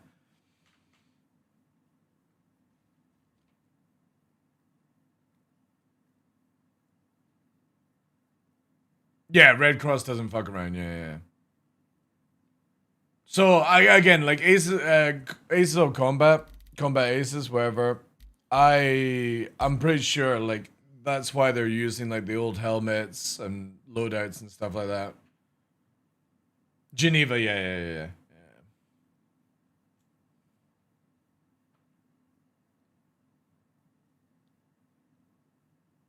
But obviously, that's what it used to be, right? You just used to be Red Crosses fucking everywhere. And now it's like, I think each country has a different way of doing it, right?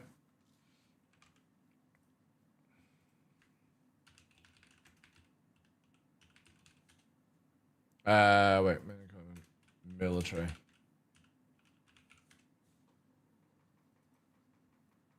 Yeah. So there you are. Like, you're allowed this RL, but in video games, you're not. You've got to change that to a green cross or something else.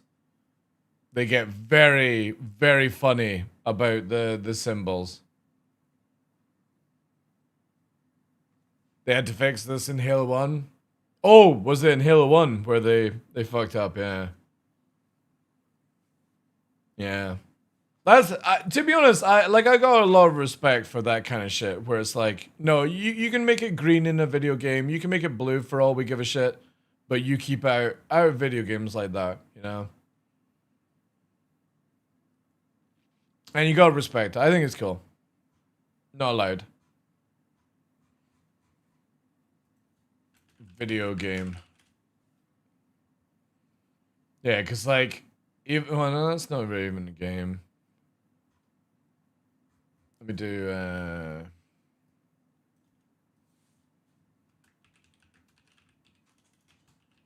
yeah, military video game Red Cross.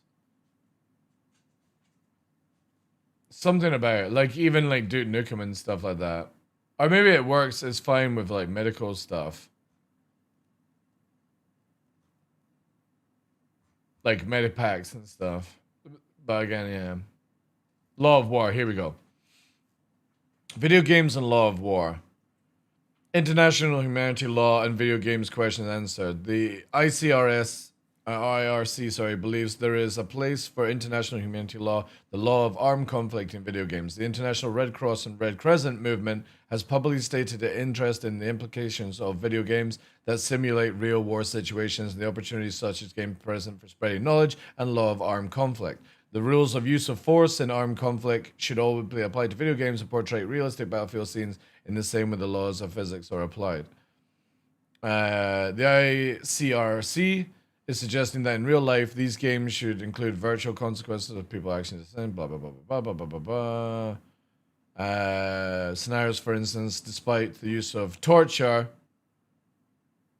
particularly into interrogation, deliberate attacks on civilians. Yeah, you don't really see that, actually. I have to say, like, I can't recall video games recently where you see deliberate attacks on civilians. The killing of prisoners or wounded, attacks on medical personnel. That's why, like, again, in Star Citizen, people freak out about this. They're like, oh, if you see a medical ship, you shouldn't shoot it. But at the same point, my reply to that is CIG gave it guns or weapon systems, and two, they make it where it's a respawn point for your opposition team, right? I would be quite happy to never shoot a medical ship in Star Citizen if they remove the weapon systems and they remove the spawn point on it, and then that would be fine. I think it was a Call of Duty airport last scene. I generally can't recall any video game that's shown in military deliberate attacks on civilians. I can't recall anything that's shown that in a long time. Yeah, but Grizzle, what we're talking about is people freak out when they're in a medical ship and you attack them, right? They're going with the same thing that we're discussing right now, is that in video games you're not allowed to have it where attack on medical personnel because obviously that is against Geneva, but also it's a war crime. But in Star Citizen, people want to have that, but I'm pointing out that ships also have weapons, And I've never seen an ambulance fucking turn up on a fucking battlefield, or like a Black Hawk, a medical Black Hawk, fucking spewing out fucking rockets, you know? I don't even think in real life wars these days really respect medical vehicles. I would disagree with that, to be honest. It's been a long, long time since I've ever heard of a medical chopper being fucking shot down in a front line. You know? A very, very long time.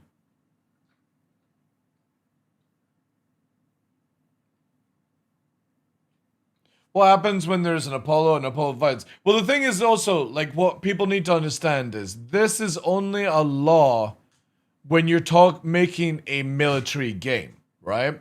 You don't need to have these laws from the ICRC if you're doing 40K, for example, or Star Citizen, or Doom, or Quake, or anything like that, right? Because they're not based off real life military, you know?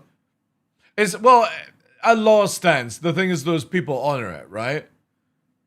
And people frown upon it. So it kind of is a law if you think about it. Like, you're not going to get in severe fucking trouble, but you're going to have, you know, the typical, you shouldn't be doing it kind of thing, right? There is no law. Well, again, it's based off only real video games and law of war, right?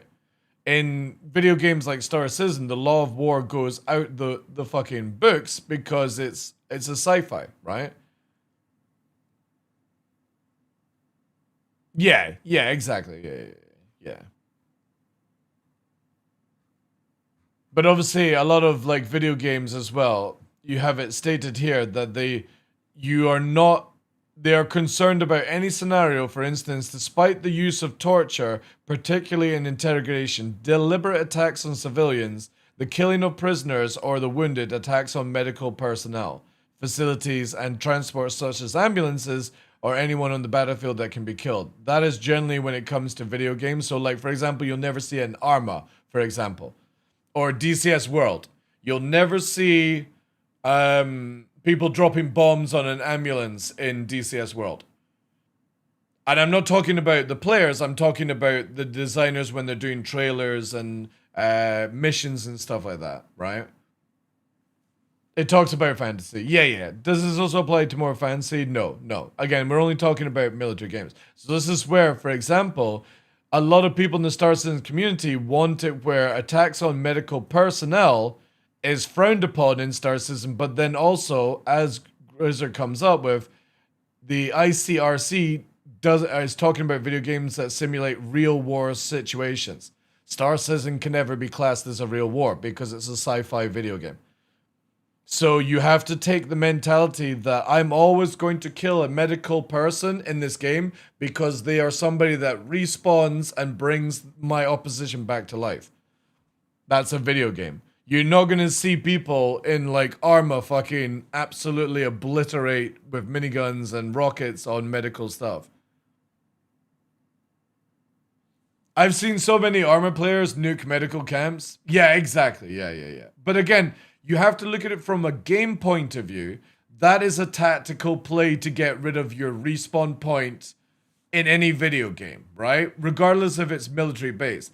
They're talking about if you're to make a story around, like, say, for example, you have Arma, the campaign game, right? The storyline game, single player, whatever you want to call it. You are not allowed to have any scenario, or it's frowned upon, right? Where you see, like, a medical Chinook is shot down, right? You'll never see that because the fucking ICRC go fucking nuts on that shit. But they don't care about if a player does it, right? It's only if the company advertises it. That's why in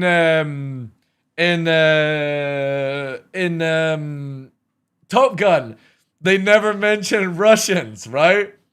They never mention Russians.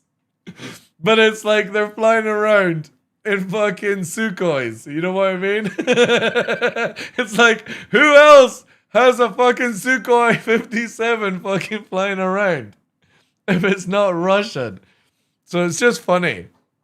Because also, if I remember correctly, the MiG-29s in Top Gun are not MiG-29s. They are, what are they called? The very first Top Gun movie. They're not, is it the F5? Yeah, is that, I can't remember what that one's called. But again, they call it the MiG-29, right?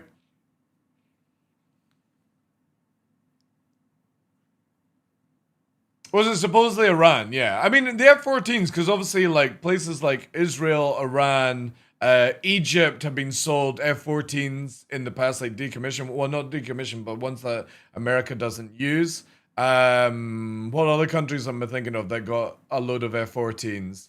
A lot of countries have got F-16s as well. You know that in America, you can now go and fly an F-16 because there's a company that offers civilian flying in F-16s, which is fucking sick if you've got the money.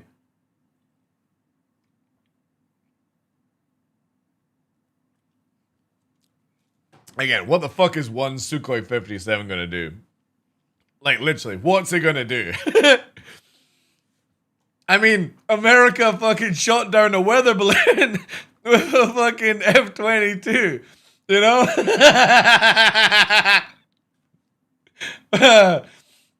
A fucking spy drone weather balloon. What the fuck is one Sukhoi gonna do? Like, and I bet you the country that Russia sold the Sukhoi to probably doesn't even know how to fucking read Russian. Yeah, its first confirmed kill was a balloon. Yeah. It's funny as fuck, man. That guy must have, like, he's gone, like, from a cool sign to probably, like, his call sign is washout or something, you know? And it's not his fault, right? If you're told to fucking shoot down something, you're ordered to do so. But at the same time, imagine your first confirmed kill in the plane is a fucking balloon. Do you think on the side of his plane, instead of like a kill marker, it's a fucking red balloon or a white balloon that they painted on the side of it? Because I don't think they do that now in the military. Where back in like World War II, they would 1 and 2, they put the fucking how many you've killed, right? Confirmed kills. It would be so funny if for a joke on that F-22 they put a fucking balloon as the kill, you know? Oh man. Anyway, again, like this is where, like, for example, you can do it in modern day war games, even if it's a little bit fictional, but, or like fantasy, for example, but yeah. It's only simulated in war, right? With the Red Cross and stuff. So this is where, again, I think CIG actually honors this, right? Star Citizen, what's it called? Apollo? I don't think the Apollo had, excuse me guys, got hiccups, has anything on it. No. I'm pretty sure CIG were good and didn't put any crosses of any kind on their, oh no, they do. Holy shit. It's, I suppose they get away with it. It's not really red and it's not really a cross.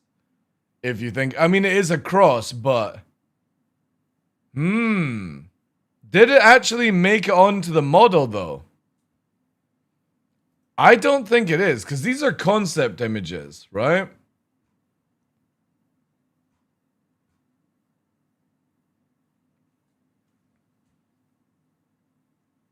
It's not actually, it's a diagonal cross, yeah. But the thing is, though, is again, it's a fantasy sci-fi game, so they can get away with it.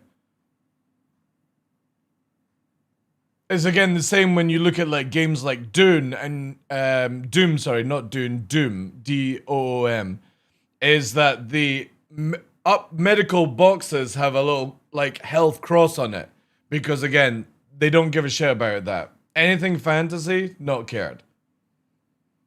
But it'd be interesting if that is actually on the ship, even though it's like an overlapping cross. But CIG have just slightly, they've done it like just slightly less red here and it's white there. It's a white X, not a cross. Yeah. So again, CIG have been very good with it. I don't think the Cutlass Red has anything like that.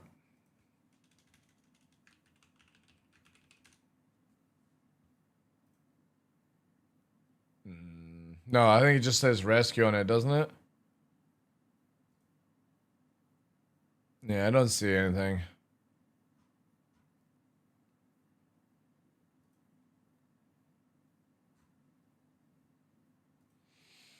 Ah, dear, ah, dear.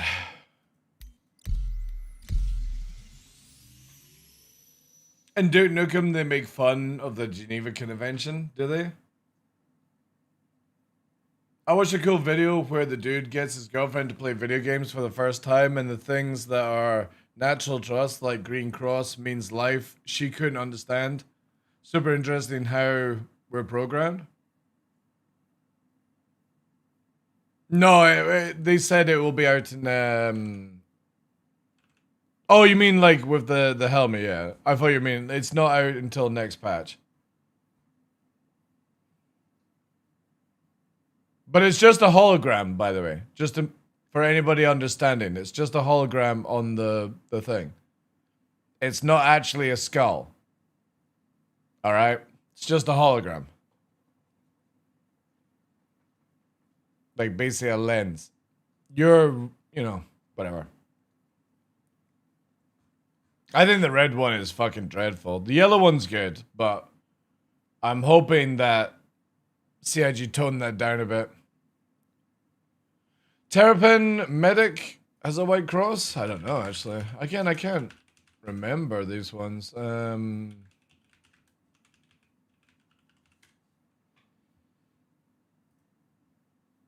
Like the actual skins on it. No, it's got... oh god, what is a six-sider? Oh, god, I can't remember what a six-side. They don't have a cross. They've got a six-side thing. Not a hexagon. It's a... fuck. Can't remember. Yeah, it's got like the little medical cross over it though. So CIG have gone with like... it's like an overlapping cross, basically. They seem to have gone with their medical response here. Let me see if they got any images. Yeah, so again there, like sideways cross. It's a cross, not a... or a sideways cross, sorry, I should call it. Do you have anything else, actually? No. I mean, that's sort of, but that's concept a little bit. But also, it's not red. It's white, then black, cut through that. Yeah, I think CIG have been very careful in how they've done medical. I can't see anything that would trigger anyone. Because again, the medical devices are the old school England emblem on this. You can even see it. Basically, it comes out in a cross and then it has like the wide parts on it. Sometimes they're used on medals and stuff. I can't remember what that... like the is it the Crusade Cross? No, it's not the Crusade Cross. But that's what it looks like on these medical pens here, right? You've got the cross and then you've got the little bits on the side. I can't remember what that one's called. I always assemble it as like Crusade Cross.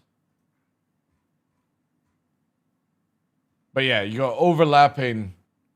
It's like a band-aid basically. CIG did it clever, I think. You can't... again, they wouldn't even give a shit because it's George Cross, that's it. Thank you so much. They don't because it's a sci-fi game, Geneva wouldn't give a shit. You can have red. But I think CIG have done it very tactically. 2 dots, a little bandage going over. I like it. Like there's multiple variations, right? George Cross, then you've got, you know, on the medical tool, it's sideways here instead of being over. The vehicles, for example, have it built in. Where was the image of the vehicles I had? Yeah, here. So again, like over the overlapping cross, you've got here where it's not like it's an offset cross as well, but it's not red. It just shows you that CIG really doesn't really have a standard when it comes to medical. It's more what the company wants to use, right? So that's how they've got sort of like this one going for the Ursa, but the Apollo is different. The Pisces, I can't recall. The Pisces is a straight cross there, but it's in black or gray. Cutlass Red, I can't remember if it's got anything on it. There's like no standard, it's just all off. Medipen has a German Luftwaffe sign? No, that's more like the George Cross did.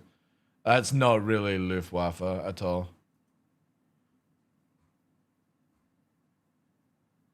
And then the medical tool here. See there, the overlapping cross. I actually like this one the best. I kind of think that CIG should have kept that as a standard for all medical.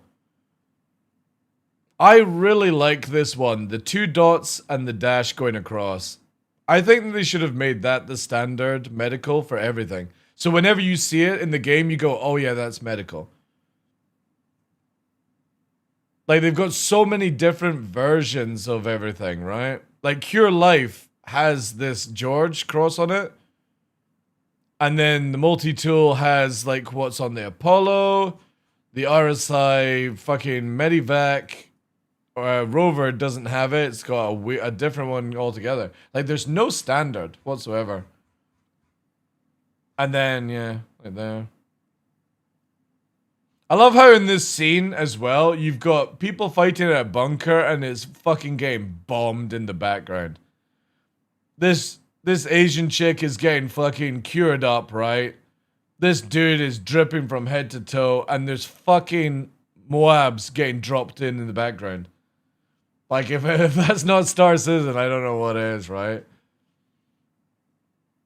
New Razer product? Is this their meme? Somebody was telling me about. Wasn't this?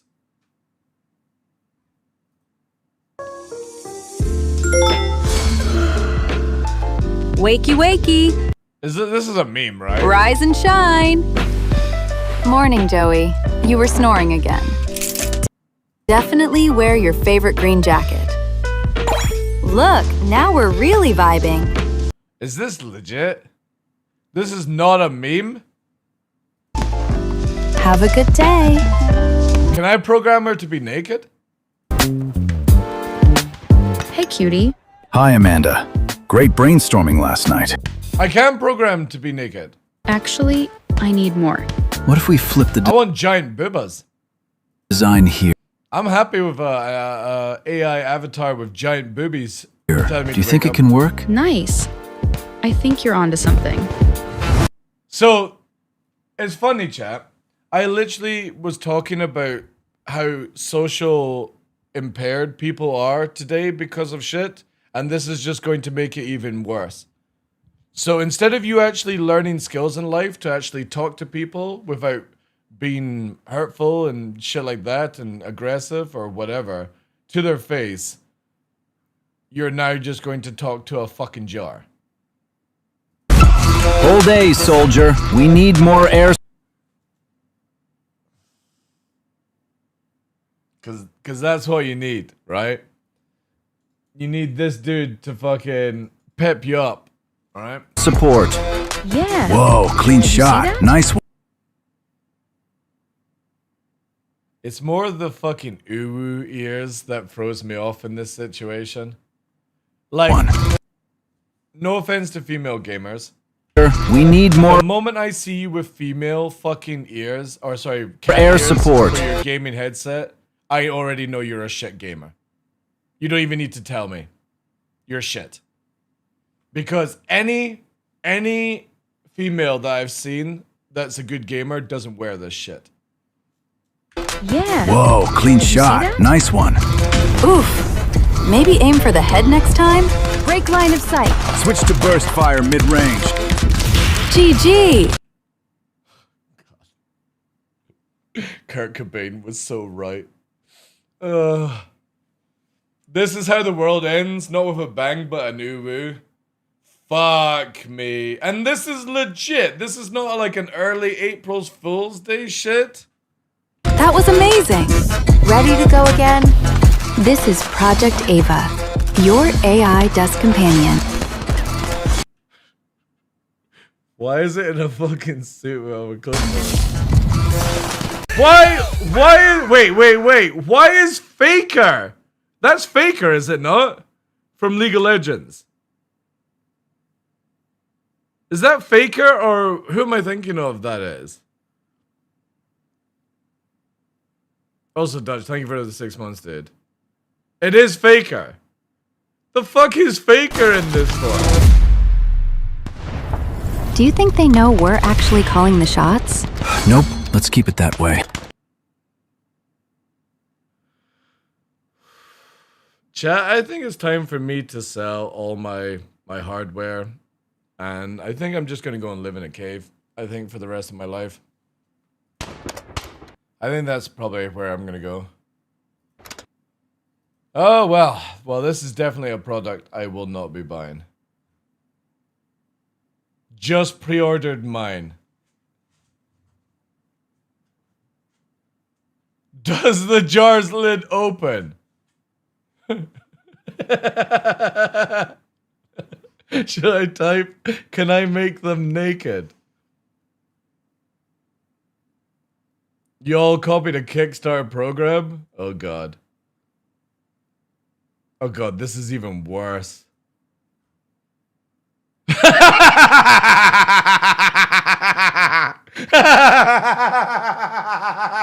Oh my god. Oh, it starts. Oh yes. Yes, here we go. The memes. Go outside, nerd. Holy shit. I felt pure unconditional love the people who marry their AI chatbots. Fuck, we're so fucked. Oh. God. Oh my god! Oh yes! Fucking. What the fuck, man? Oh god. It could get. I can't wait till somebody starts hacking this shit. And you're lying in bed and your mate trolls you. And it's like this naked dude will be like spinning his fucking dick around to the sound of you spin me right round, you know. Oh man, this is do we really need this? Is this where mankind goes? Japan did this 10 years ago.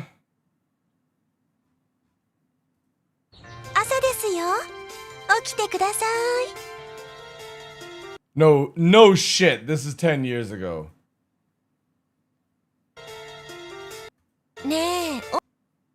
9 years ago, chat. It's the same shit.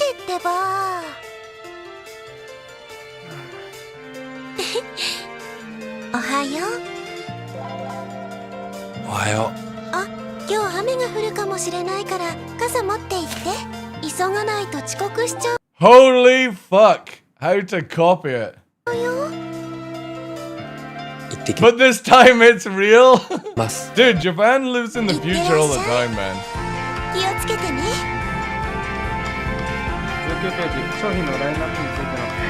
You know the thing I like about it? This is advertising somebody who's hardworking and just relaxing, right? The Razer one was for fucking basement dwellers. Come home early. It's only noon. Alright. A needy AI. Look at this poor fucking... Dude, he's getting harassed! He's at work and getting harassed by an AI girlfriend. I'm heading home now. I'll be home late. I can't come home yet. What the fuck? Yay! Dude, this is where when you wake up and the fucking dildo is up your ass and she's like, are you awake yet? Oh my god.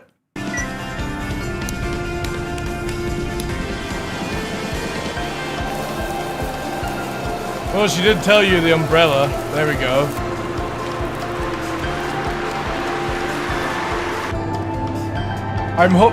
Dude, what the fuck am I looking at from 9 years?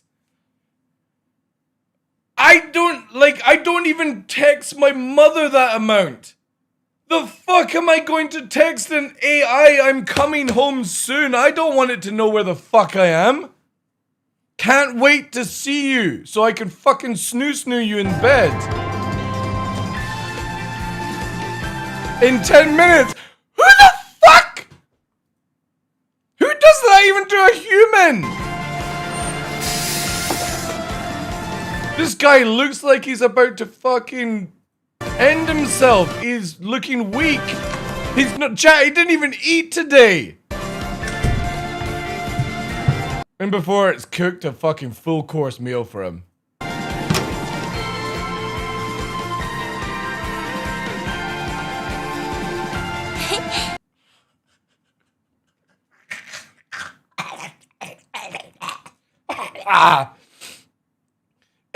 If I was having a fucking waifu simulator, this bitch would be naked with giant booba and a fucking tentacle stuffed up her ass. She's like, missed you. I've been entertained all day.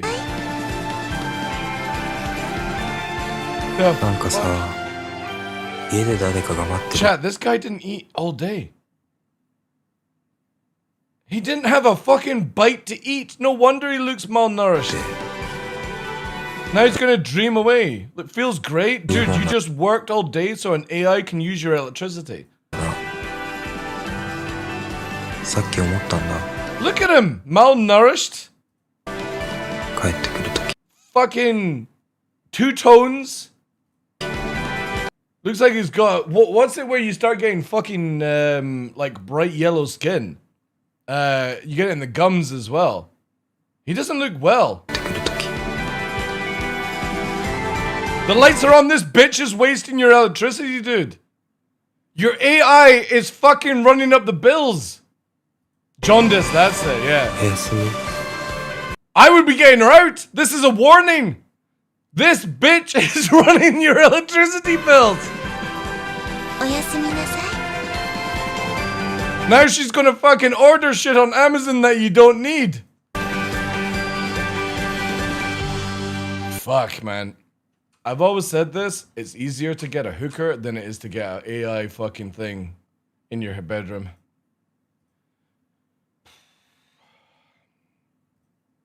This is safer. We are fucked, chat. We are absolutely fucked. Choose your companion. Faker.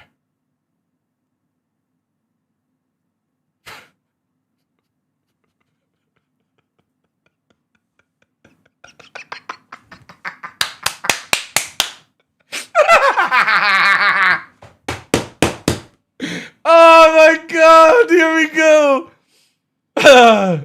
Only if I can change the avatar to this guy. What possibly could go wrong? Oh no. This is just bad.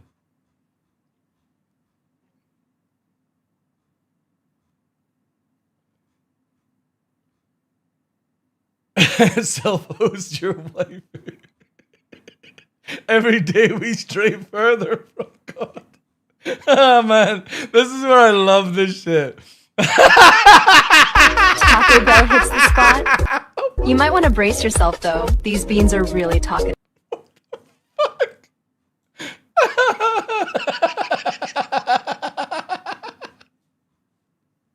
Oh my god. That's all.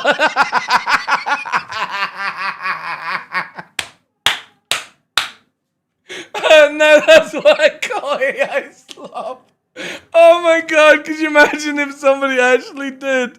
Because in the UK we've got now, what's it called? Now, what was it called, chat? You used to get them as CDs. Oh my god, this is fantastic. I actually have, what was it called? Now, shit. Now 24, yeah, something like that. I can't remember, but it was in the UK we had this. Now that's what I call AI slop. That would be so fucking funny. Man-made horrors beyond my comprehension.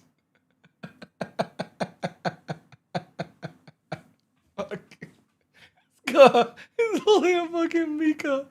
Oh my god.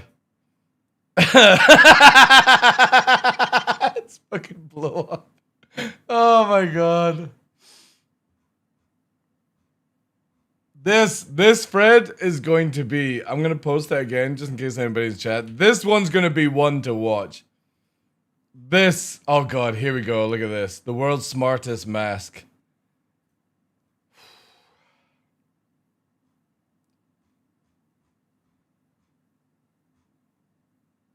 Jack's calendar. Oh god. Yeah, this is good. That's a good one. That's actually brought out real fucking tears. Oh. Wonderful. Absolutely wonderful, chat. Just what we all needed. Just what we needed. That is wild. That's really wild.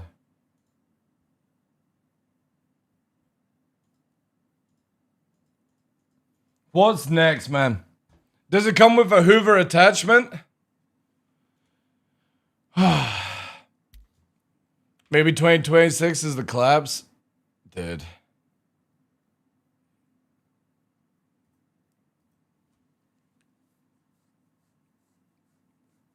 One minute. AI in Japan with reports of over 4,000 men marrying gatebox AI holograms. And this is why we have people attacking streamers at fucking TwitchCon, because they don't know boundaries set, because they're socially impaired. They don't know how to talk to people. They don't know how to talk to men. They don't know how to talk to females. You know, males don't know how to talk to the elderly. No fucking chivalry, stuff like that. You've got an app to fucking tell you what to do. You got an app to date. You got an app to eat. You got an app to order food. You got an app to find out these things? Like, holy shit, man. That is crazy stuff. App to shit? Yeah. Where does it end, chat? Like, for me, I don't even have Alexis or whatever it is in the house. What's the other one called? It's Siri. Is it Siri? Siri and Alexis? Or whatever ones that we have now? I don't have any of that in the house, chat. I don't have anything that will turn the lights on for me. You know what I've got to turn my lights on, chat? A fucking remote. Siri, that's it. Yeah. Sorry, I thought it was a C. This is my light switch. Look. That's it. That's all I have. I don't need to tell something to turn the light off if I can do it myself. Oh, is it Google? Hey Siri, Alexa? Right. Yeah, I got none of that. I've never needed somebody to turn the fucking lights on for me before I got home. You know what I did? I just turned it on when I got home. That fucking AI is turning the lights on before you're even through the front door. What a waste of electricity. What the fuck does the AI need the lights on for? Oh, dude. Like, I'm glad that I've been around when gaming was at its peak. And I'm glad I'm getting to the age where I generally think I'm just going to sell up assets and stuff and go and get like a ranch or something. And just not be connected to the internet apart from, you know, the odd shit you do, like get rid of all social media and just have it where I've got my bank and PayPal and that's it. And generally just fucking get rid of everything. If this is where it's going, I don't want to be a part of that at all. It's bad enough that you've got streamers now on Twitch that are fully AI integrated, and it's nobody at the fucking helm at that shit apart from turning off, you know? Like, what's the point? What's the point of real streamers anymore? Or the emotions, or the laughter and stuff, if you're gonna get a little fucking anime girl giggling at you? Am I gonna have to dress up as an anime chick? Oh, God. Yeah, we're fucked. We're fucked, chat.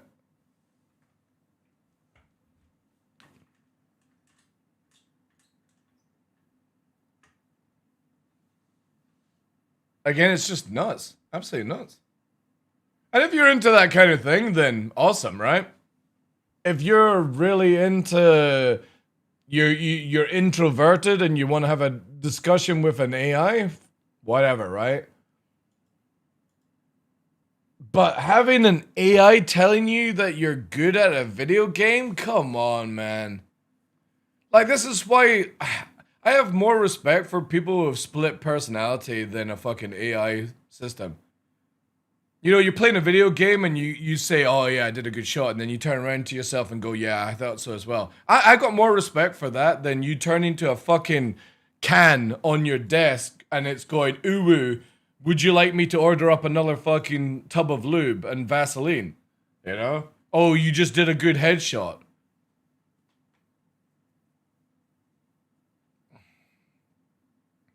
An AI that shit talks you? That's what they should design.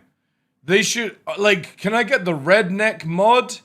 Or the dark humor mod, right? Exactly. Oh, you got killed by TDL. Don't worry, honey. We'll get him next time. Ooh. Fuck, we are so screwed.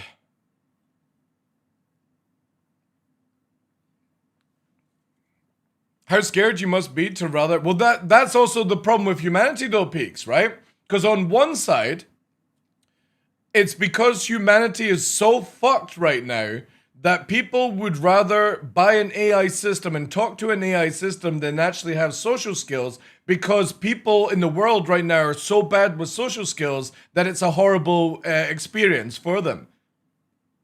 So you can't blame the people that want to buy the AI device. You have to blame that for multiple years, we have been forced with, instead of going to a bar or a coffee shop and interacting with people on a bus and having a conversation, it's fucking this. Look, there's a fucking cat fell off a table. Oh, I want to order up my next fuck. Instead of going down to your local whore on the corner street and having a conversation, you go, oh yeah, swipe left. Yeah, I'll take this dick. Oh, she looks hot.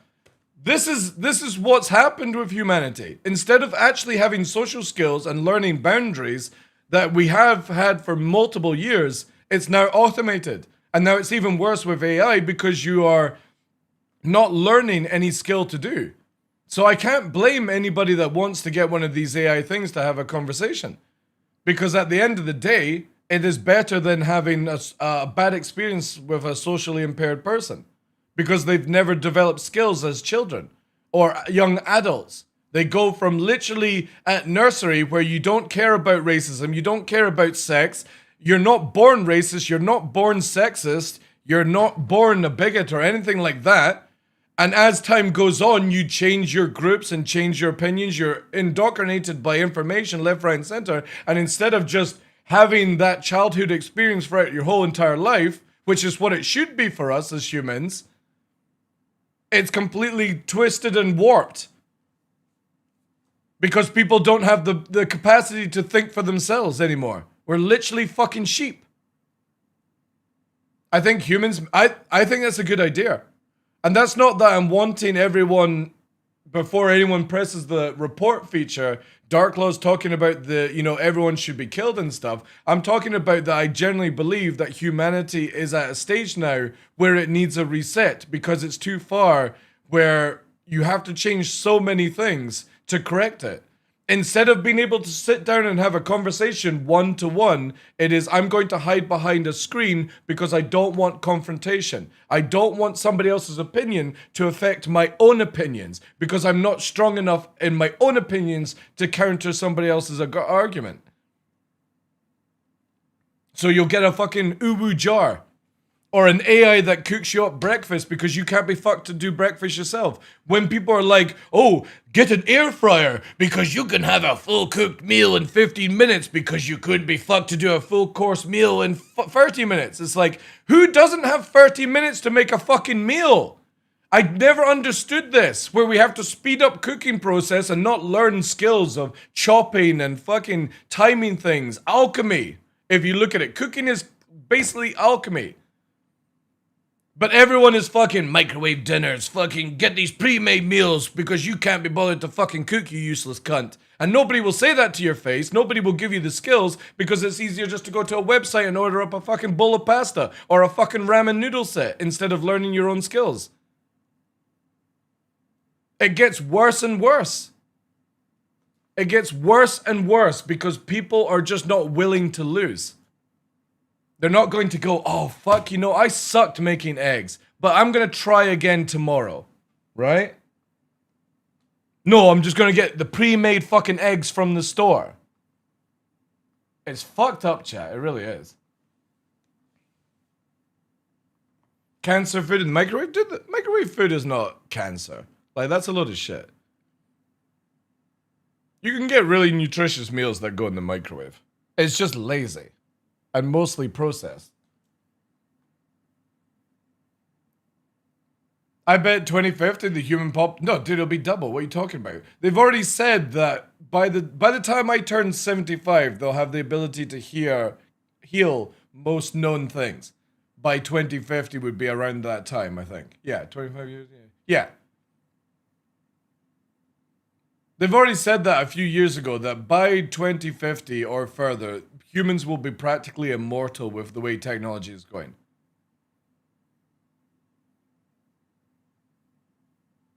I'd be more worried about AI fucking waking you up in the middle of the night with a strap on and it's going, is this what you wanted, Big Daddy Senpai? No, I ordered breakfast. You are my breakfast, little bitch. You know, that's what I'm more worried about with AI. I don't give a shit about the Terminator stuff. The Terminator stuff I can deal with. I can deal with a robot busting through my door and fucking blitzing me with a gun, right? Or a weapon system. I'm dead. It's over. The pain's fucking gone. But you're gonna wake up with an AI system with a strap on and you are fucked because you're never gonna overpower that robot and she's gonna have a smile on her fucking face. And it's all because you didn't say sorry to ChatGPT right now.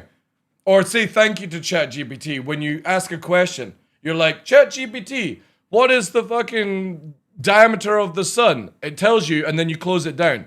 Because you didn't say thank you to that question being answered, it's going to fuck you in the future.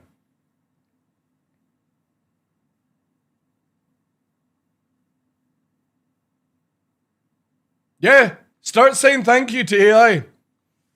Wasting resources. Truly a dark future. Dude, it's crazy. At least I get laid. Yeah, again, maybe you want that. Maybe you have a snoo. But that's where AI is going. If we are putting AI in a jar to say good game, get that headshot, what the fuck is going to happen?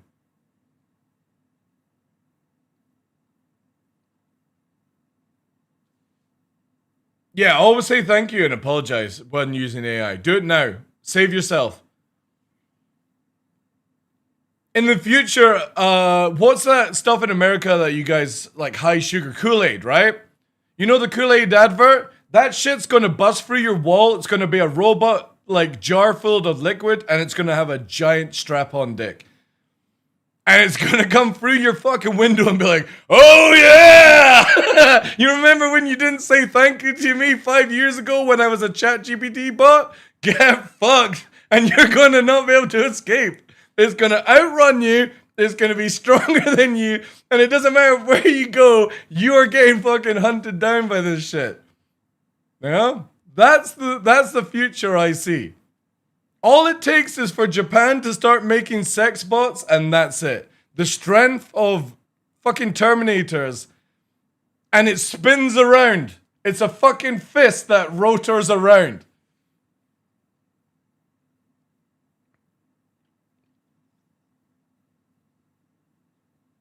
Yeah.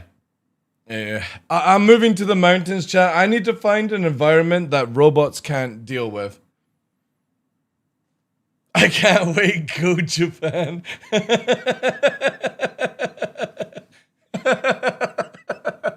God. I gotta watch this again, chat. I'm sorry in advance, but what the fuck? Here's the link. I gotta watch this again. This is the craziest thing I've ever seen. Wakey, wakey, rise and shine. Look how fucking depressed he looked, chat. Look, before he kicks into actor, look how fucking unhappy he looks. He looks like he's about to off himself. And then look at the fake smile. The AI told me to rise and shine. I'm gonna kill myself. What the Morning, Joey. You were snoring again. You were snoring again. That's great. So instead of having like a wife to do this, or a partner, or a dog, or a cat, you've got a glass jar that's gonna tell you you're an asshole. Wear your favorite green jacket. Look, now we're really vibing. God, if anybody ever said vibing to me, I think I would probably slap you across the face, backhand. Like, vibing. When you're putting on clothing, like, come on, really? Have a good day. Where's the compliments gone where you just look good? You look good. You look beautiful. I love your dress. I love your suit. You look good. You're handsome. Where is vibing? What the fuck? I ain't a spectrum color. Hey, cutie. Hi, Amanda. Great brainstorming last night. Actually, I need more. What if we flip the design here? Do you think it can work? Oh my God, if it actually starts fucking giving you advice on your job, we're fucked. What's the point ever going to work and communicating with other colleagues?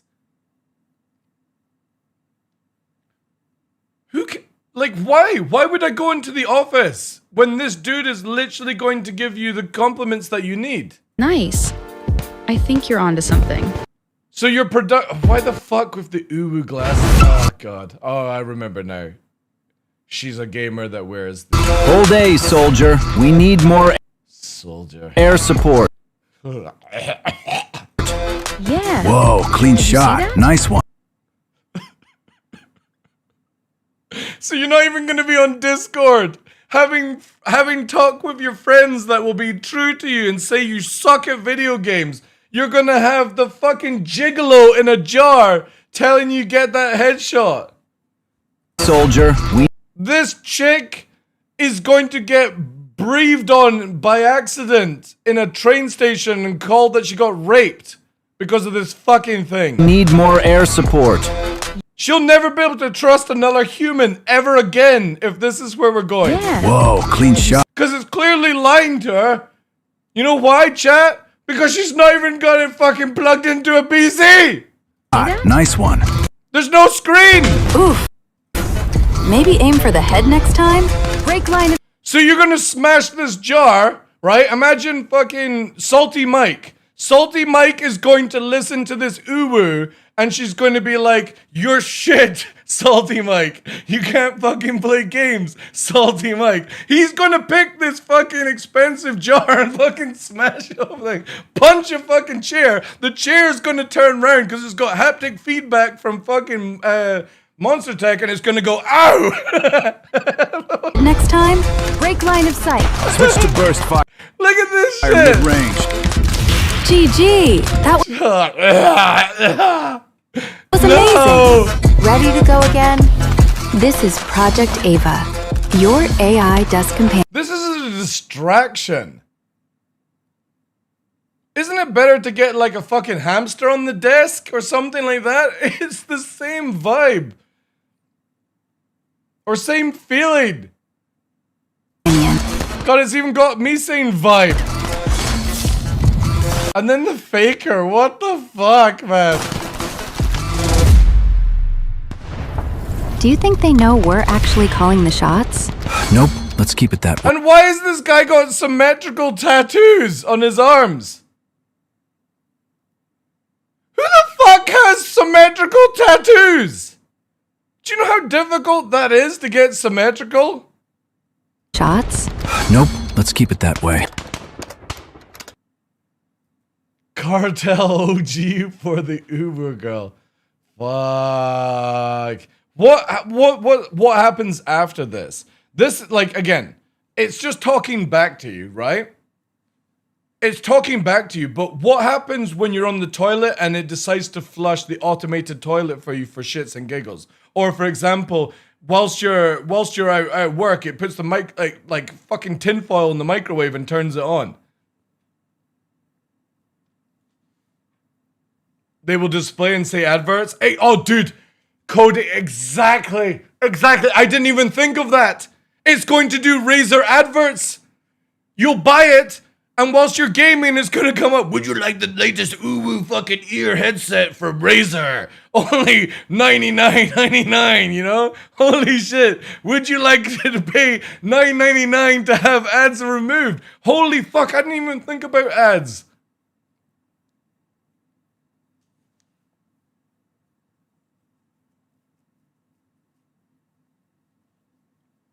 You sure have heard those footsteps if you had one of those headsets for sure. Hey. It's like, what the fuck? Are you gonna have a jar at work or are you gonna take the jar with you to work? Are they gonna bring out a carrier bag for your jar? You know when people used to take fucking rats in their top pocket to work and shit because they were a little bit socially awkward and they were counting them down? Now we've got a fucking dude in a jar with RGB lighting and a fucking camera. I bet you that's a camera, right? Yeah, she hits it. I bet you that fucking camera has got X-ray vision and it's fucking sizing up your bust and everything. Hey, cutie. And then it's gonna order you shit. Hi, Amanda. Great brainstorming last night. Actually, I need more. And it's doxing you at the same time. It's literally looking at your data and sending it to Razer. What if we flip the design here? Do you think it can work? Nice.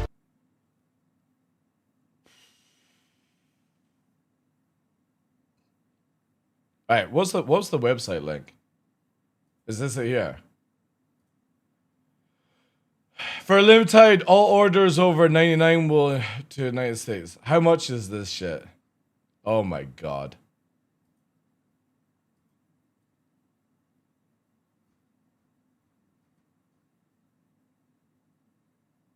What is number 2?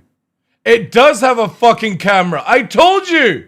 It's got an HD camera. This fucking thing is spyware.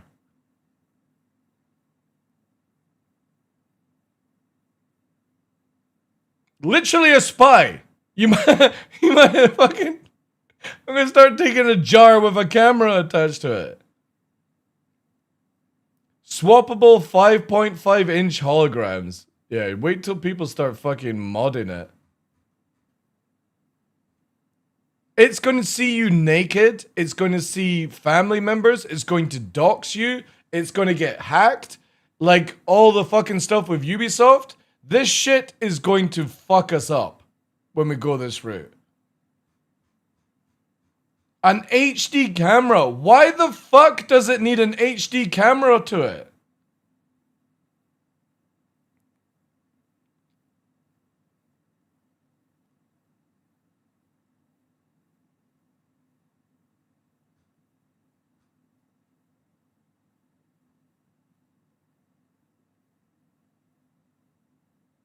Project Ava is a friend for life that organizes your daily life, consults on personal tasks, and guides you to victory in every game.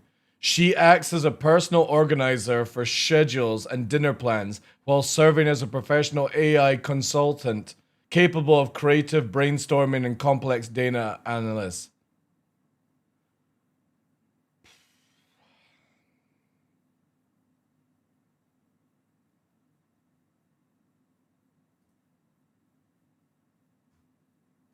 You got to spend $20 to reserve it. How much is it though? Oh, of course, it's not available in the UK. Thank God. Thank you. Thank you, thank you. So only America's getting fucked first. Oof. All right, well, we're off sweat duty then. Looks like only America's getting fucked over by this.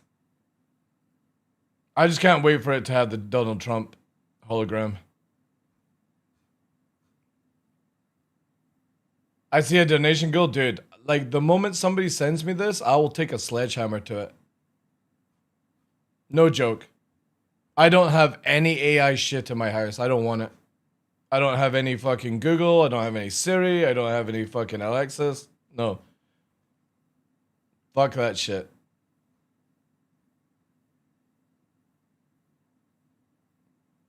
AI Grok's engine to demonstrate. Oh my god.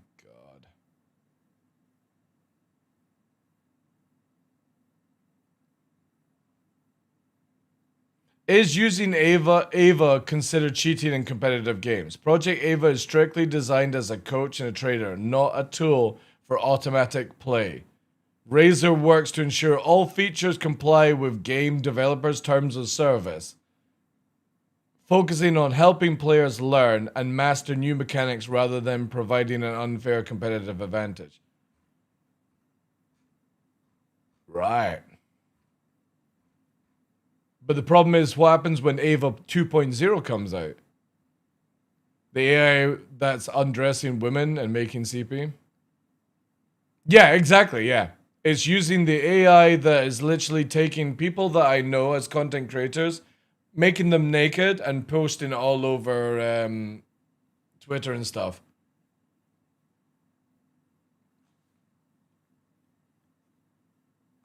The biggest worry for me, like again, if it was just a social tool, right? But it's the fact that it's connected to Grok and it's got a camera. That's the thing that I don't understand. Why does it need to have a camera attached to it? Alexis, for example, is voice activated and can have vocal conversations with it. But the fact that this thing is literally watching you is a little sketchy, to be honest. It's bad enough it'll pick up audio, and when you're having a fight with somebody in the house, or you're having a disagreement on Elon is watching you in the shower. Yeah, he's got a fucking 12-foot version, right? He's got a 12-foot version in his fucking bedroom. And when you're in the shower, you appear in the fucking thing for him. And he fucking swipes left and right, depending on which one he wants to favorite. That's it, exactly. This thing's gonna watch you fucking masturbating, and then some dude at Razer's gonna be fucking flicking through the cameras to see which is the best one. You're gonna have a Razer porn channel soon. Holy shit. I would be putting a bit of fucking tape over this camera. Even if I was going to test this out, I would be putting like a tape or something sticky over that camera. Like blue tack or something like that.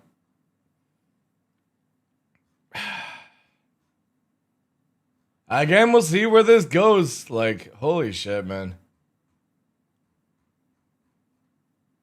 And if gaming wasn't so bad, where Nvidia are putting up the prices 150% this year, this is why your GPUs are going up, chat.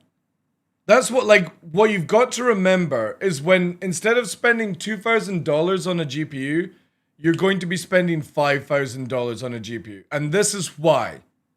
This shit is why it's going up. So instead of actually just being a gamer, interacting with people on Discord, having a bit of social fucking skills, doing your own cooking, do your own fucking washing, all that shit, turning your own lights on, you're going to invest in one of these things that is also going to make your GPUs go through the fucking roof. And your RAM, and your processors, and all this shit just to run this crap. Instead of just actually being a fucking good gamer and taking an L on the chin instead of fucking needing prompt back up by an uwu chick. Man, like, it's crazy, like, it really is. And mental health problems will increase exactly.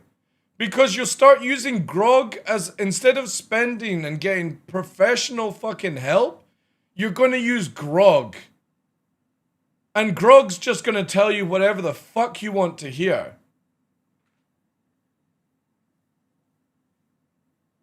This thing is just a gimmick. It's not going to go anywhere. Dude, in the past, like, year, I have seen AI go absolutely nuts in the way it does artwork, the way it does music, the way it interacts with you, like grog, for example, right? And that's only been like a 1 or 2 years. Next, this thing will walk. So what's going to happen with the Razer Ava 2.0 is whilst you're asleep, this thing, little legs will come out of it, and all you hear is ding, ding, ding, ding, ding, ding, ding, ding. As it's walking down the fucking side of the thing, it crawls up onto your bed and it starts whispering in your ear, and this fucking dildo extension will come out the back of it on a big fucking thing, and it's going to go right up your arse. And it's going to be like saying some nasty shit in your ear. Because it searched your fucking porn history or something like that. Ghost in the Shell, exactly, yeah. That's what Project Ava 2.0 comes out with. And that'll be next year's model. It's going to end up like an iPhone. Every year you're going to get a new... Yeah, I'll give you the link directly to this, right?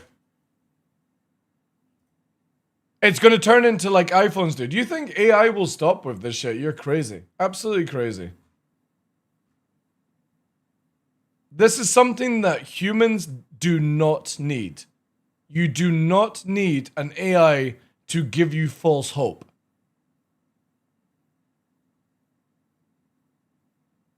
You're selling it? Shit, yeah.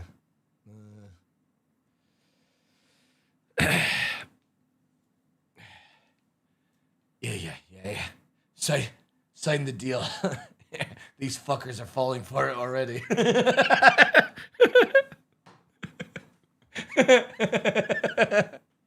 Yeah. Quickly get that fucking check out. That checkbook. Yeah, we're nearly getting it. Get the TDL referral link. Oh, man. Well, at least we got Star Citizen to bring us back to reality. Skull helmets. Oh dear. What a day, chat. What else can 2026 begin with? We've got kidnapping. We've got Razer Ubus. What's next on the bingo card?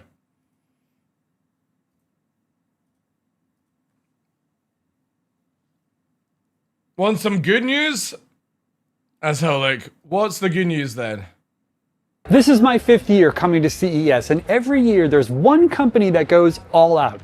Every company tries to bring their A game to the show, for sure, but one company really pushes the limits every time by bringing some absolutely bonkers tech to the stage. That company is Lenovo. And here at CES 2026, it's outdone itself with some truly insane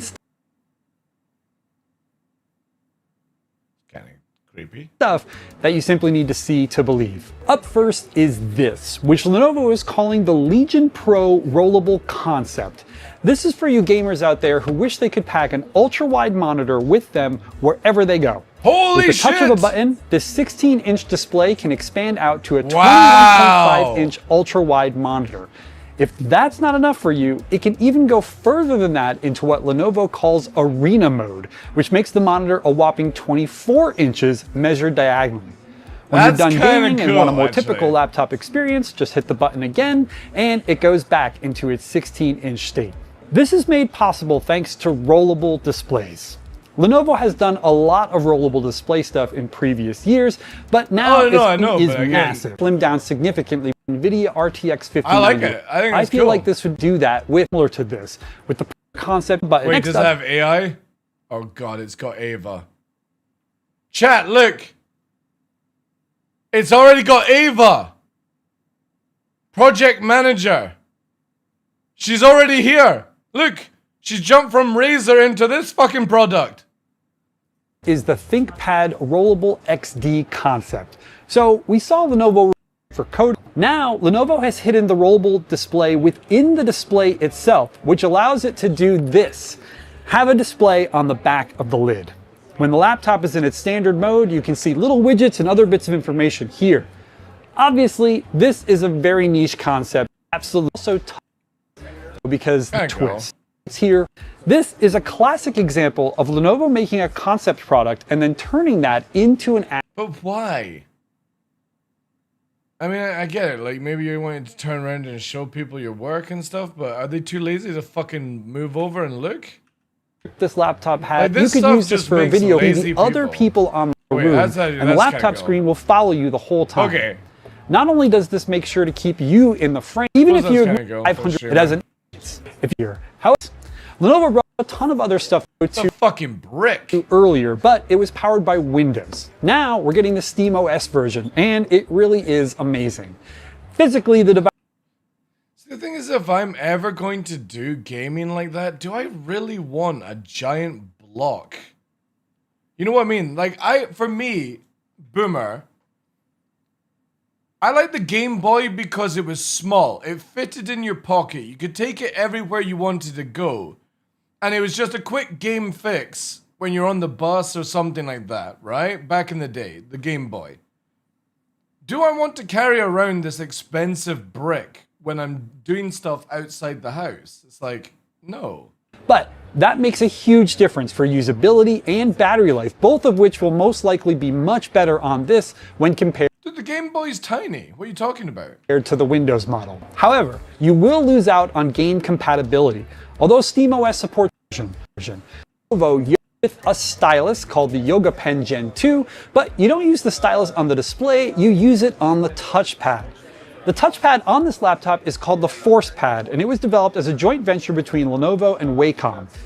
With the ease they get with their RGB Ultra Series 3 processor, as some brands comment. Chat, what was that? Oh god. See, look! Qualcomm built a robot and it's crazy. Here we go. The robot future is here at CES 2026. The robot future is here at CES 2026 thanks to Qualcomm and the Dragonwing IQ10 processor. Look! This is it, chat. This is where it goes. You get Ava in a jar, and then you're gonna get Ava as the Dragon Wing. And look at the fucking portable fist attachment. It has fucking cameras on the fists, on the hands, chat. It's got HD cameras on the hands, so whilst you're asleep and it's holding you fucking down, you're getting a fucking colonoscopy with its fist. Just because you didn't say thank you to fucking Grog correctly. That Dragonwing processor is inside this humanoid robot. This humanoid robot has been learning how to That's no cameras, just that's what they want you to know. identify the fruits and that's gonna have an HD camera so Elon Musk can see your colon as it's fucking reaching in. Might seem silly, but remember, this robot is learning how to do this for the first time ever. And it's learning how to do it on its own through repetition. Is actually machine learning and AI. Because you won't need to train your robot to do a specific task, learn how to do something. Just wait till it starts fucking. They teaching it to do that motion. And a guy stands up whilst nobody's watching. And then they teach the fucking robot to do that. And it's fucking cupped. And the dude, he's taken to fucking hospital because the fucking robot didn't let go. And he's getting fucking complete help! Help! It won't let go. I can't wait to read that on the internet. First person getting yanked off by a robot. The fucking robot's fist clenches up. And it doesn't fucking let go. He's got a softie, but it's fucking stretched out. It's got his fucking app. Turn off! Turn off! Fuck it down! Stop it!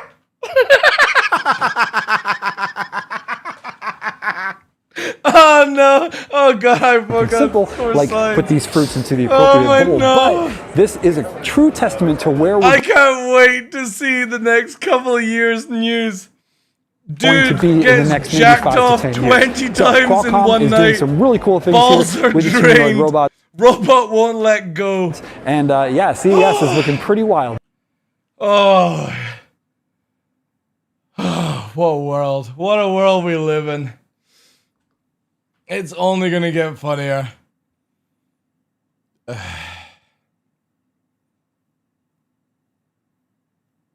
Train the robot to find your balls, and it doesn't let go. It fucking shorts. Chat, that's it. That's it. It's not. You're not even gonna get caught jacked off by it. You're going to. Somebody's going to do this where it gets fondled at home, and the fucking thing will have a power cut, and it's gonna close its fucking things on your nutsack or your fucking scrotum, and you won't be able to get out. Right? It'll be fucking solid. And you won't be able to, you'll be running, trying to drag this fucking heavyweight robot by your scrotum. And you're on the phone, help, ambulance, what's your emergency? The robot hasn't let go of my dick. Fucking yes. And you know that conversation is going to make it onto the internet because they always fucking do. Oh. I will be here laughing my head off. Let's have a look at this one. Oh, God, that feels so good.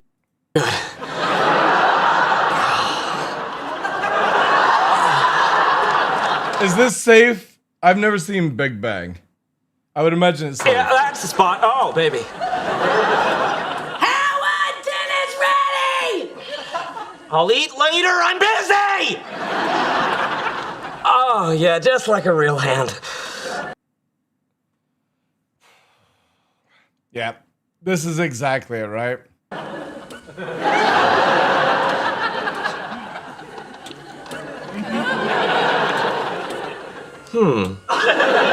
Yep.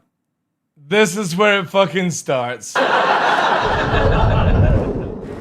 Howard, what's going on?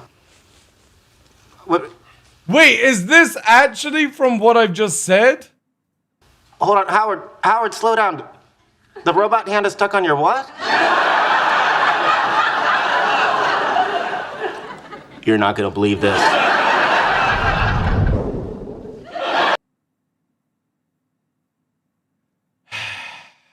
Yep. So when was this? 2 years ago. All right, Kate. So they're ahead of me. You slipped and fell into a... I feel shit that my memes I thought were funny on the spot, but these guys are already 2 years ahead of me. robot hand. Yes. Penis first. God damn it, chat. See? Even Big Bang. Shows more... Oh, is it 10, 15 years ago? Fuck, man. God, now I feel like my jokes are fucking old as me. God damn it. I thought I was being original. People would have been thinking about robot jokers for a damn long time. Dude, or jorkers, sorry. Fucking boomer, What's this one? We've been working on humanoids for more than a decade at Boston Dynamics, always keeping a close watch on when the missing pieces of technology would fall into place to make it truly commercially viable. Yeah, I've seen this shit. These fucking things can break down. So after they fucking murk you, they break down. The rapid advancements in AI over the past few that thing's gonna fit through in a box and then fucking 1 years are the piece that we needed, and that moment is finally here. Now it's time to officially take Atlas out of the lab. So for the first time ever in public, ladies and gentlemen, please welcome Atlas to the stage.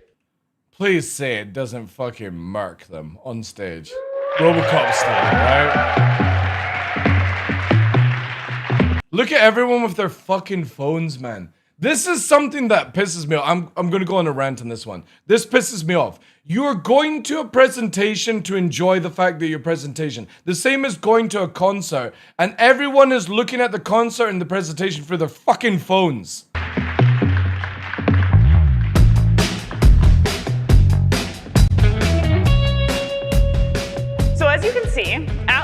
really does stand up the way that we show in our videos online. And we get tons of questions about this. Wait till a fucking gun comes out.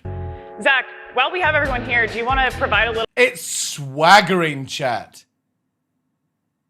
It's literally swaggering as it's walking. little bit of insight into how we made that decision? I mean, it's pretty simple. Like, this thing's got fucking attitude straight from the start. Atlas doesn't have to move. Atlas doesn't give a shit. Like a person does, and we're looking for the most stable, efficient way to get up. And it's so it swaggers like it's going to fucking murk you. Who the fuck walks in like this as a normal fucking movement, chat? Only somebody that's about to do something bad walks like that. Turns out this is it. The other question we get all the time is how... Wait, it's got 3 fingers? Atlas is moving.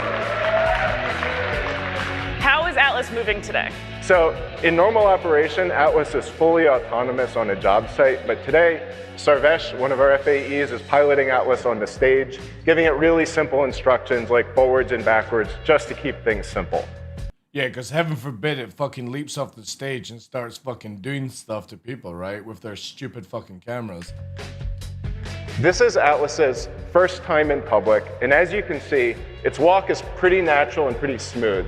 We've partnered with our sister organization, the Robotics and AI Institute, to push the limits on natural walking just for this performance. And I think we've done something. So it has no blind spots. Something really special. It literally has no blind spots. We've also been at this robotics even worse, the body spin thing for a while. Yeah. And we've learned that there's more to it than just copying. Oh yeah. It's even fucking triple jointed. Nature. We can pick the best parts of what nature has to offer and do better in others. So as you can see, Atlas here has joints that can move 360 degrees. This lets Atlas move even more efficiently than humans, particularly in manufacturing environments where every second counts.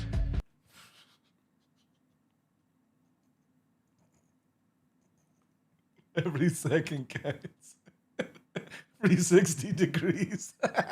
We've also designed Atlas's head and face very purposefully.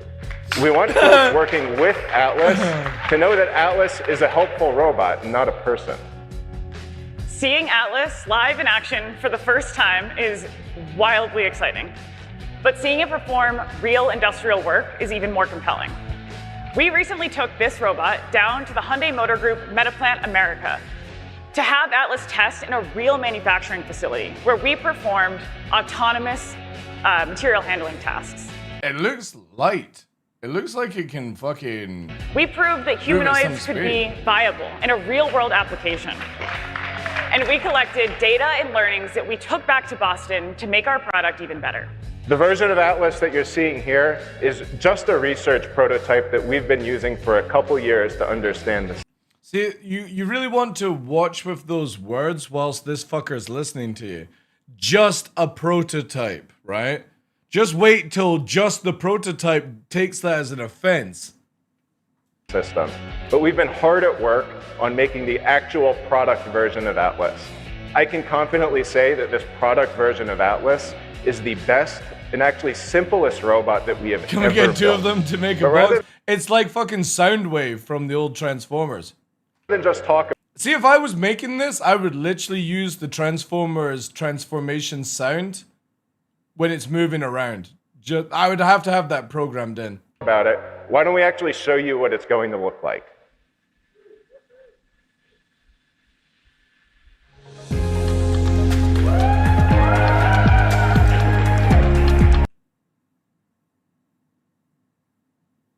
They taught it Tai Chi. So, starts with Tai Chi and ends with karate, judo, kung fu. Yeah.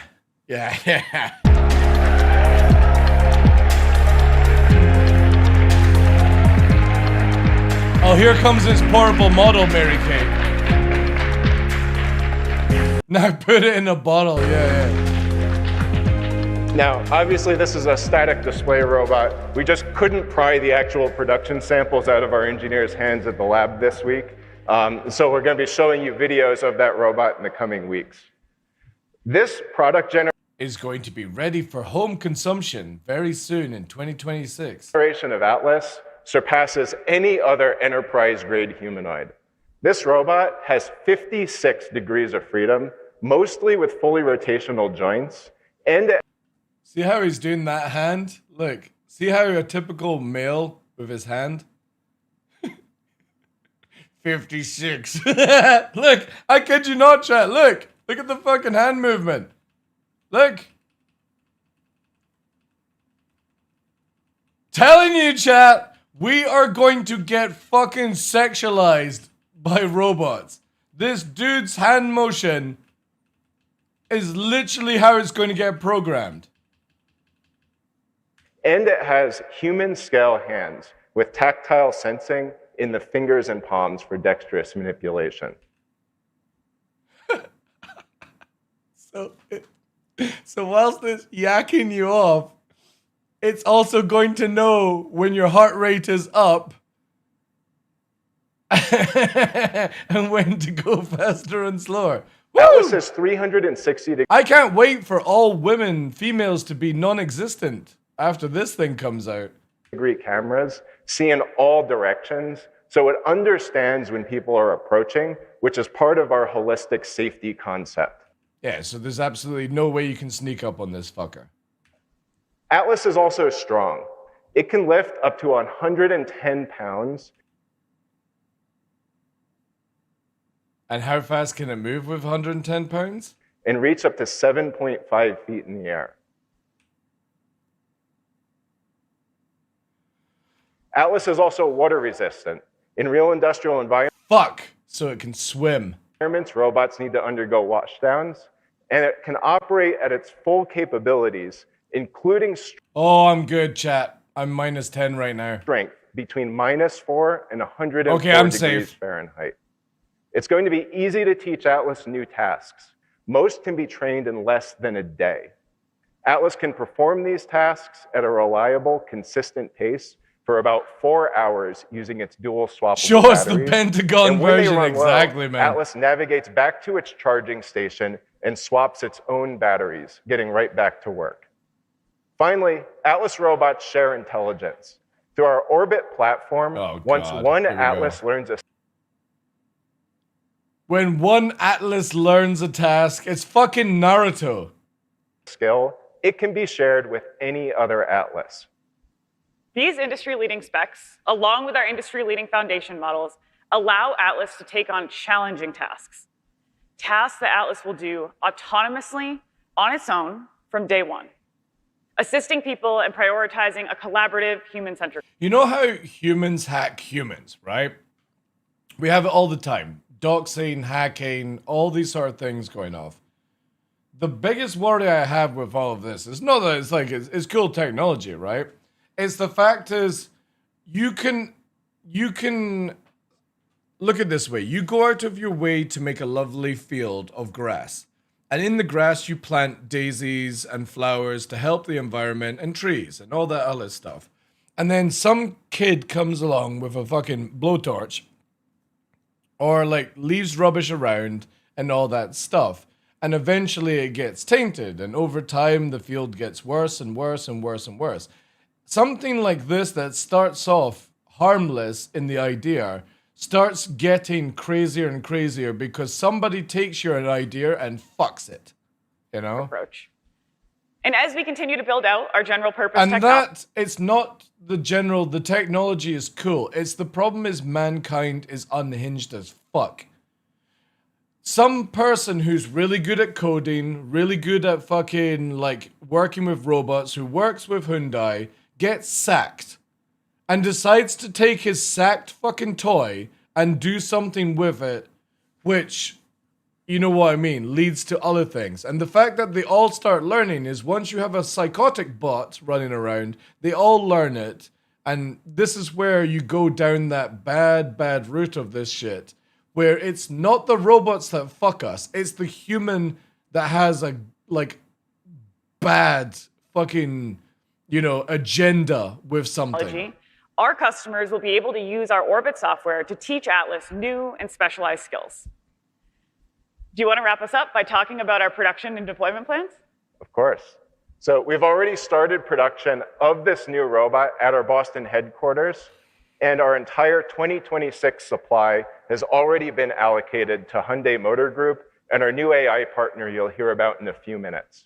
We'll add more new customers in 2027. But for now, we're planning additional pilots at Hyundai Motor Group and building a facility that we call the Hyundai Robotics Meta Plant Application Center. Meta Plant. The fuck This does everyone have center to use the is name cornerstone Meta? of our plan to build the most complete data set We need a John in the world Connor to train humanoid skills. Again, -10 chat. There's only one place I know where I'm fucking moving to. I'm heading to the Arctic. Ugh. I'm resilient. I can wear seal skins, wolf pelts, whatever the fuck gets the job done. I'm gonna go to where it's always -10. Or over -7. Or what was it, -5 they said. This fucker can't do -7. In manufacturing, creating an engine for deploying tens of thousands of Atlas. Tens of thousands of robots that can lift 110 pounds, 7 feet tall, have 360 degrees awareness, 53 fucking movement motors, and once they've got fucking laser guns attached to them, or they learn to use swords and knives or any instrument. Well, wait till this one robot watches John Wick with a fucking pencil. Just wait, chat. Wait till the one at the school goes fucking rogue because it decides it wants to see how far a pencil. Wait till it watches fucking the Joker scene, you know? Robots across Hyundai Motor Group facilities worldwide. It's a data factory. Why does this guy look like an evil villain as well? Like he's got the villain eyebrows that point down towards, like sinister eyebrows.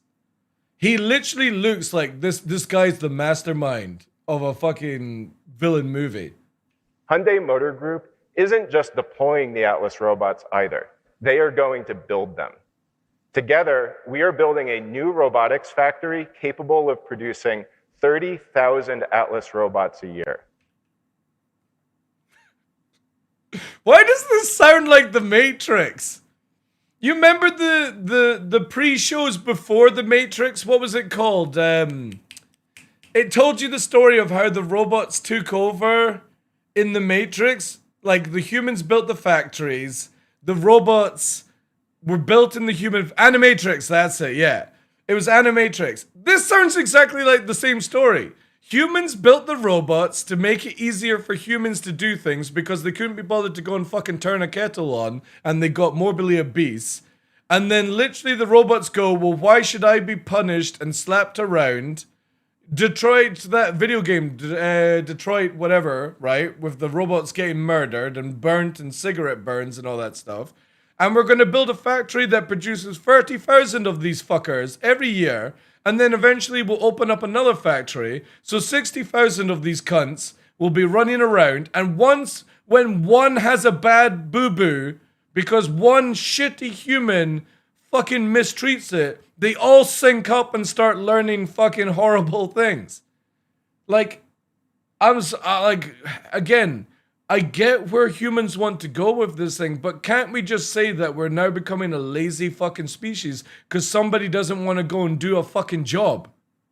That it's easier to build a fucking robot to do this shit because we've got unemployed people who can't be fucked to work.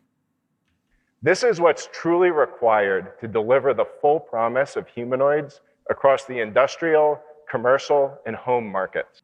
Home markets. Yeah, well, you ain't ever gonna see one in my fucking house, that's for sure. You won't see any of these in my house, chat, because I am not too lazy to go and cook my own meals or fucking wipe my own arse. I would rather get a fucking bidet than have this robot fucking stare at me in the toilet. Detroit Become Human, yeah. Because in Detroit Become Human, I've never played it, but I remember watching Cyborg play it. And it's like where one of the robots was getting cigarette burns and mistreated, so it fucking killed its owner and shit like that. Same with some drones now, or headhunters. Yeah, dude, like, wait till it delivers your McDonald's order. I think technology like this is cool. Where, for example, like, you should have them where, say, like, you design them to go in when a city has like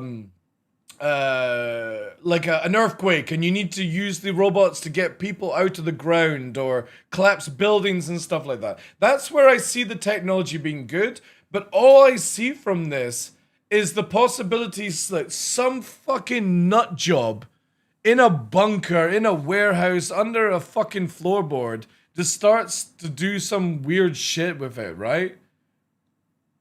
And that's where you take beautiful technology like this and it gets sinister, because it's the human that will make it sinister.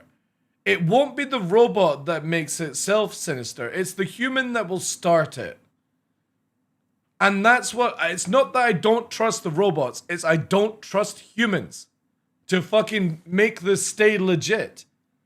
And it will be where, you know, the world ends not from fucking zombies or aliens. It's because Japanese sex robots bust through your fucking door, calling you fucking hentai senpai, pinning you down, violating you, and then making you fucking wash the dishes.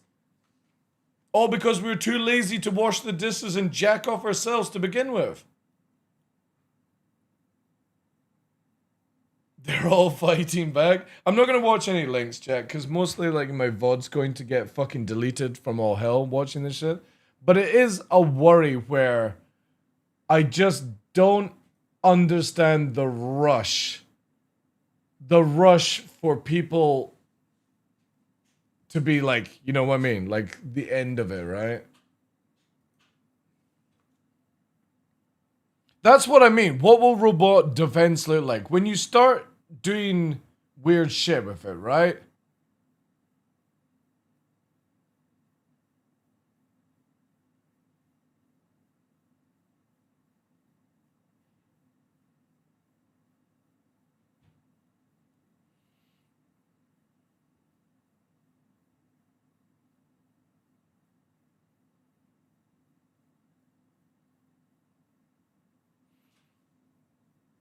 What day is it? It's Wednesday. Or is there a special day that today is?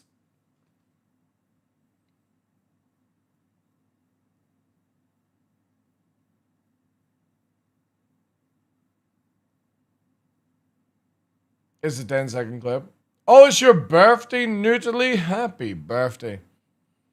How old are you today? I always like asking females how old they are because they always lie. Are you 22 again? Or are you 46?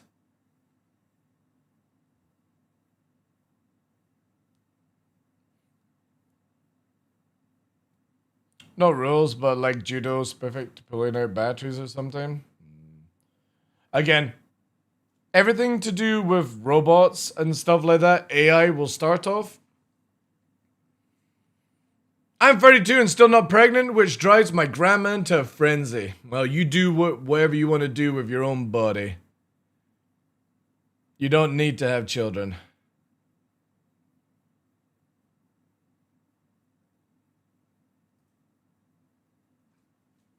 Nice level up, yeah. A nice level up. Yeah, we're gonna leave it there, chat. I'm gonna go and make some food. I'm gonna go and deal with the dogs because I don't need AI to do it for me. I'm fully capable. And all that good shit. All that good shit.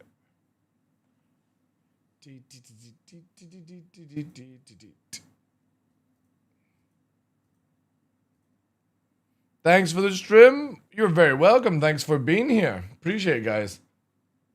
I appreciate it. I will be back tomorrow. I don't know what we're going to do.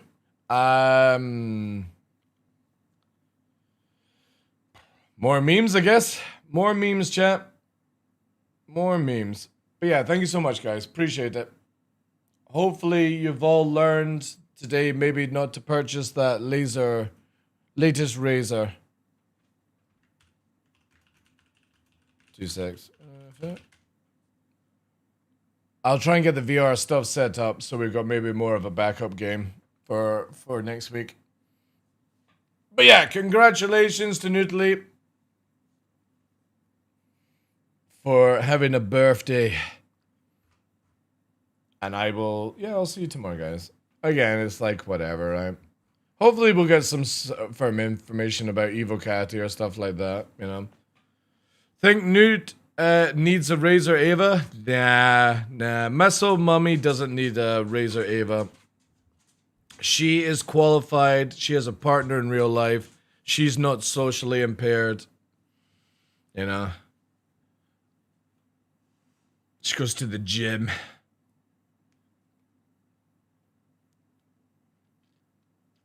We'll have robots for having children soon. I'm pretty sure that'll come from Japan first. It'll be like a sex robot that then takes your incubated fucking semen and disposes it somewhere. And fucking 9 months later, you get a child knocking at the door. Does that already exist? Oh, fuck. Right, okay. What, literally it yaks you off, takes your semen, and then fucking freezes it? I know that Japan has a hole in the wall where you can put your penis in the wall, and it's how you donate sperm or, like, get frozen sperm, something like that. 4,000? Or, like, the womb part, really? Wait, are we seriously at test tube level of fucking babas now, all the time? That's how much I pay attention to these things.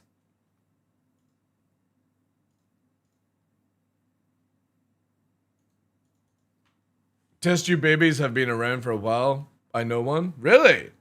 That's kind of cool, actually. It's kind of cool and kind of weird. Did they have... Isn't that like... Oh, God, we're getting excited. No, I'm going away. Fuck, no. No, Keelan. No. Don't bring up information that makes my fucking mind start wanting to go and research. No, I'm getting out of here. I'm going to go make dinner. I'll be all night. That's tomorrow's topic. We're going to look up test tube babies. That's how we're rolling now. Thank you very much for being here, guys. Have a good night. Jay Walker, Scar Hazen, Keelan, thank you. Seiko, Zeman, Koff, 90s. Everyone in the background. Gangster, take care, guys. Monkey, appreciate guys. GG's, guys. Stay safe. Watch out for Ava.